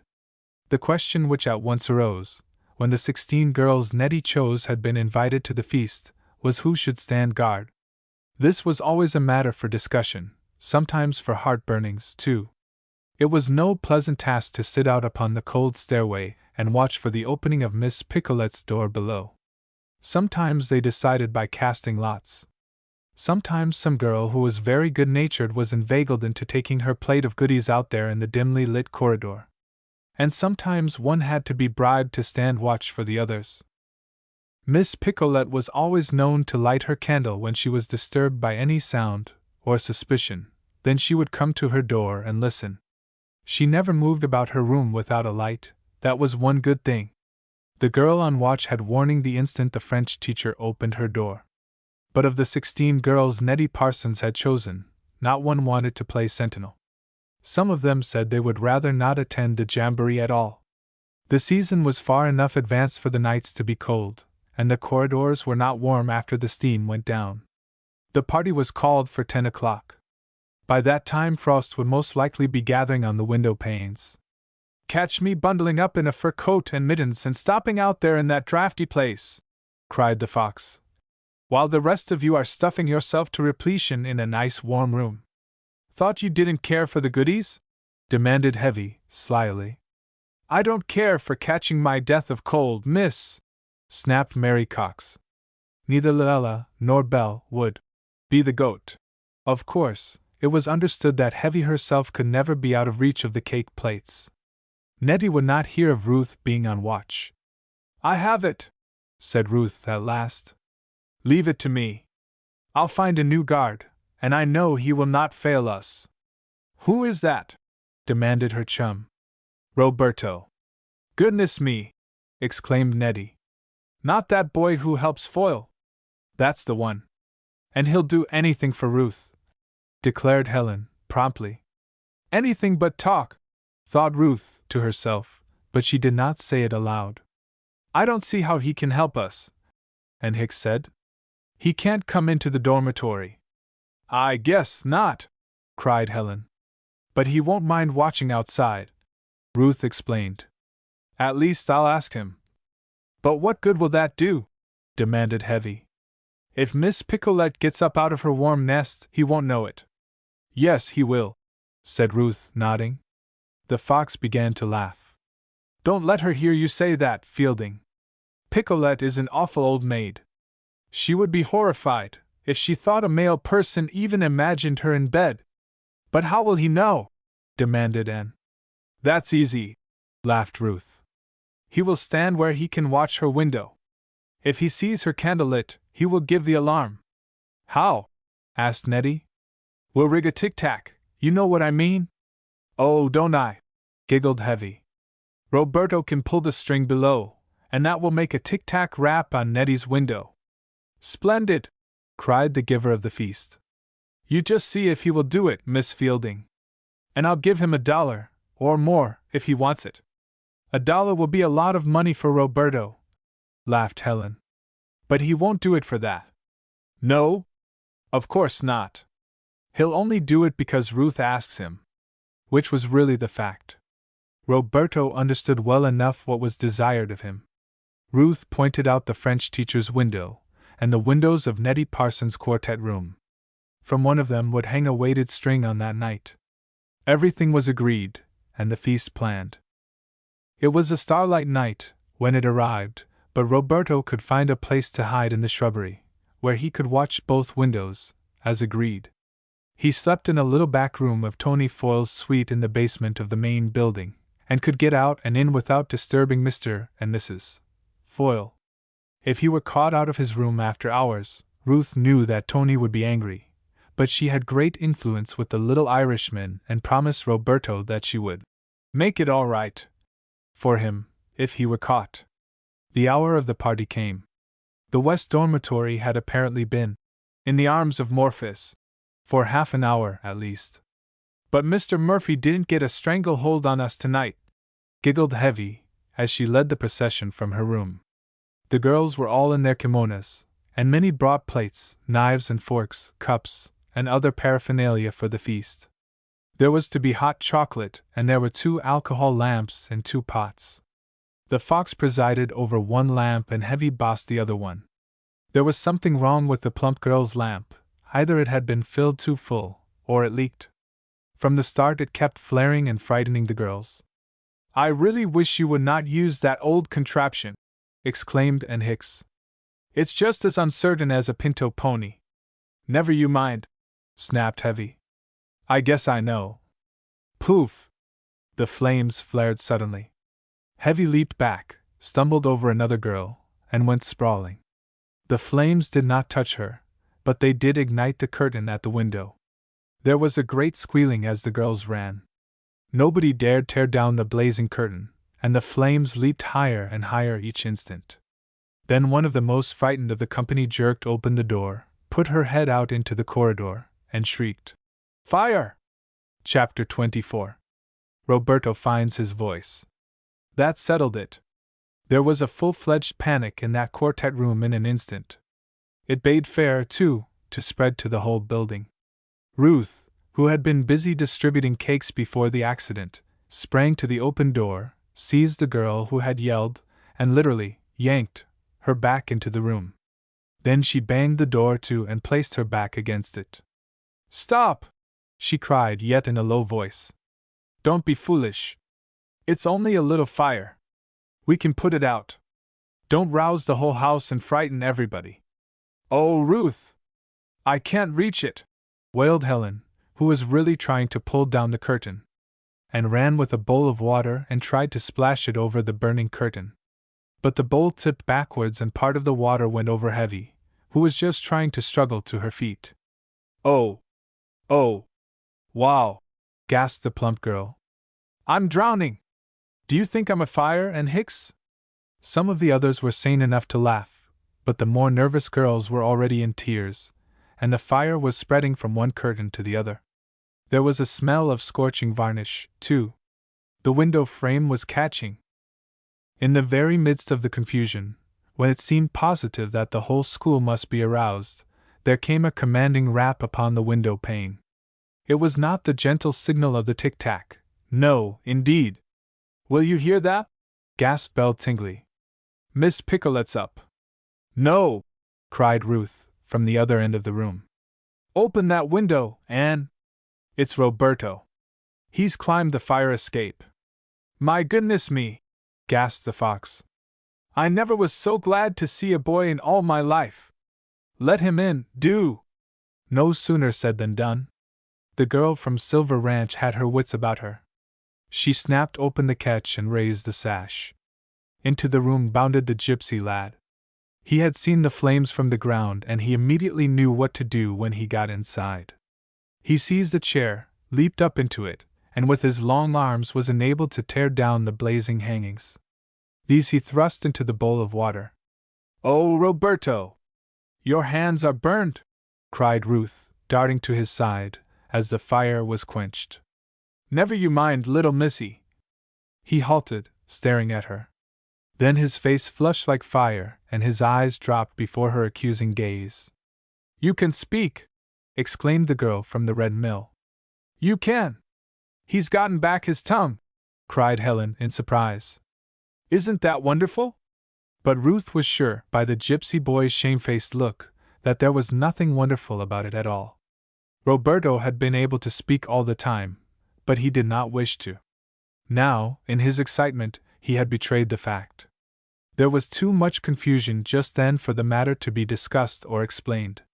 The girls, seeing that the fire was out, scattered at once to their rooms. Roberto left instantly by the window, and Ruth helped Nettie and her roommates repair the damage as well as possible. "I'll buy new curtains for the windows," said the Sugar King's daughter. "And I'm only glad nothing worse happened." "The worst hasn't happened yet," giggled one of her roommates. "What do you mean?" "I saw Jenny Stone take a bag of pickles, some seed cakes, a citron bun, and about half a pound of candy with her, when she flew. If she absorbs all that tonight, she will be sick tomorrow, that's all." "Well," Ruth advised, "the best we can do won't hide the damage. Miss Scrimp will find out about the fire, anyway. The best thing to do is to make a clean breast of it, Nettie. I'm sorry the feast was a failure, but we all know you did your best." "I'm thankful it was no worse," returned the new girl.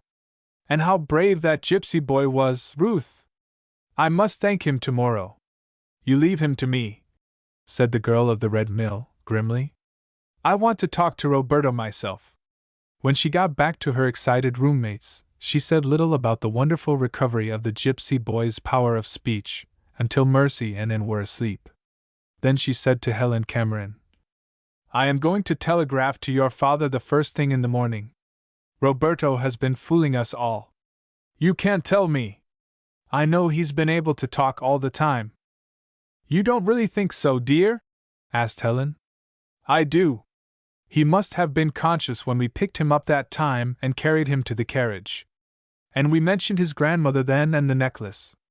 He's just as sharp as a knife, you know. He's been dumb for a purpose. He did not want to be questioned about Zelaya and the missing pearl necklace." "My goodness me! Father will be so angry!" cried Helen. "Roberto will have to tell. I like him, and he was very brave tonight. But I do not believe the boy is a thief himself, and he would be better if he entirely left his thieving relatives." "Maybe he'll run away," suggested Helen. But Roberto would have been obliged to start very early that next morning to have run away. Ruth Fielding was the first person up in the school, and she was standing outside Tony's door when the little Irishman first appeared. "Helen Cameron wants you to take this telegram down to the office at once, Tony," she said. "Mrs. Tellingham knows about it. We are in a dreadful hurry. Is Roberto inside?" "Sure he is, miss." "You take the message, don't let Roberto see it, and you keep your eye on that boy today, until Mr. Cameron arrives. He'll want to see him." "Now, don't be tellin' me Th. has been into mischief?" cried the warm-hearted Irishman. "Not much. Only he's suddenly recovered the use of his tongue, Tony, and Mr. Cameron wants to talk with him." "Gracious powers!" murmured Tony. "Recovered his spouch, has he? The saints be praised!" He obeyed Ruth, however, in each particular. If Roberto had it in his mind to run away, he had no chance to do so that day. Tony watched him sharply, and in the evening Mr. Cameron arrived at Briarwood Hall. The gentleman greeted his daughter and Ruth in Mrs. Tellingham's parlor, but when he interviewed Roberto, it was downstairs in Tony Foyle's rooms. The girls saw Mr. Cameron only for a moment after that. He was just starting for the train, and Roberto was going with him. "The young rascal has admitted just what Ruth suspected," said Mr. Cameron, chuckling a little. "He fooled us all, including the doctor. Though the doc, I reckon, suspected strongly that the boy could talk if he desired to." Roberto did not want to be questioned. "Now he has told me that his grandmother did not go south at all. He says she often spends the winter in New York City, as do other gypsies. She is really a great character among her people, and with the information I have gathered, I believe the New York police will be able to locate her. I shall hang on to Master Roberto until the matter is closed up. He will say nothing about the necklace. He'll not even own up that he ever saw it. But he tells me that his grandmother is a miser and hoards up valuables just like a magpie." Helen's father and the gypsy boy went away then, and the chums had to possess their souls with patience, and attend strictly to their school work, until they could hear how the matter turned out. Chapter 25. $5,000. It was not likely that Ruth found it any easier, after this, to attend strictly to her school duties, but after her conversation with Mrs. Tellingham she had put forth a greater effort to recover her standing in her class. Whether Mrs. Parsons' necklace was found, or not, whether Ruth obtained a portion of the reward in pay for the information she had lodged, the girl realized that she had no right to neglect her studies. She had come to one conclusion at least: whether or no, she would not break into that $50 Uncle Jabez had given her so unwillingly. And she would use no more of his money for vacation jaunts, or for luxuries. "I must accept his help in gaining my education," she told herself. "But beyond that I need not go. I have gone about, and had good times, and bought many things just as though I really had a right to expect Uncle Jabez to supply every need. No more of that, Ruth Fielding. You prate of wishing to be independent, be so in any event." She was young to come to such a determination, yet Ruth's experiences since her parents had died were such as would naturally make her self-assertive. She knew what she wanted, and she went after it. As for the matter of the new gymnasium suit, why, that Ruth gave up entirely. She decided that she had no business to use Uncle Jabez's money for it, and of course she could not go into debt for a new costume. No matter what the other girls thought, or what they did, she would have to be content with her old uniform when it came to the exhibition games. She did not have the courage yet to tell even Helen of this decision, nevertheless she was determined to stick to it. At once she had begun to pick up in recitation marks, and Miss Gould no longer scowled over Ruth's reports. The strain of mind had been considerable, however. Ruth had much to make up in her studies. She wasted no time and began to forge ahead again. She would not even think of Roberto and Mr. Cameron's search for Queen Zelaya. Helen was full of the topic, and often tried to discuss it with Ruth, but the latter put it aside. She had done all she could, or so she thought, to help restore the missing pearl necklace to Nettie's aunt. Worrying about it any more was not going to help a bit. It seemed too ridiculous to think of her ever obtaining $5,000, or any part of that generous reward. So the busy days passed. Helen heard from her father several times, but although she knew he was in New York, ostensibly buying goods, and that he had Roberto with him, the gentleman said very little about the other gypsies and the missing necklace. Then one day Mrs. Tellingham sent for Ruth. To be sent for by the principal never frightened the girl of the Red Mill much. She stood well on the principal's books, she knew. But the lady had called her to discuss nothing about the school work. She had a letter and a railroad ticket in her hand. "Tony has telephoned for Dolliver to come for you, Ruth," said Mrs. Tellingham. "You must go away." Nothing has happened at home? Uncle Jabez, Aunt Elvira? Nothing is wrong with them at all, my dear, declared the lady kindly. It is Mr. Cameron. He wants you to come to New York at once. Here is transportation for you. He will meet your train at the Grand Central Station. Mrs. Parsons' necklace, gasped Ruth. He says something about that, yes, said Mrs. Tellingham. It is important for you to come and identify somebody, I believe. You must tell him that, at this time in the term, you can be spared only a short time. All was bustle and confusion for Ruth during the next 2 hours. Then she found herself on the train bound for New York. She had a section of the sleeper to herself, and arrived in the city the next morning at an early hour. She was making her toilette, as the electric engine whisked the long train through the upper reaches of the city, and she marveled at the awakening Bronx and Harlem streets. When she came out through the gateway of the train shed, she saw a youth standing by, watching the oncoming passengers sharply. But she was almost upon him, and he had stepped forward, lifting his hat and putting out a hand to take her bag, before she recognized Roberto, the gypsy boy. But how changed in appearance! Of course, he was still dark of skin, and his black eyes flashed. But he had removed the gold rings from his ears, his hair had been trimmed to a proper length, he was dressed smartly in a gray suit, and wore a nice hat and shoes. Altogether Roberto was a very handsome youth indeed, more so now than when he had been a wild boy. You do not know me, Miss Fielding? He said, his eyes twinkling and a warm blush rising in his cheeks.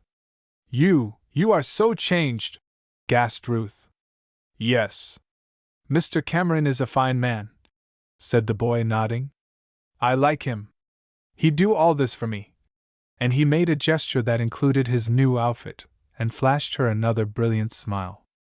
Oh, how it does improve you, Roberto! She cried. Robert, if you please, he said, laughing. I am going to be American boy, yes. I have left the gypsy boy forever behind, eh? Ruth fairly clapped her hands. Do you mean all that, Robert? She cried. Sure, he said proudly. I like America. Yes. I have been here now 10 years, and it suit me. And Mr. Cameron say I can go to school and learn to be American businessman. That is better than trading horses, eh? Oh, isn't that fine? Cried the girl of the Red Mill. Now, where are you going to take me? To the hotel. Mr. Cameron will wait breakfast for us, declared the lad, and in 10 minutes Ruth was greeting her chum's father across the restaurant table. And I suppose you are just about eaten up with curiosity as to why I sent for you? Mr. Cameron asked her, smiling, when Robert had gone out on an errand. Just about, sir, admitted the girl. Why, I want to tell you, my dear, that you are likely to be a very lucky girl indeed. The $5,000 reward. You haven't found the necklace? Yes, indeed. That has been found and identified. What I want you for is so you can identify that old gypsy, Queen Zelaya. I did not want to force her grandson to appear against her before the authorities. But you can do so with a clear conscience. Queen Zelaya will be sent back to Bohemia. She has a bad record, and entered the country secretly some years ago. Your evidence will enable the federal authorities to clinch their case, and return the old woman to the country of her birth. It is not believed that she actually stole the pearl necklace, but it is plain she shared in the proceeds of all the gypsies' plundering, and in this case she took the giant's portion. We could not prove robbery upon her, but she can be transported, and she shall be, concluded Mr. Cameron firmly. This was what finally happened to Queen Zelaya. Her clan was broken up, and not one of them was ever seen in the neighborhood of the Red Mill, or elsewhere in that county, again. Robert Mazel, as is the gypsy boy's Americanized name, promises to be all that he told Ruth he hoped to be, in time. He must begin at the bottom of the educational ladder, but he is so quick to learn that his patron, Mr. Cameron, tells Tom, laughingly, that he, Tom, will have to look to his laurels, or the boy from Bohemia will outstrip him. Having carried out the trailing of the gypsy queen at his own expense, and recovered the necklace privately, Mr. Cameron did not have to divide the reward offered by Mrs. Rachel Parsons with anybody. The entire $5,000 was deposited in Ruth's name in the Chase Lowe's Savings Bank. And this happened in time so that Ruth could draw enough of her fortune to get a new gymnasium costume for the midwinter exhibition. She did not have to use the money Uncle Jabez grudgingly gave her.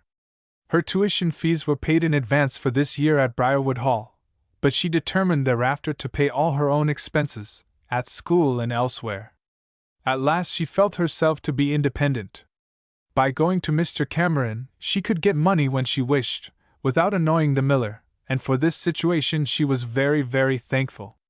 Her life stretched before her over a much pleasanter path than ever before. There were kind friends whom she could help in the future, as they needed help, and that delighted Ruth Fielding. Her own future seemed secure. She could prepare herself for college and could gain the education she craved.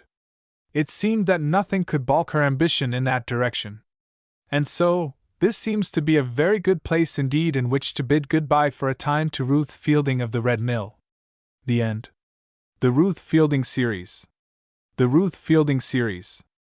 Ruth Fielding was an orphan and came to live with her miserly uncle. By her sunny disposition she melted the old miller's heart. Her adventures and travels make stories that will hold the interest of every reader.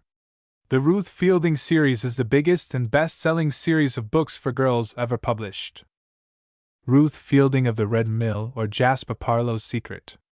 Ruth Fielding of the Red Mill. Ruth Fielding at Briarwood Hall or Solving the Campus Mystery.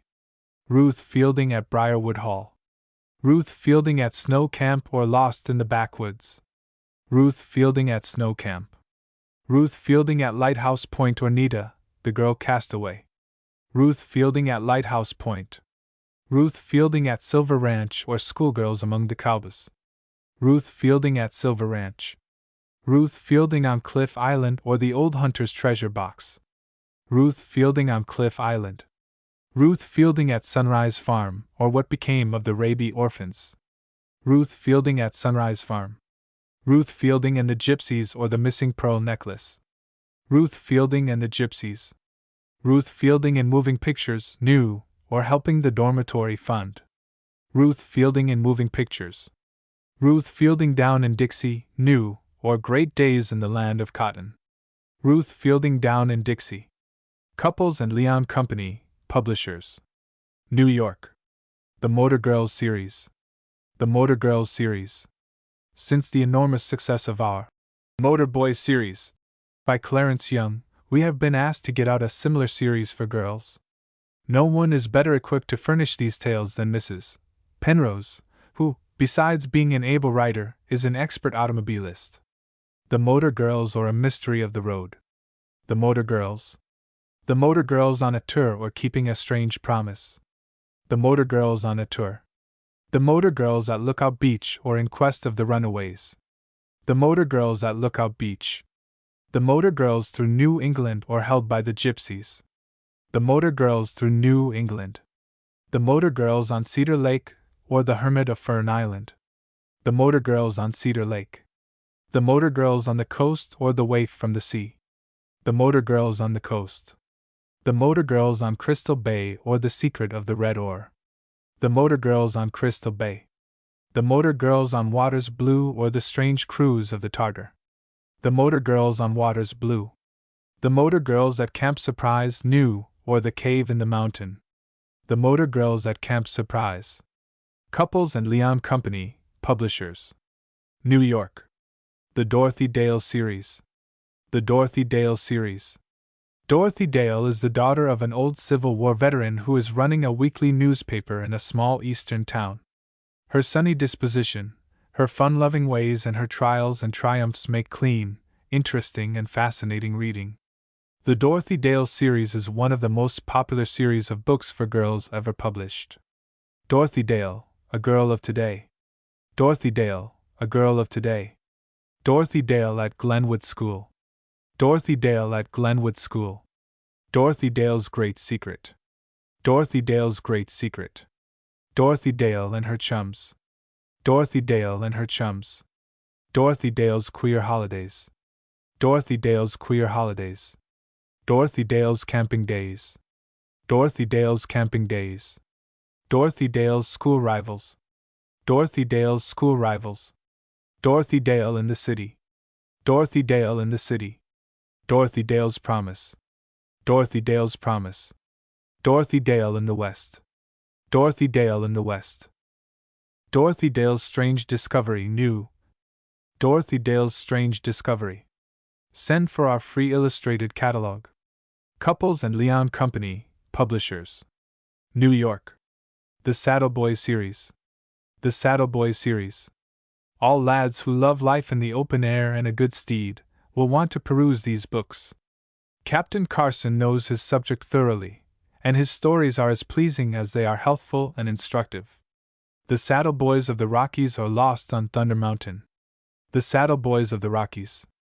Telling how the lads started out to solve the mystery of a great noise in the mountains, how they got lost, and of the things they discovered. The Saddle Boys in the Grand Canyon, or the Hermit of the Cave.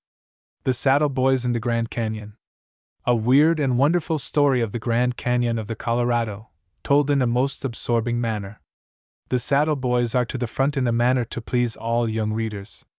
The Saddle Boys on the Plains are after a treasure of gold. The Saddle Boys on the Plains. In this story, the scene is shifted to the Great Plains of the Southwest, and then to the Mexican border. There is a stirring struggle for gold, told as only Captain Carson can tell it. The Saddle Boys at Circle Ranch, or in At the Grand Roundup. The Saddle Boys at Circle Ranch. Here we have lively times at the ranch, and likewise the particulars of a grand roundup of cattle and encounters with wild animals and also cattle thieves. A story that breathes the very air of the plains. The Saddle Boys on Mexican trails or in the hands of the enemy. The Saddle Boys on Mexican trails. The scene is shifted in this volume to Mexico.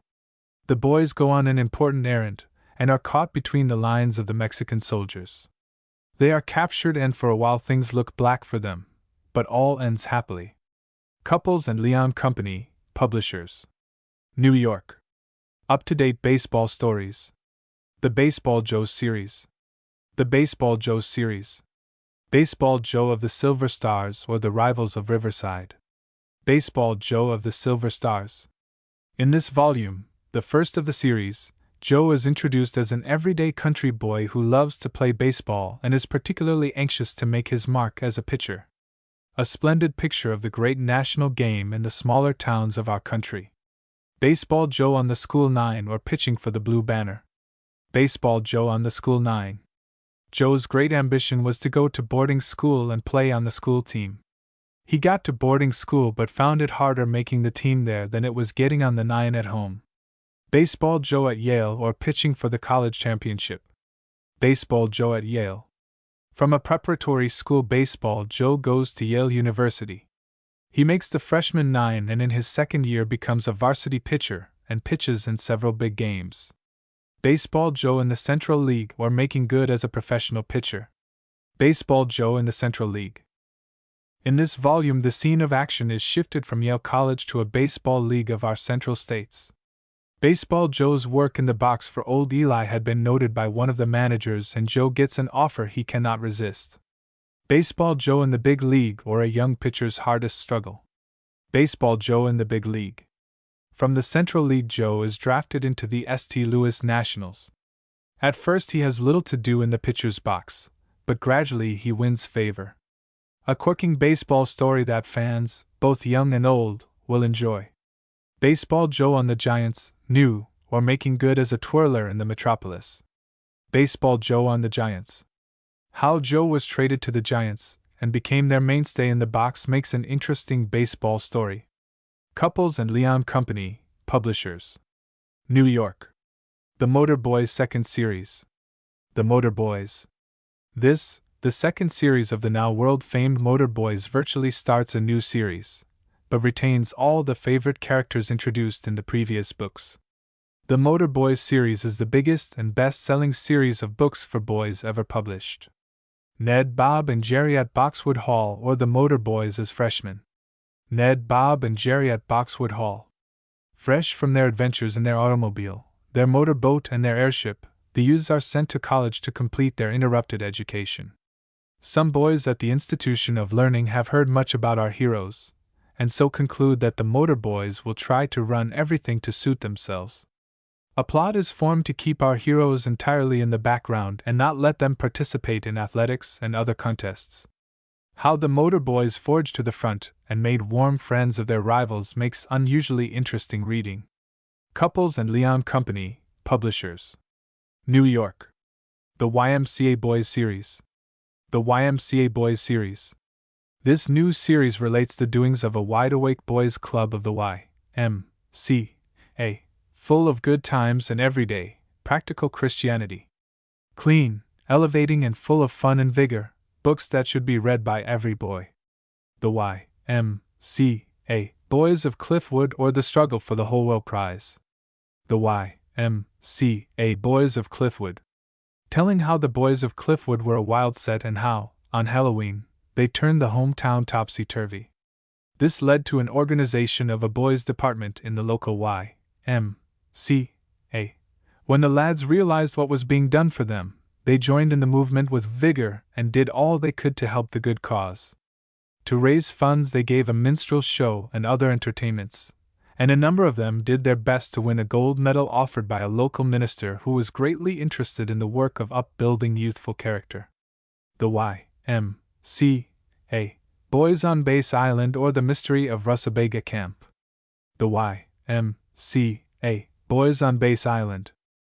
Summer was at hand, and at a meeting of the boys of the YMCA of Cliffwood, it was decided that a regular summer camp should be instituted. This was located at a beautiful spot on Bass Island, and there the lads went boating, swimming, fishing, and tramping to their heart's content. There were a great many surprises, but in the end the boys managed to clear up a mystery of long standing. Incidentally, the volume gives a clear insight into the workings of the now justly popular summer camps of the YMCA throughout the United States. Couples and Leon Company, Publishers. New York. The Motor Boys Series. The Motor Boys Series. The Motor Boys, or Chums Through Thick and Thin. The Motor Boys Overland, or A Lone Trip for Fun and Fortune. The Motor Boys in Mexico, or The Secret of the Buried City. The Motor Boys Across the Plains, or The Hermit of Lost Lake. The Motor Boys Afloat, or The Stirring Cruise of the Dartaway. The Motor Boys on the Atlantic, or The Mystery of the Lighthouse. The Motor Boys in Strange Waters, or Lost in a Floating Forest. The Motor Boys on the Pacific, or The Young Derelict Hunters. The Motor Boys in the Clouds, or A Trip for Fame and Fortune. The Motor Boys Over the Rockies, or A Mystery of the Air. The Motor Boys Over the Ocean, or A Marvelous Rescue in Midair. The Motor Boys on the Wing, or Seeking the Airship Treasure.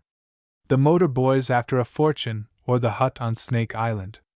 The Motor Boys on the Border, or 60 Nuggets of Gold. The Motor Boys Under the Sea, or From Airship to Submarine. The Motor Boys on Road and River, or Racing to Save a Life. Couples and Leon Company, Publishers. New York.